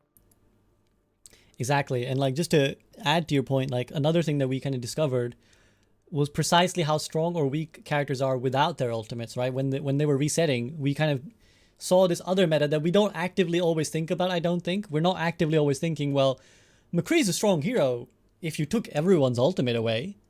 But seeing Wanted, for example, come in, just dominate, and if the ults reset, it doesn't really matter because 9 out of 10 times he was using his high noon just to reload anyways. So the power levels of certain heroes without their ultimates, or if their ultimates were generated more slowly, suddenly changes to a way which causes you to reflect on the hero itself, where it's if we want, let's say, for hypothetically to push Overwatch in a direction that's less ultimate centric, then we now have a new perspective on how all the heroes play out, which otherwise I don't think we would have actively thought of, right? If Blizzard just said we're global nerfing ultimates, or we are implementing some sort of reset system, we wouldn't immediately think, oh well, that's going to make Zarya really weak. But getting to test it, we get to see, oh, okay, actually it really changes the power level of certain characters. So we might have to rethink how the character is approached, or even how the game's balance philosophy is approached, right? Because that might be a direction to take, where you're like, well, if we're tuning ults down, let's tune all heroes down to a level where their actual mid-fight ability is just standard. Yeah, I said it during the cast, but that was the biggest surprise for me, how much I liked ult reset on checkpoint and how much sensible of an esports viewing it made it. You do lose the tactics of chaining ults, there's a typical, we have control of the map, we're going to use 2 ults, cycle, keep chaining ults. You lose that, but I think I'm glad to see it go to instead have a bigger explosion of ultimates, but less frequently and more clutch. To me, it's like a win-win-win with that.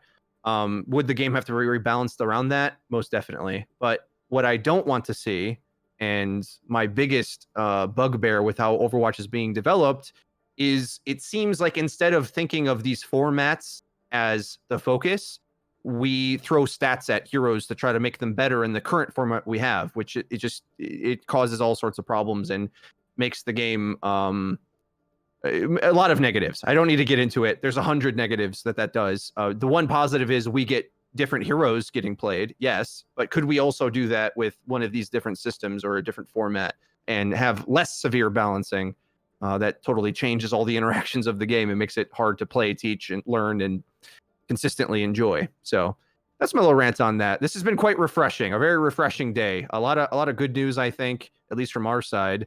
Also, just opportunities for players to play. Like, aside from all the things we tested, events are insane for the game, and I'm just waiting at the edge of my seat for a clash type system to come into effect. Just seeing a bunch of content creators together for something is in itself a triumph and great for the community. So lots of victories today. Well done, SVB. No, thank you. It's honestly, it's just like, I simply was here. I think everybody turning up. I think the workshop people are the credit, and they made it what it is. So, and again, welcome ML chat. Thank you for ML for participating in the raid now. Welcome. We're just kind of debriefing on what we saw. Again, ML chat, if you use !feedback, you can fill in that form and give me your thoughts as well, and then I will give them to Blizzard. So what did you think of what you saw today? I hope you enjoyed it. I hope you thought it was fun. And if you had any interesting ideas about, like, we could do this like this, or we could do this like this, go ahead and we'll give that over. But yeah, I just think that too often when we get frustrated with Overwatch, we kind of fixate on the meta as the core problem. And this is something, you know this, Freedo, because we've spoken about this in podcasts many times in many different ways about, yeah, but what about the format of the game? But what about the format of the game? Does the game stop us from, like, in some ways having the kind of fun we want, right? Like, we complain about meta stagnation, but is that always because just the meta heroes? Is it also because the format of the game forces you to play the same comp all throughout? And that's kind of what at least the alt reset thing was about. It was like, well, okay, well, what if we liberate players from that obligation of, like, you have to stick on this hero now? And, they still chose to very often do stick on the same hero. So it wasn't like it was a complete clown fiesta where everyone was switching 6 heroes every time a point flipped. Maybe it would get worse the more they played, right? Maybe right now they're still slightly in the mentality of sticking with the hero you picked.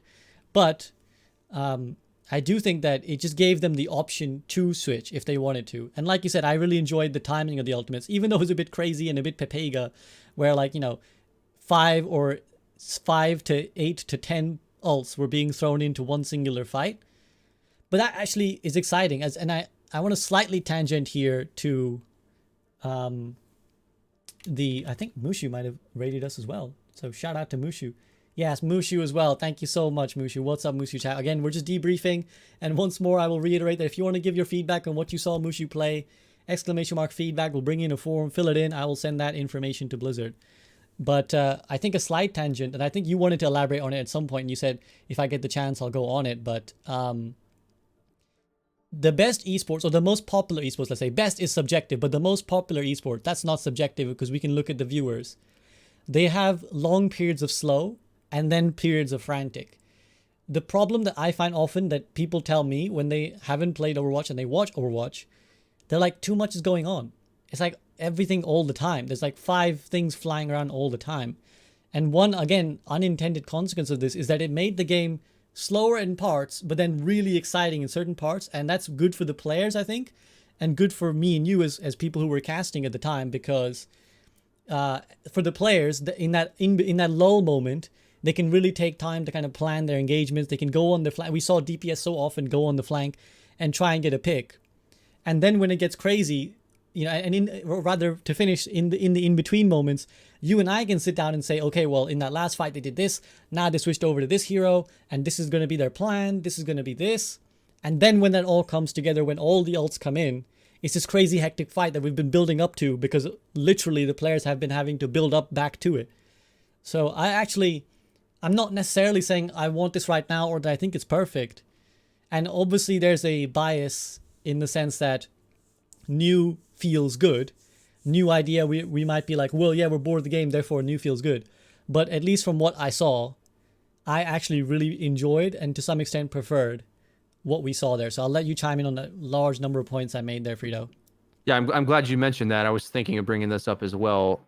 Yeah, I didn't necessarily anticipate this because, and it's one of those unintentional great consequences, maybe. I don't remember if it was your idea or my idea, the ult reset after checkpoint. I can't remember, but not that it matters. But the intention behind it, I thought, was so that you can swap easier. And that turned out to not even be that important. Like, it is, but it had even more better consequences of it forces you to play clutch on retake because there's no point not to, other than maybe the positioning. Like the meta might settle with that, where it's like maybe holding early on streets is worth it, and you, rather than like a low percentage ult, you will take that positioning. So maybe that might settle a little bit, rather than they always went for the clutch point A retake on defense, and a lot of times it worked out. Because that's already a thing you want to do, but it's just like it's ramped up if you know you don't have that ult for streets. Yeah. And I think that it caused what you were describing is like tension and release, right? It forces a release of that buildup rather than allowing those snowballs to happen. As soon as snowballs were gone, I was so glad to see them gone, because I know the inherent advantage that they give. It's like you get control of the map, you get an ult advantage. Like, especially we saw that with the Yeatle game when we didn't have it, where it feels a little corny to me now having it back, seeing those super powered ultimate abilities dictate so much of the fight, where because I won last fight, I win this fight, you know? It like, so that's a little too formulaic and something that has been really criticized in Overwatch esports. So yeah, I was going to feedback on that because there, it's like, yeah, you're right. The meta might settle where they decide, okay, well, you know, let's give this up. Holding on point C is more important. But one thing on top of that was that ult tracking became harder consequently, because at the moment you can kind of time it out, right? Like you can time out, because ults never reset. If you haven't seen someone use ult for like 90 seconds, you can kind of say, okay, they probably have ultimates. But when they reset, and let's say you're being kind of pushed quite heavily on point B, when you make that decision of like, do we make this final contest, you actually have to make a much harder decision, I think. And it's actually I think it's great, because you have to make this really informed decision where you think, what else do we have? Is it worth, you know, losing these ults for free and just giving the point up? Or do we commit with these ults, wondering if whether or not they've actually built those ults that we haven't seen them use for a while, right? So that's something on top of it that, again, is like, this is why we test. This is why testing is so important. Unintended things that we didn't think about. That I had not ever thought about that, but I think that actually makes the decision to recontest a lot more difficult. Yeah, because you're throwing that space away, right? So like you could hunker down and hold closer on the next phase, or make use of your super powered ult. And there was, you know, on route, I remember, I think it was Hayes had the grab, and I'm like, I don't even think they go for this. And you're like, no, they're going, and then the ball touches, stalls, the grab comes in, and they retake. And in this system, you're incentivized to go for that play. And I almost feel like as from a viewer point of view, although that section of the game for the player might feel dumber, because it's like, well, just clutch whenever you can. But from the viewer, we want to see them go for those riskier engagements, because it's good viewing. But then on top of that, even if it fails, it's not like you lost a lot. Like, converse that to our current system. Maybe they want to go for that same play. Failing it is so much worse, because the enemy team that didn't ult, okay, so that you're on attack, they're coming to retake. They're going for a low percentage, risky, high payoff retake. They pop an ult. Let's say that fails.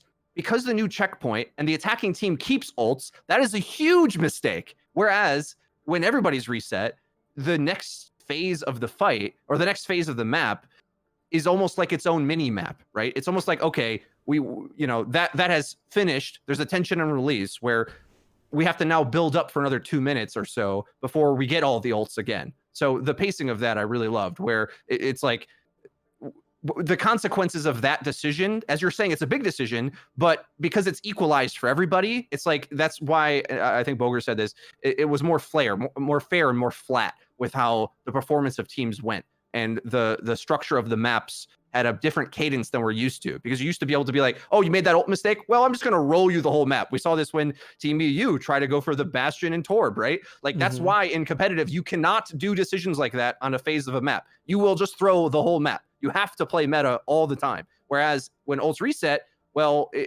we threw a round, but it's no different than throwing a round of Koth, where everything's reset and you go to the next round of Koth. It's the same principle, right? And that's why on Koth you can see different comps sometimes for the different maps. It's basically that, because it's like, well, we got to go again, and it does that for the other modes. So anyway, yeah, it's funny even thinking about it, because it's not something we consciously think of. Again, when you test something different, you're really given good light on the current that you have. And I don't really view always Overwatch as a game that's so focused on ultimates, because we often get bogged down about like, oh well, Brig is creating an anti-meta, or BAP is creating a meta, or Double Shield is creating a meta. We don't often even think about how much the game has ceased to be about the heroes as much as it is about this larger management. It's like almost like an econ management game, right? I don't think it's too exaggeration to say that it's such a huge factor that first out of the game, creating the meta comp that's like, okay, this is the best comp in all situations ever, that becomes a thing. And then, as we said, this meta game of we can't press more Qs, therefore maybe we should give this fight up. And the game becomes a lot more centered around these things that were meant to just be fun. Ultimates, I don't really know exactly what the devs planned when they made Ultimates, but you can guess that they were kind of made as fun abilities to kind of supercharge your hero for a minute. They weren't, I don't think, meant to be the be-all and end-all of every engagement, which they kind of have become now, where almost every engagement is dictated by which ult are we using to start this fight. Whereas, again, not only is there the benefit of just resetting the ults, but overall, having less ultimates in the course of a game, I think, reset it back to this more stable state where the heroes themselves made much more of an impact, and we weren't always thinking about like, oh, this meta game of like, oh, they have 4 ultimates, therefore they should only cycle 1, and they need to save 3 for the next phase because it gets tough. All this stuff, I think, is, when you think about it, extraneous and unnecessary. Maybe this is just bias, so I completely recognize that maybe I'll change my opinion if we played this more. But as things stand, I feel like that mode, perhaps the most surprisingly of the night, just kind of exposes to me the unnecessariness of this ult economy game that we play. Yeah, you said extraneous. I think that's completely fair. Didn't expect to feel that way, but I'm like, wow, they don't have to abuse ults, and so we saw much more mid fight, right? The reason why that's important is because, and pros complain about this as well, with the power of ults and how many ults you get, and they've tried to address this by toning down the charge rate of all of them, but this is so much more severe in terms of how the maps play out with it, where it becomes more about your mid-fight skills. So you get more opportunities for snipes from a Hanzo or a sleep from Ana to be the best ability, right? Whereas the more ults are involved and the more times you get ults in a map, the more those plays don't matter, because it's like this ultimate overshadowed it, whatever play you made over here, the game's saying we don't value that play as much because they had an ult. That's like the logic of how the math plays out sometimes when that's the case. So I would say, trying to devil's advocate this, there is a major benefit though to this being a high level game. When you think of lower level players, that would be part of the reason why I think they might have reluctance to this type of idea, is that you may get a Zarya player who, at least with how she's balanced now, never gets a grav, because they already might not be skilled enough to get a grav in the current way in an entire round, and that doesn't feel good, right? Like, you want every player to get a chance to make their big play with the ult. That's how I think they're designed to do. So you still want to have that, but also at the same time, there's a reason why we got high level players in here, because we're trying to test the competitive esports format more so than the casual game. I think the casual game is great. Like, all the cries about the meta and all those other problems, like, if I just play quick play all the time, I'm like, yeah, this game's fun. Like, some heroes are better than others, whatever. But if it's less oppressive. Whereas as soon as you get to higher tiers, the oppressiveness of the format and the meta and everything else just like compounds to such a severe degree that it becomes kind of suffocating. Whereas the lower you are, the more freedom you have to be flexible. And what these formats are trying to do, I think the hero bans did this as well, but also I think we're both in love with the ult reset one as well. But either way, it's like lowering the hero power or the hero roster power or the team comp power or whatever. We're lowering the power of the things that, like, you don't really control that much. Like your ult is typically they're easy-ish to land for the most part, easier than mid-fight abilities. So you put that down, or you put down, you ban Echo or whatever super-powered hero is insane. Then you get to the next tier of things, and those are typically more difficult, more skillful, more skill gap in them. So we get to enjoy Overwatch gameplay for an esport a bit more, rather than like, oh wow, that hero's strong, oh that hero's strong, and like that's sometimes how you feel as a viewer of like Overwatch League and stuff, where it's like, oh my god, that's just so powerful, that thing they have, and there's no check on that, right? It's just like, we're just gonna pound this comp and this hero until we win, like that. Like that's what it feels like, instead of the creativity of navigating the game. It's difficult to do that. Yeah, again, it's kind of interesting, isn't it? Like, as you mentioned, of why essentially the meta makes the game unfun, right? It's almost like this very gigantic tipping point where the game is fun. Like, as long as the game is about mistakes, which it is in the metal ranks all the way up till probably diamond. As long as the game is about mistakes, everybody's liable to have like a bit more fun, because everybody's making so many mistakes that you can kind of get away with your own, as long as you don't actively throw. And of course, there are some heroes that will get more value than others, but generally the hard punish isn't there. But the minute that the game reaches the sort of balance point of everybody's not making or playing well enough that mistakes aren't the dominant factor or the defining factor of who wins what, suddenly playing the right heroes has a huge impact now, because everybody's playing to a certain level.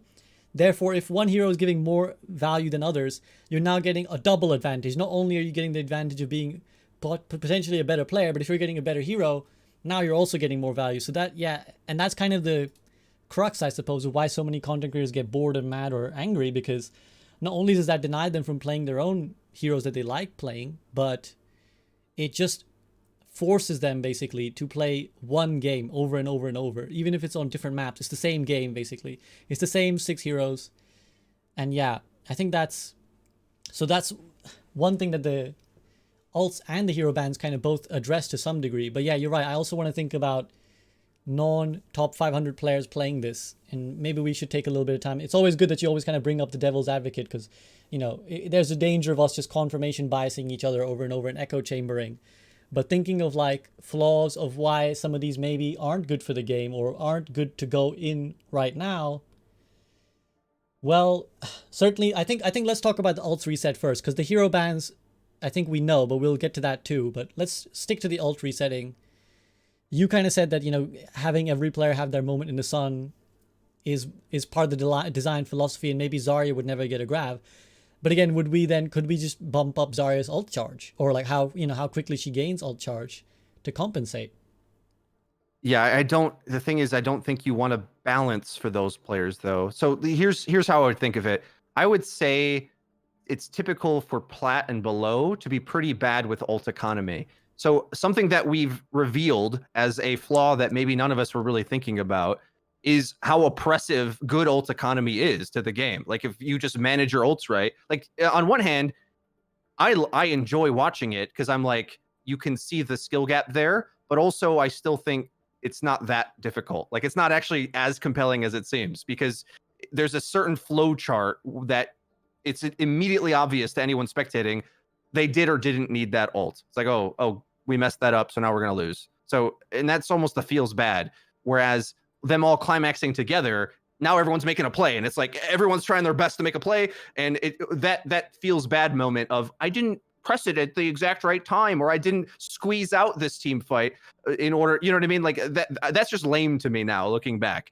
But my point anyway, to devil's advocate, is that at plat and below, the game already kind of plays that way, where no one's getting value even in ults sometimes. Their ults are just thrown away, or the positioning's all over the place, or the team fight's happening awkwardly, or whatever. So at those ranks, just landing an ult that does anything is like such a triumph. Whereas as you get to Masters and up, I would say probably, or definitely, the way I typically see it is players getting out of Diamond, having value ult interactions is a big sticking point there for players, I've noticed. And then as you go up, you're typically better at it. And then at GM, you kind of need a bit of ult economy for the team to have a chance. But anyway, my point is, different players experience this problem vastly differently, where the higher level players are abusing this as a potential skill ceiling, and I don't think it's even a problem at plat and below. So most players aren't even encountering the problem we're discovering, because their problem is getting any value out of ults anyway. Whereas higher level players are like, oh, I'll I'm holding grab from the previous fight. I'm going to hide in this corner, and on streets, I get a free team fight, right? There's just so many ways that you can position with an ult to get a free team fight, snowballing it to the next point. That's a thing that I don't think is actually that good for the game. Like because then it turns into this like map control meta where map control is overly punishing, and that's where we get the snowball idea from, right? I said about HLC, but it happens on a lot of maps where you won the fight, then you rush to the point. Now we're here. We have this space. But because we have this space, now I can launch my ultimate at you, and you can do nothing about it. Like, you had no chance to interact with this. Or the only way you could have interacted is like doing something outrageous, like the defense maybe has to go super aggressive to go into at a backline kill or something to try to equalize the space they got from that snowball. We saw this on Yeatle today when we didn't have that rule set in, where the team that's like hovering overhead, it's like it's hard to re-enter when you have so many ults built up from the previous wins that you have to track.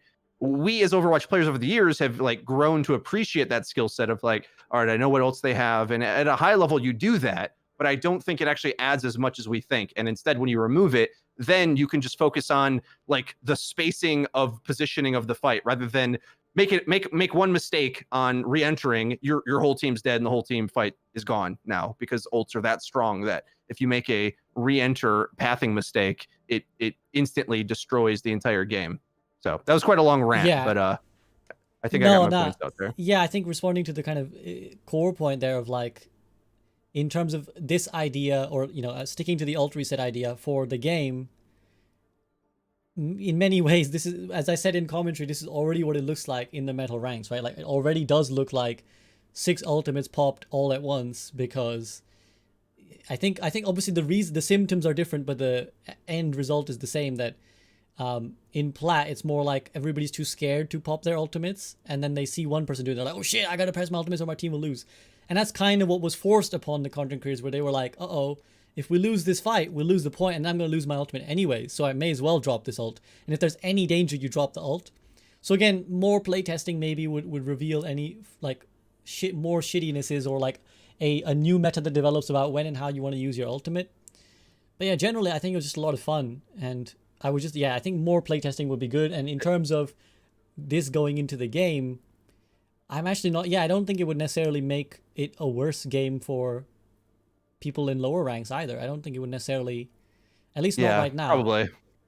They more or less suffer from this anyway. The only downside is maybe like it doesn't feel good to lose it. But other than that, because like that's sort of the feedback you got when you had your Discord run it, that they're like, it's maybe not as rewarding, and that learning that tactic of the game might be interesting for aspiring players. But I feel like a lot of former pros and pros have mentioned this as a problem without necessarily knowing this is a possible solution, this format.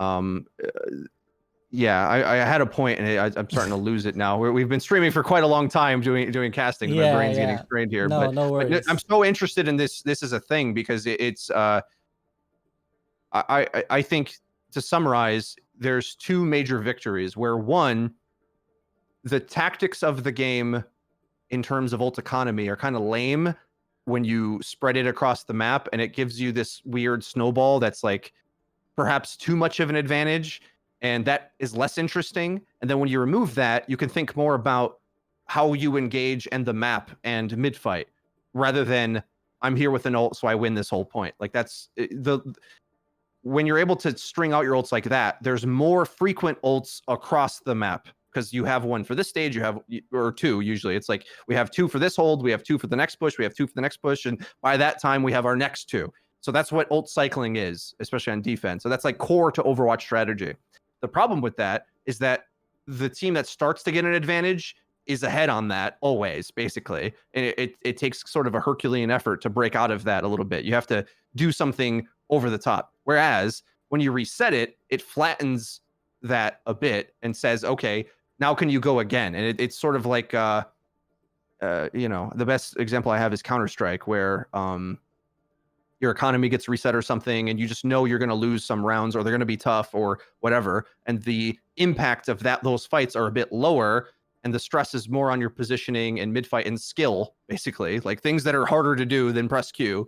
That builds up again to a big crescendo. So, and I don't even necessarily see that as a downside, because it's so much. This is then my second point. I think it's good for the strategy of the game, but it's even better for the spectating of the game, because it's so much easier to view this when it's mid-fight, poke, pressure, prodding.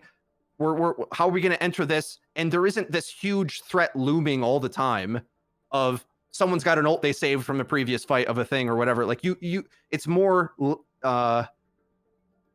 manageable when the ults are going to come in, right? They kind of all come in at the same time, which makes a bigger crescendo, a bigger bang. But I almost think that's better as well. Like, I don't know. It's hard to say. But from spectating anyway, it's like we get to appreciate more mechanics leading up to that. And then the strategy of, you have more time to plan, basically, I feel. You have more time to like have lower impact engagements that lead up to everyone having ults. And then that's a different style of gameplay, but it's a lot, to me, it's more easy to watch rather than 2 ults every fight that dominate like the carry of the game. Whereas what we saw was like, oh, they don't have a lot of ults, this is going to be difficult, but then a sleep or a pick or whatever happens, right? And that those are the plays I feel like should have impact, but don't in Overwatch, because the ults, I've heard this explained on podcasts and stuff, but like you hit a huge shatter, that should matter. But if the ult economy is such that maybe they're prepared for that or grav or whatever, with ult economy, they can counter that too easily. Whereas the counters are just harder to me and the plays are like more impactful. That's what it looks like anyway. I could be wrong, but yeah, no, exactly. I think so. I think the way I would sum it up is that in an ordinary game of Overwatch, if both teams are at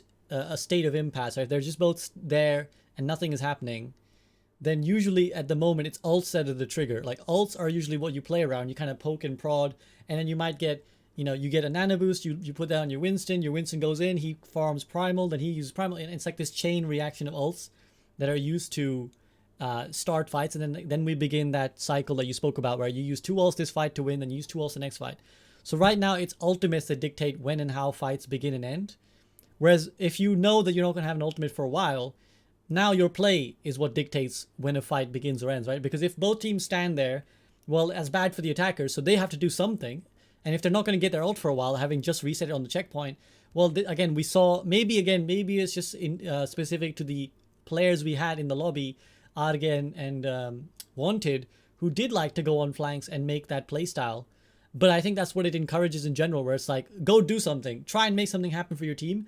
Because otherwise, it's a long way till an ultimate's coming along, buddy. So unless someone does something, even if it's like, Bogur goes in or like gets a pin or doesn't, someone has to do something. And I think that, again, is another aspect that makes it better, in my opinion. Or even if they're holding in stasis to build ults, like that stage is necessary downtime to the esport as far as I'm concerned. So they have what you said, where they look for a big play, but maybe they're just holding formation and just prodding. And I think that might be a bit more of the standard nature of it in like organized team play that isn't a pug with nothing on the line. Yeah. So, and then when you have that, the casters can like, the cool thing is with the way Overwatch is spectated, you see the ult meter, and therefore it's easier to follow the narrative of how that prodding process is going, where the two teams are kind of mixing it up for a while before an ult comes online, but you can see the numbers go up, and then it's a bigger deal when they have their ult, whereas especially the earlier ones, whereas if you can have an ult economy too easily, then it sort of tramples on that build up, because you're always fighting an ult. Like, it just feels like there's always, as long as the enemy team manages their ults, there's always one available to screw you. Whereas when they come online, everyone basically has them, but maybe you did better at farming yours, so you can leverage that advantage rather than it being, it almost feels random when it happens in a normal format. Whereas here it's like, especially on like Horizon, we saw this where,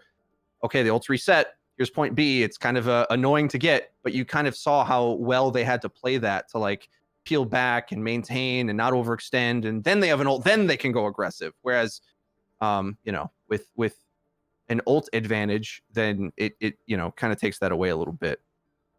Yeah. You want to talk about hero bans while we're doing this recap? I was gonna say let's I think we've kind of agreed that we like it.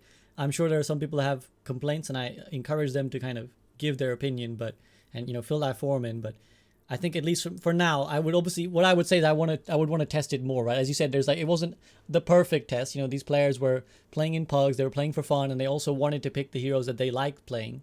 So it wasn't like a perfect test to see how it would work out in esports, but it's certainly fun. It was fun, and I liked what it did to the game from what I could see. Now, hero bans is probably the more controversial one. I don't think anyone really came in with any expectations about the ult reset, but the hero bans, a lot of people already have an idea or a non-idea about. So let me first kind of explain where the protects came from, because what was interesting about this, and I didn't necessarily anticipate it, is that you guys did, or like not you, Freedo, but the players who played did not like protects. I put in protects. I don't like protects. I put in protects because of the frequent complaint, and you'll know this, Freedo, the frequent complaints from sort of people who don't want hero bans. The number one thing they jump to is, what if my hero gets banned? Or, so actually one little tangent is that when we had the great coaching debate, it was very interesting that they were very, very interested in the ult reset thing. And I thought it was quite enlightening that, you know, the coaches who kind of literally, you know, they're basically the most knowledgeable players or people about the game. They all were like, yeah, actually thinking about it, ults resetting might be really good. So they were kind of partly the inspiration between trying this. I know you, or I think it was, you were definitely on the podcast where we first came up with this idea. It might even have been you who first suggested it. But that's like a slight tangent. But going to the hero bans, you know, even the coaches, like, I think they were saying, yeah, but what if I have a player who's like a Reinhardt player and then he gets banned? Like, I'll never play that player. And I understand their argument. That's kind of why I put in protects. But again, personally, I disagree, because I just feel like we saw this kind of play out in a little way where you have 4 bans. You can't ban everyone's best hero. If there's 6 amazing players, they all have heroes that they're really good at. So you can't ban Wanted's McCree and Yeatle's Ball and Arrge's Hanzo and ML7's Ana. You just can't, I mean, you could do those 4, but then you've got, you know, other people popping off like on their heroes. You can't ban Bogur's Winston then, right? You can't ban, if you wanted to ban Holiwhirl's Pharah, you can't ban Echo because you hate her. So you have to pick your battles, and that means that it won't always be, I'm gonna shut down XYZ on the enemy team who's like a really good, the world's best Zenyatta or whatever. But then you're going to lose out in a different way. So I think what was surprising to me was that the players were instantly like, no, protects are lame. I don't want anything protected, even at the risk of my own OTP getting banned. I'm happy to just try ban. So that was one thing, firstly, that I'm surprised by, that the players were like, no ban, no protects. Yeah, I think the problem with, I mean, okay, the system could work, but it would have to be costed in the draft, so to speak, in some way. Like, maybe if you get first protect, maybe they get 2 bans or something. I'm just spitballing. I have no idea if this makes any sense. But that sort of snake draft or whatever, that type of thing. We also were a little bit loose with the rules of in our testing here, which more or less just got some obnoxious heroes out of the way so people could play heroes they liked. More so. I mean, there is downsides when you're a specialist and it gets banned. So that's a side tangent that I think deserves to be spoken about. But I think we need a more sophisticated format, and I don't necessarily know what that is. And I like more so the adding more bans for the losing team, or asymmetrical bans, or things like that. I'm more interested in those things, but from an esports perspective, because if you're not playing a series, and again, maybe Overwatch gets a tournament mode coming to a home PC near you at some point, I'm willing to bet a large sum of money that it will. Like, I just don't see how League of Legends can have one and we can't. But anyway, let's say you were playing a series, then that makes more sense even for a casual player, because if you're in a team of golds and they destroy you with a Bastion comp, regardless of meta, right? It's like you're locked into a series with this team. They are doing a thing. You get to respond and say, no more Bastion, next comp, please, rather than keep playing it. Whereas in a ranked system where you play one-off games, which is almost what we emulated here, it doesn't feel to impact things as much. Like, the meta oppressiveness happens on a larger scale over the course of many games in ranked, but it happens very immediate when you're locked into a series with another team or a pre-made team or whatever. Like it matters way more then. So it's more for Overwatch League and other competitive modes, in my opinion. So I would say it did make the game more fun in a way for the pugs we did, because you were able to get the power level of things down. I think that's always just better for the competitiveness of the game. If there's too much easy power in the game, it doesn't play as well as if that was gone. And we saw that with the ults reset. We saw that with hero bans as well. That you know we were able to see heroes that I think a lot of us might agree that like Winston is maybe the worst hero in the game when all the heroes are in play. But you start taking out some of those options, it's like, well, you got to play a tank, so you might as well. And then we get to see these things pop off, which is just like a breath of fresh air.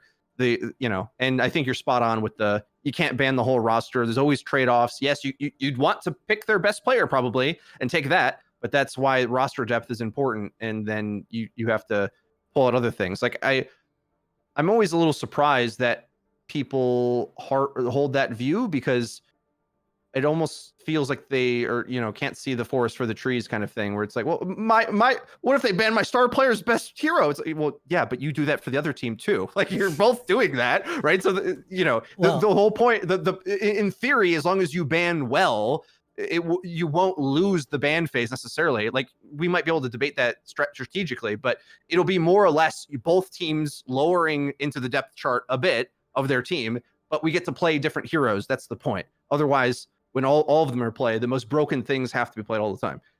Well, and also the game state as it is may probably ban your star hero's player, right? A star player's hero. Okay. Like we went like a literal year, like 18 months, where you just wouldn't play DPS. So yeah, I am also a little bit surprised when people are like, but what if? I think people jump to the worst outcome. That's probably why they kind of fear it, because they think, well, if in worst case scenario my star player gets their hero banned, I'm screwed. But it doesn't, and or even in the latter context where people are like, well, what if my one trick gets banned? Well, I mean that's a kind of a separate argument, but you have the chance to ban the one hero you hate too, instead of spending all your time in forums whining about Doomfist. Well, now you get to ban him. But yeah, I still, as much as I think it could work for sections of the community, even in gold, because the one thing that I liked about the bans, and even, Yeatle said it, the players get to choose their meta. And that is, I think, actually understatedly important, at least from what I see in terms of the players having fun, the content creators having fun, even forgetting the esport as element of a second. Because we've been kind of thinking, okay, well, how would this affect Overwatch as an esport? As a game, or even as a game that gets hype or popularity, content creators having fun makes people want to play the game, makes more people buy the game, makes more people watch the Pro League. If content creators are sitting there and they're just like bored out of their mind playing the same heroes all the time, or salty all the time because two heroes constantly ruin their games and you either mirror them or lose, that is not good for your game, right? So letting your players decide what they think is fun to play is, I think, understatedly important. Like, let the players in every lobby decide, I don't like playing against Brig. I don't like playing against Doomfist. And I don't care if he's broken or not. I don't care if the hero is broken. I just don't want to play them in this game. Or maybe for one game, I don't want to be forced to mirror Sig Ball. So let me ban it, please. So I'm on the fence on this one, or I'm torn on this one. Because on the one hand, I like the idea that it could still help people in gold, because they would definitely ban Doomfist. They would ban Bastion in bronze. And that makes their game easier or more fun. Because right now, it's just like the most frequently gotten complaint I get. And yes, learning to counter these heroes is part of the game. Learning to counter Bastion is part of the game. But when the game is so heavily team dependent, bleeding into what we were talking about earlier, when so much of the game is defined by ult economy or team play, that individual autonomy goes away a little bit. So you aren't always able to counter the Roadhog constantly flanking you. If you're not Ana, if you're Zen or something, you're just going to have to switch off. So, on the one hand, I like it, but on the other hand, I also completely agree, or understand at least, the argument from people that, hey, look, people just want to play this game. They maybe don't have more than a couple hours a night to play the game, or a couple hours a week even, to play the game, and they don't want to go into comp and have their hero banned. Again, to devil's advocate myself, well, is comp not meant to be the game where you're supposed to try hard? Like, is that not the mode where you're supposed to try hard? Which brings, you know, suggestions of another discussion of, do we need a third game mode somewhere in between quick play and comp, where comp is now for the tryhards and go ahead, put in hero bans because this is people who really, really care. Or, yeah, you've sorry, you can keep going. No, I was gonna put it over to you anyways. So you've I've tried to devil's advocate the other side of that, but you make too much sense with the fun factor of what it adds to. I think I've now moved to your position in that it does even help the lower ranks, even if it's not a meta help, but just the fun factor of the game, feeling that you have some influence over the match you're about to play. It like whether it matters or not to the meta or you winning or whatever isn't actually that important. So I think the fun factor does go up by that. The concern people have though is like the social implications and the toxicity of targeting specific people on purpose, or, you know, if the community decides we're always going to ban Brig and you don't ban Brig, like, you know, is there going to cause there's conflicts and problems with it being with randoms, but on the whole, I think it does add more fun than it causes problems. So I'm with you to that degree. I'd say the strategy elements are intensified when it's a matchup that pre-made teams can go into, because then you're all in agreement. So that's not even an issue, first of all, but also you're playing multiple games. Like the one-offs, ranked being a one-off thing is sort of an issue for me for the game. Like, I don't think it really makes that much sense when the modes are so diverse, heroes are so diverse, the teammates you're going to get are so diverse. Like, rank just kind of doesn't work for me as is in general. And that's to your point, like doing a third mode. I think instead they need to just let you be able to just publicly display your quick play MMR.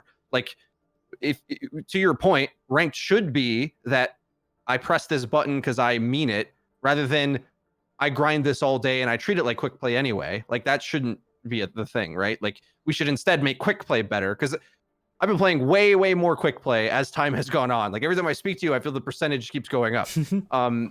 And like, it's often better, more competitive matchmaking than ranked is, and which is a ridiculous thing.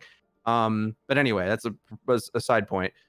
I think if you could choose to, because there's other Blizzard modes, like in Hearthstone, they come up with a new mode like duels, and there's a casual MMR, and ranked is just a different button. It's just like the same thing. There's like, oh, you know, if you don't care, then you don't have to. Like, so if quick play, you could choose to see your MMR or not, it would do the same exact thing that ranked does, because you're getting judged the same exact way anyway. Or other accolades, right? Other things. Like, well, I think we need to improve the quick play experience for that level so that you can feel you're earning something in quick play. I don't think that's the case. So you're suggesting a third mode to like split this off. I think instead they should just try to put that into the quick play experience we have now and let that be, you know, play whatever hero you want. Because like me, for example, I hardly play DPS, or at least I shouldn't be playing DPS in ranked, but because like if I want to play Junkrat every game, I either have to be one of those guys that is a Junkrat one trick or something and be obnoxious to my team, which I don't really want to do, or I can play in quick play where nobody minds, but I can still get an MMR. You know what I mean? Like, that's what I'm saying. The benefit of that is like, a lot of people just want to play their hero and see the number that they get with that. You know what I mean? So it's like, we need quick play to do that as well, and then make ranked more competitive, like you're saying. Yeah, exactly. And I think that, like, because I've experienced exactly what you're saying as well, where it's like, if the meta is I want to play Ryan and Winston, and I'm like, I really want to play these heroes, but then my team is like, well, balls, why aren't you, you're throwing by not picking Ball Sigma? I mean, it's very awkward impasse. So this is actually something to, it's an interesting point, because it's a problem now already. We're kind of having a discussion of like what hypothetical toxicity will it create? But there's already an element of it where it's like, if I want to play Ryan or Winston, and then Double Shield is the meta, or Ball Sigma is the meta, or Zarya Hog is the meta, I'm in an impasse. Either I force this hero and like kind of hold my team to hostage, and I never like doing that, or I have to abide by the rules of comp. But again, if there's like, for me, from my perspective, the bans are like the center ground, where I'm like, I have a chance to influence the game and say, I don't want to be forced to play Reinhardt, and maybe I can get Sigma banned so that I can now play or I don't want to be forced to play Sigma, and now maybe I can get him banned so that I can play the hero I want to.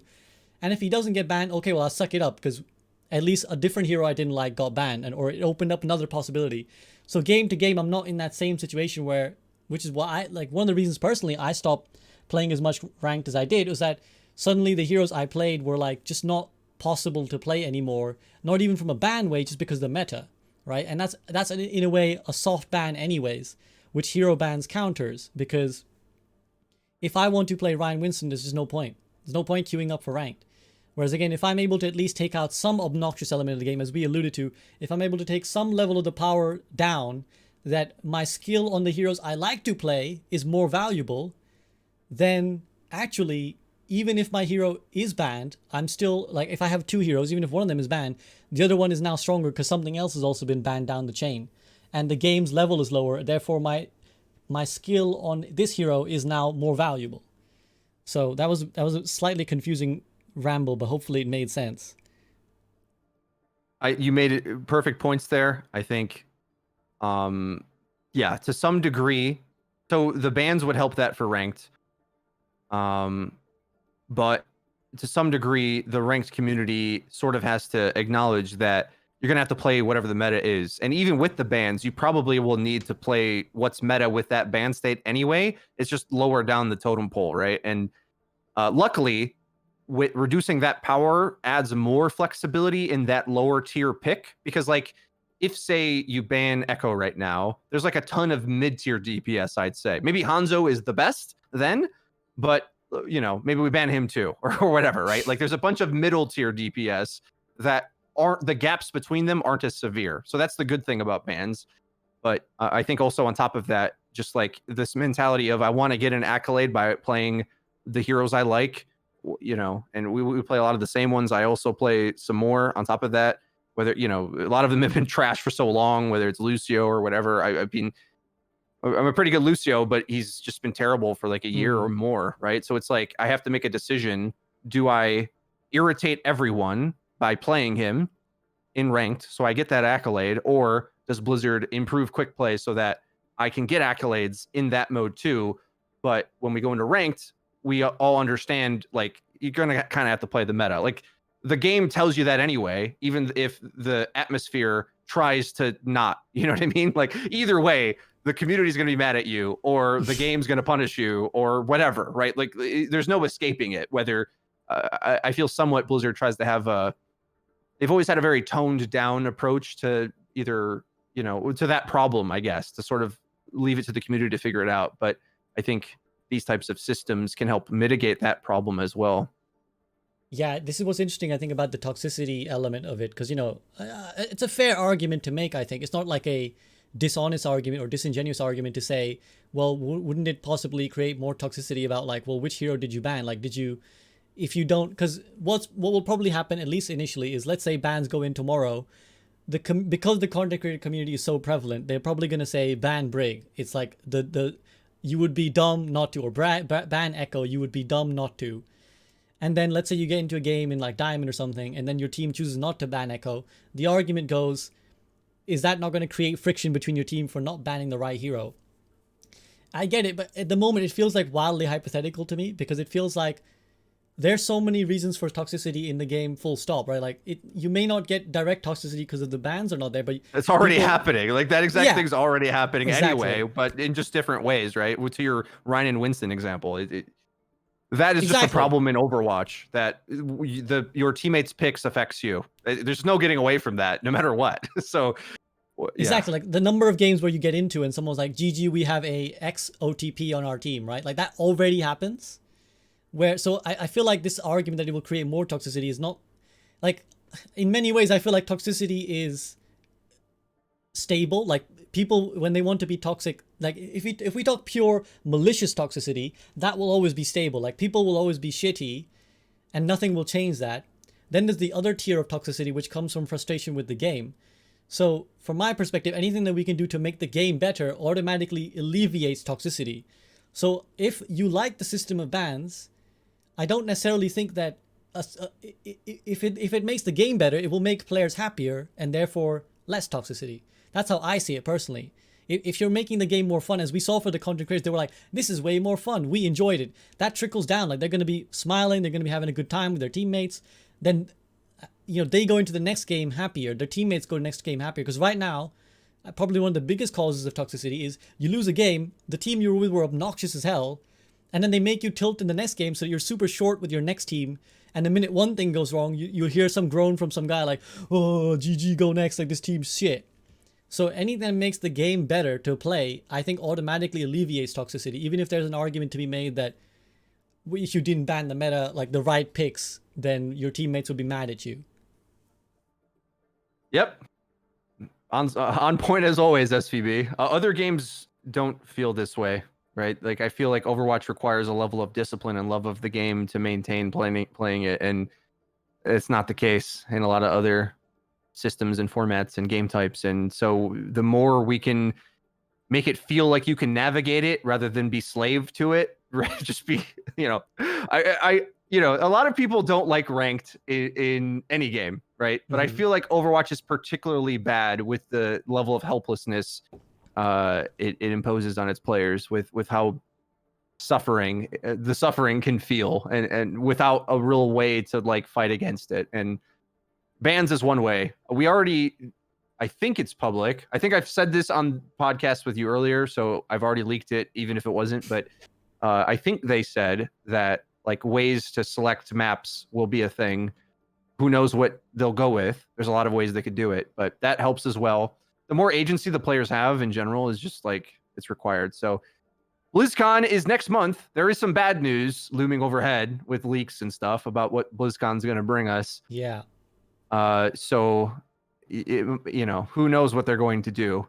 Right now, we're a little desperate for some of these things getting addressed. I know they're working on a whole nother separate game, but I feel this fundamental stuff could be fixed with like the right dedication and effort, and maybe take way less effort than building a whole Diablo-esque PvE experience. Like I'm sure that'll be great too, but I think if they, you know, respected how broken their format and ranked experience is and addressed that, like they could, that would go a long way.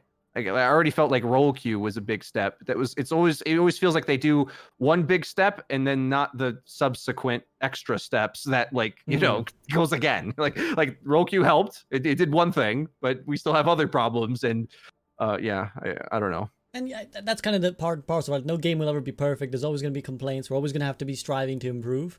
But I think that was kind of the main motivation behind doing these pugs, was that I feel in many ways we've lost the desire to strive to improve this game. We've kind of delayed everything to Overwatch 2 as this magical savior. And the more and more I've been thinking about it, the more and more I'm like, that is a recipe for disaster. Like the more and more we're like, Overwatch 2 will fix everything, the more likely it becomes that it will completely and utterly disappoint us, and we will hate the game even more. And that's kind of what I realized, because like a month ago, yeah, I've had this in my mind for like a couple months that I need to organize these. And then a month ago I was like, well, BlizzCon's coming, maybe there's no need, maybe they'll announce a bunch of things that makes this redundant. But from all the leaks, I have no info, I have no confirmed info, but from all the leaks and from the fact that Overwatch League is taking place when it seems pretty likely we're not getting Overwatch 2 anytime early this year. Earliest maybe late this year, probably 2022. And that means that we're with this game for another 12 months or something. And if it stays like this, I would be very pessimistic about how the community will feel. And so it becomes on us, I think, as content creators, as members of the community, to say, how can we make our own game more fun? So that's kind of the motivation behind all this, is like, exactly as you said, they might have like this awesome PvE mode, but if no larger rule set changes come into Overwatch 2, I feel like after the initial hype of new heroes and new maps or whatever, we're going to go back to the same fundamental issues. As we've discussed, something about the format of Overwatch can often cause problems, like alt economy or meta stagnation. So until we address those, it will never be a fundamentally... okay, I won't say it won't be a fundamentally fun game, because it's an amazing game. It's an amazing game, but it could still be a more fun game, and a more game that you can continue to grind without getting sick of it, particularly if you implement things that allow every game to be different to the other. And at no point do I blame the devs for any of this. This is not at any point a shade at the devs. because I understand they're under heavy constraints. Like, you know, there are a very small number of devs. If you're mad at anyone, be mad at Activision, basically, because the guys who are working on it are working very, very hard and they care. But that's why I think we need to step in. So yeah, I think finding ways to change the game is important before Overwatch 2 comes, because if it comes out and things aren't changed, that's like really bad, in my opinion. Yes, I agree. I will nitpick one thing that is just a pet peeve of mine that you said, and a lot of people say meta stagnation, and I actually hate that term. Instead, I would like us to say meta diversity, because stagnation implies that they just need to change things faster, and I absolutely hate that strategy. And I think it's terrible. Instead, the diversity of the meta is what we like to see. Like, I think, regardless of the terms people use, they may forget that that's actually what they want. They want more things viable or playable day to day, game to game. Getting a new meta quicker, a new BS meta comp to cheese quicker is not what we want. But that's what the boom bust balancing cycle has done. And they're doing it again, frankly. And it's hard for me to contain my emotions on this a little bit, because I'm like, we've gone through all these buff things before. Why buff everything again? We know what this does. Why are we doing this again? Right? So it's a little frustrating that that's the strategy, right? Where it's like, they've listened to some people's feedback, and I think they're wrong in that feedback, in saying, just change things faster and we'll be happy. People don't actually like that. Like, they say they want that, but that's not, you know what I mean? It's like, you think you want that, right? And I can't remember if I edited this out of the video or if I've kept it in or not, but like, you know, you hear, and I try to warn about this whenever we're saying things like Widow or Tracer or Echo or whoever, these heroes are way too strong, way too strong, way too strong. And I agree they might be strong, but then you nerf them all down and then you realize, oh, you know, Reaper May or whatever BS, you know, Lucio Moira Rush, which is a comp I hate, or at least when it's with May and stuff, like the grass isn't always greener on the other side, and it oftentimes is worse. Like, usually I would say a bigger percentage of time, the thing we've changed to feels worse than if we just like rotated around a couple good principles, right? We have to like be willing to allow some principles to dictate what carries in the game. And you know, these formats that we're talking about ease that way more, and it's way more effective and does way more and allows for the agency and all that and diversity. Like, it actually deals with that issue. Whereas this you know, wanting stagnation to change, I think that's just a big mistake. Like, in terms of new heroes, yeah, new heroes, new playstyles, stagnation that way, yeah, new content is good, but trying to re-rig the interactions of your heroes so that some win that used to lose or vice versa in new scenarios. Like, I mean, I can tell by your Reinhardt clip on Twitter that got a lot of traction. I don't think SVB is a big fan of the Hanzo Storm Arrow buff either. And I just don't get why that's the thing, right? Like, why is that how we deal with it rather than, you know, these other tools they could have? But that's me whining, raging at the machine, or, you know, rat in a cage, whatever rock song you want to put it to.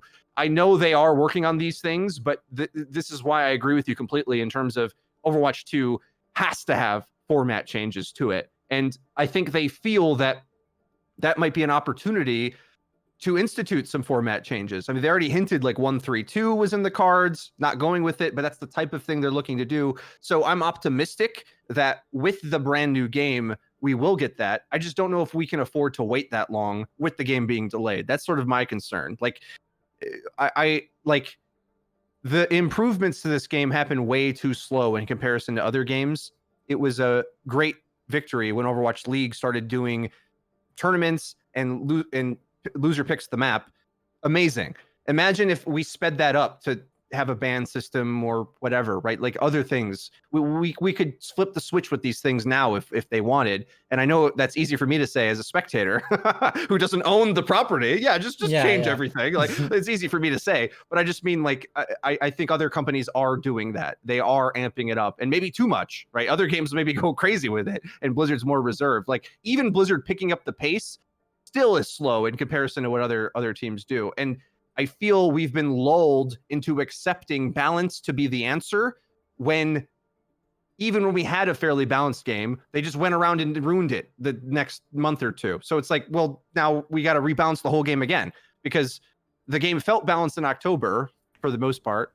I do think that the meta exploits would have been found, so it maybe isn't as rosy as we thought it was. But either way, it felt kind of balanced, but some things were overtuned. Whatever. They tuned that back. Now we have all these other problems to deal with. Like now I feel like they have to do way more balancing than if they chilled and focused on format instead. You see what I'm trying to say? Yeah. Does that make sense? 100% agree. Hopefully everyone listening understood as well. I certainly 100% agree with everything you said, and you're right that I should check what I'm saying, like, because it isn't meta stagnation. That's the exact reason I hosted these pugs, was that I am convinced that it's not, balance is not the answer, because we've kind of run our head against that brick wall over and over, where we get to this thing where it's kind of like we always complain about the symptom and never the actual thing that's causing the disease, right? Not to compare washer disease. That's not what I'm trying to say. That's a bit mean, but we enter a new meta, a new balance patch comes out, and they're like, okay, well, we tweaked Echo, Tracer, and Zen. What happens? Okay, well, everyone's like, forget playing that comp, play this comp now. And everyone's like, okay, well, for a week, I'm sort of in this fresh new world where I can play new heroes. And then 2 weeks in, it's like, no, this is the comp now. Now you play this. And then we're back to the same thing where we're like, oh yeah, I realize now that those slight tweaks that we gave to Reaper 3 times now makes him stupid broken. And now I'm mad about him. And no amount of, unless it was like literally every day you wake up and there's a new balance patch, no amount of balancing is going to ultimately provide the freshness that players want. Again, players want game to game to be, this is how I see it anyways, players want game to game to be different. You don't want to enter every single game and be doing the same thing every single time. And I can't think of many popular and successful esports that are like that. Like every single game is different. Obviously map diversity is one way to do it, but I don't think it's enough. And this is where, again, something like the alt reset comes in, because when you actually put the microscope on, you realize that alt economy has so many ramifications for making Overwatch stale that actually playing and tweaking with, I'm not saying it's the solution, but playing and tweaking with it shows you just how much it changes and how much it opens up when you take that element of it away. And again, I feel the same about hero bans. Like game to game now, the game will have to be different from match to match. It will have to be different because you're playing with a different set of heroes. And I think that, as you said, alluded to that, rosy, glorious October or September, whenever the patch was, when, Seagull came out with his video and was like, Overwatch is in the best state it's ever been, and, we're really happy. Eventually people would have gotten mad as well at that. Eventually people would have figured out what breaks the game there too. And again, if you keep relying on this cycle of like, Blizzard, please balance the game every month, you will perpetually be disappointed when they don't do it the way you want to, which is why a format change is needed so that the game balances itself, or at least makes itself fun constantly because of the players in the lobby. And that's where obviously potentially also resetting, potentially hero bans come in. Because like we said, every player gets to kind of have a say in the game they play. Amen. Yeah, that's pretty much, I know we're kind of in danger of being two old men rambling, but considering the number of you stayed and you've been engaging in the chat, which I really appreciate, I think there's some element of the community agreeing too. Even if they don't always agree necessarily with what we propose, I think we can all see the, what's it called? The trees from the forest, the grass from the trees. We can all see it, right? We can see that the game needs something else. And I think as well, to kind of address the esports aspect of it, I know a lot of pros have said this and a lot of coaches have said this, that we really rushed to deciding that we wanted Overwatch League, where we were just like, we need a pro league, therefore this is the format. And we kind of rushed to like first deny heroes from being able to pick the same, like characters from being able to pick the same hero 6 times. So you have 6 traces. So first we rushed that out and we were like, okay, put this into Overwatch League. And then, half-heartedly we kind of crowbar 222 in later. And now we're at another impasse where we're like, actually, we haven't really figured out what the best professional format for this game is. And as much as Overwatch League is a great product, it ultimately hurts the league as well if we're constantly finding these things where partway through the season we release a new balance patch to make things fun, only for it to throw the whole meta list of who's good and who's bad in the Overwatch League completely go out of whack, and then the Washington Justice appear out of nowhere to do this like dream run or whatever. Whereas if we had, again, a more stable format where we know what the game or how the game operates and the players can kind of mold the game that way, then again, as an esport, it benefits too. And then we don't have to worry about like these, big changes partway through an Overwatch League season, which I think is another issue we haven't really even talked about too much.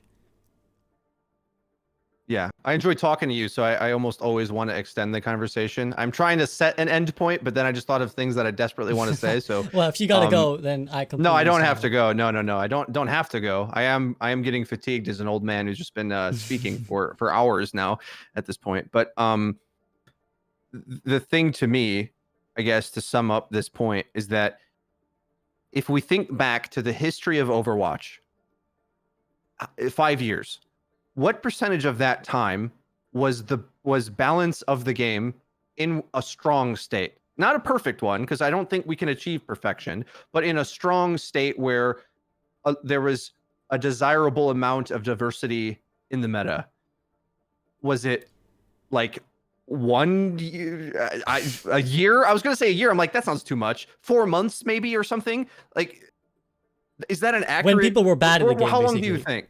Well, I think it's when people were bad at the game. Like, I think when I think of like OG or what, I think like Rogue, Envious, Lunatic High, where the sport wasn't really developed then, though. I don't exactly, know if you but that's what I'm saying. like that, when the game was bad, that's when the meta was like not entrenched.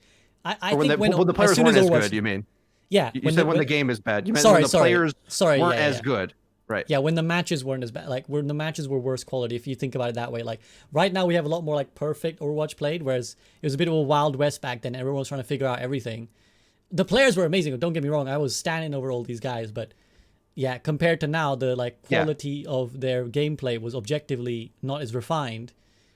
The community didn't develop the game and the rule set for how to play and win the most efficient way yet. So there was more room for, Rogue to play triple DPS and play well. And then Korea's like, well, we're good at Diva, so your strat sucks now. And like that was, I feel like, one of the first times where mastery of a hero dictated that. And that sort of just got compounded as time went on. And now it's to the point where it's like ultra severe, where you've got the best coaches maybe esports have ever seen with the Krusty's team, that like they're just going to master any meta no matter what. So it's like their team is going to drill this meta and be perfect at it. Like that's totally different. But either way, my point is, even from a community standpoint, so that there's the esports of it, but even just from like I like everything in the game, like the way it is playing ranked, even just the ranked experience balance wise, right? Like even if I lower expectations away from team, I still think out of 5 years, maybe then you can say a year of that. Like on,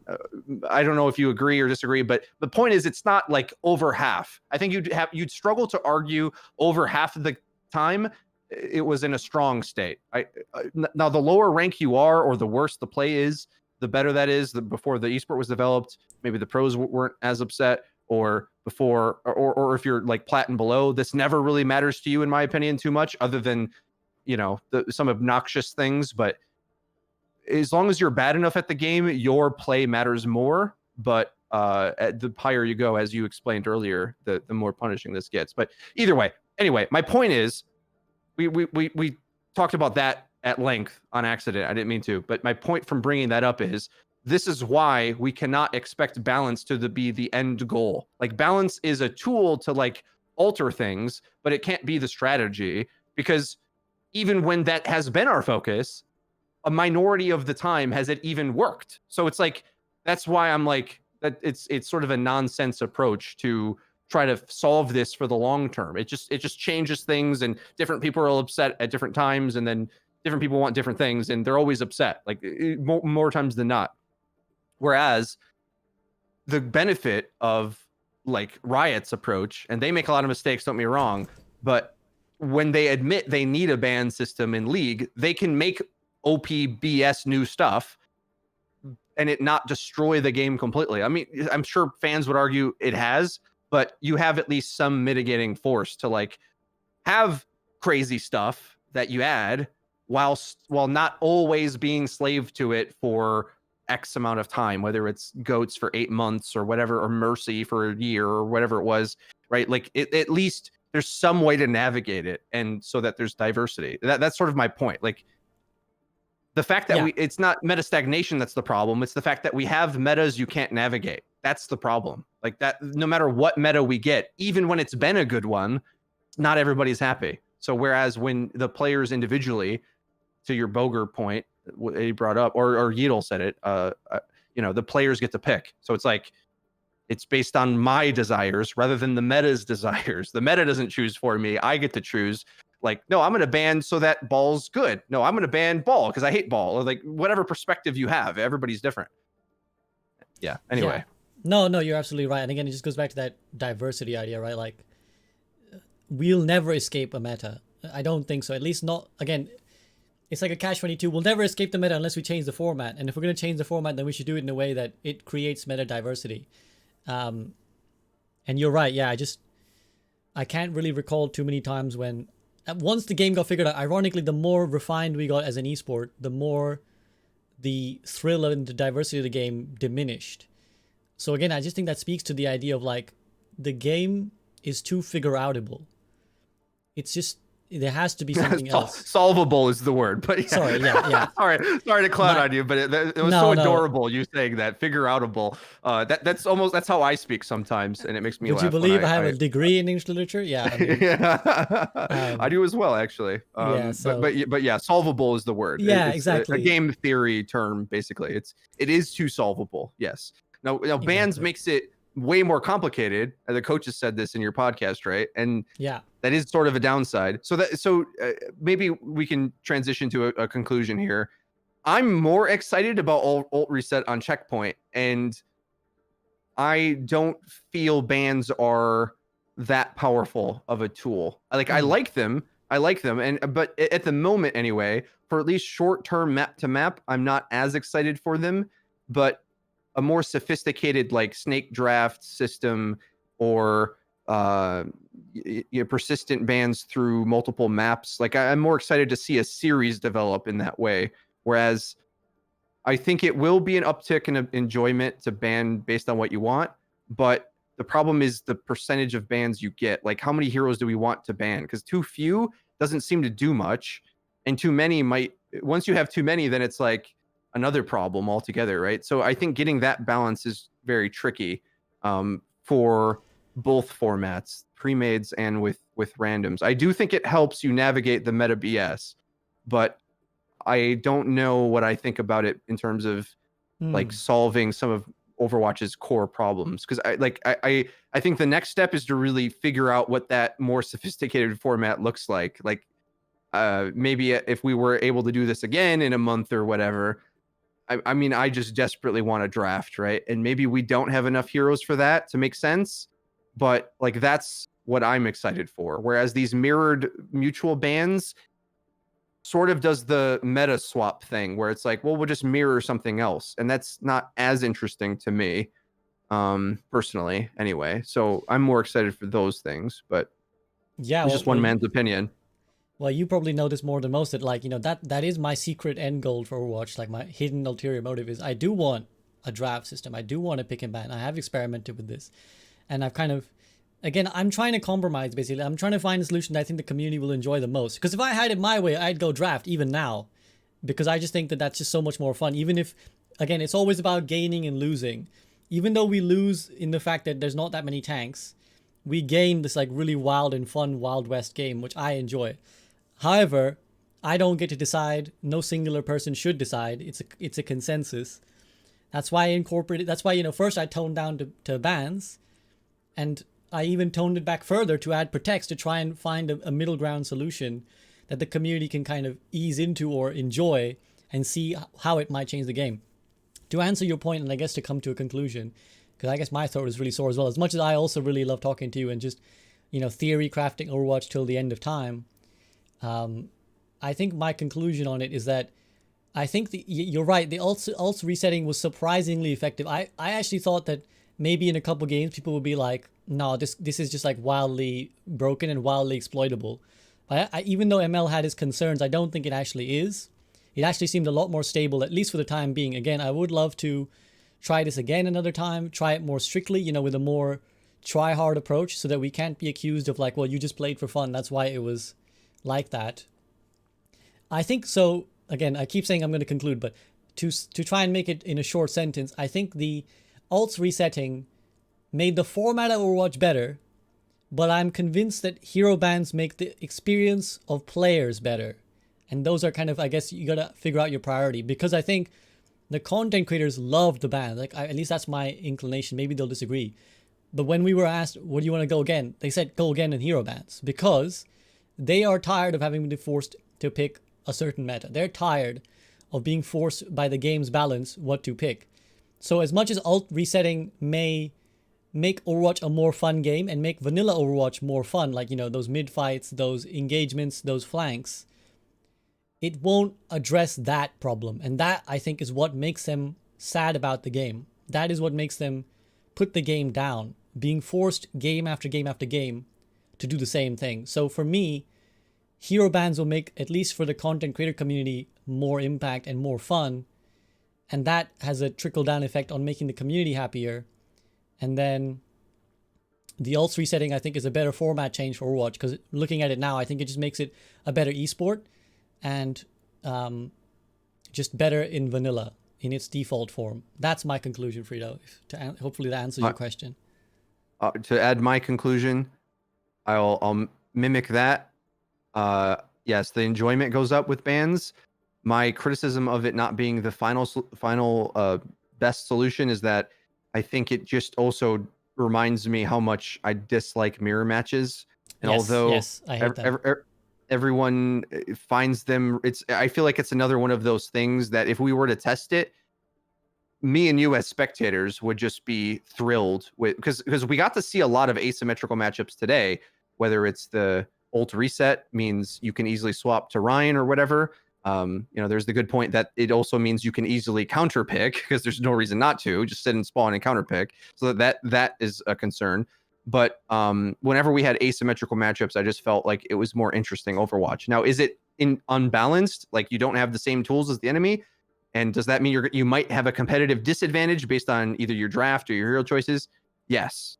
But that's almost like required for the viewing experience. And you spoke about this in your podcast as well, so I won't the viewers have probably already heard these points, but it's difficult to almost like perceive the game when everyone's got the same abilities and you have the same two things going at each other. Whereas if they're different, it's like you can feel the personality of Genji versus Ashe or whatever. Whereas they're both shooting at each other, it's just, I know it's more competitive in terms of we're both using the same stuff, but it's just less interesting flat out. So it's like, I feel like, what do we want to serve? Do we want to have the maximally most fair experience every time? I think almost in every case that Overwatch has tried to do that, whether it's the ranked matchmaker or the mirror picking and all that, I just feel like it's a disservice to the overall like impact the game could have in terms of how interesting it is to play. And yeah, that's my argument. I think as soon as we would test that and be like,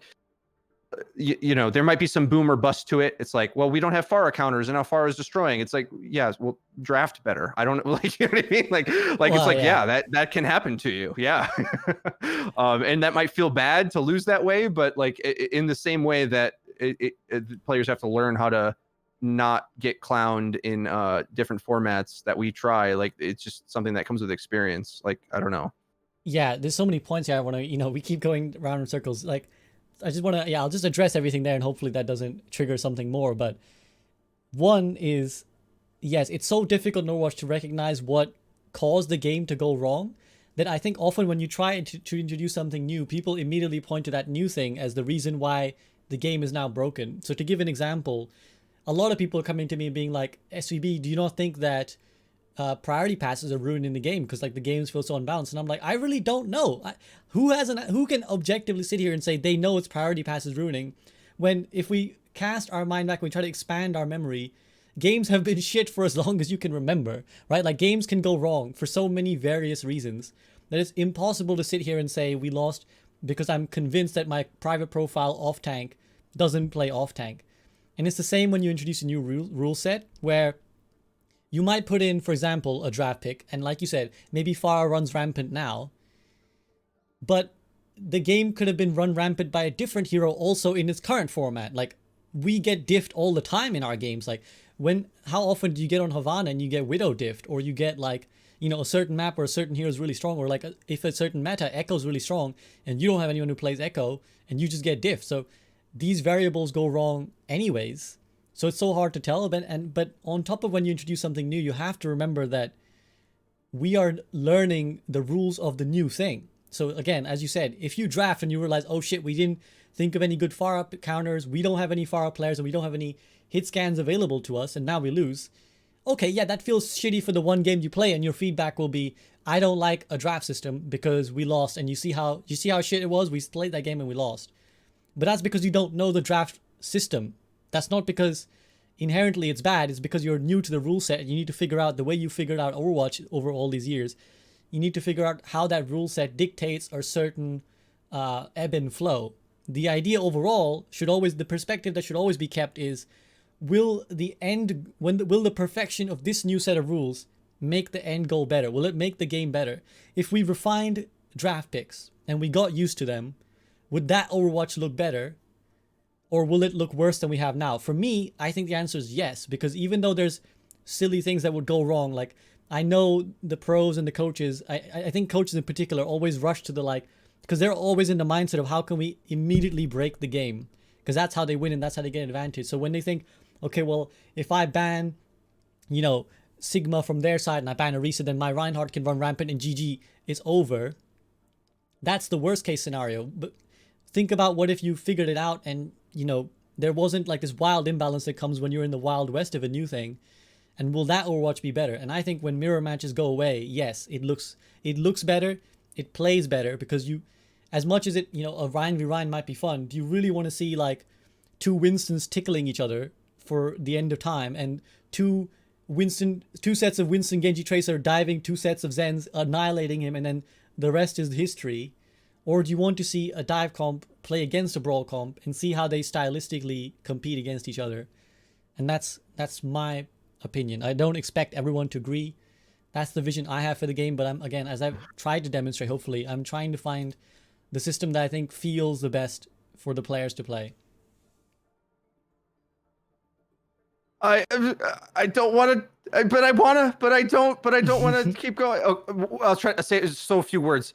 The benefit of when you do that is that heroes don't have to be balanced based on the maximum combination team comp. That's one of the better things to me, because you almost take for granted that the draft will fix those double combos. Shield, for example, which people always, so many people told me to today try locking to one shield a team, and I'm like, that's a bad idea, but it would solve that, for example. Yeah, so because now, you know, they're doing it to Zen where they're nerfing him, but they did it to Orisa where like she's just pathetic to play, and it's because of how her synergistic effects. Whereas in a draft, you just simply wouldn't let Bap, Sig, and Zen all be on the same, you know, it just wouldn't happen, because either they'd pick it or they'd ban it, right? Like those super comps that you can make in Overwatch would be thinned out, and then you can balance the hero to like actually do their job without needing to worry about the maximum synergy that you shouldn't just let through, basically, like you through the ban phase. So in any case, yeah, relentless agreement here, SVB. This has been the harsh agree segment of the show. Thank you everyone for tuning in. I am going to sign out though before I relentlessly agree with you even harder for the next 2 hours. So this has been a great talk, great experiment. Thanks for putting this on, dude. I'm going to sign out and let you do your goodbyes and whatever you got to do. So I'll talk to you later, man. Thank you very much for amusing me and joining. Thanks, man. Peace out.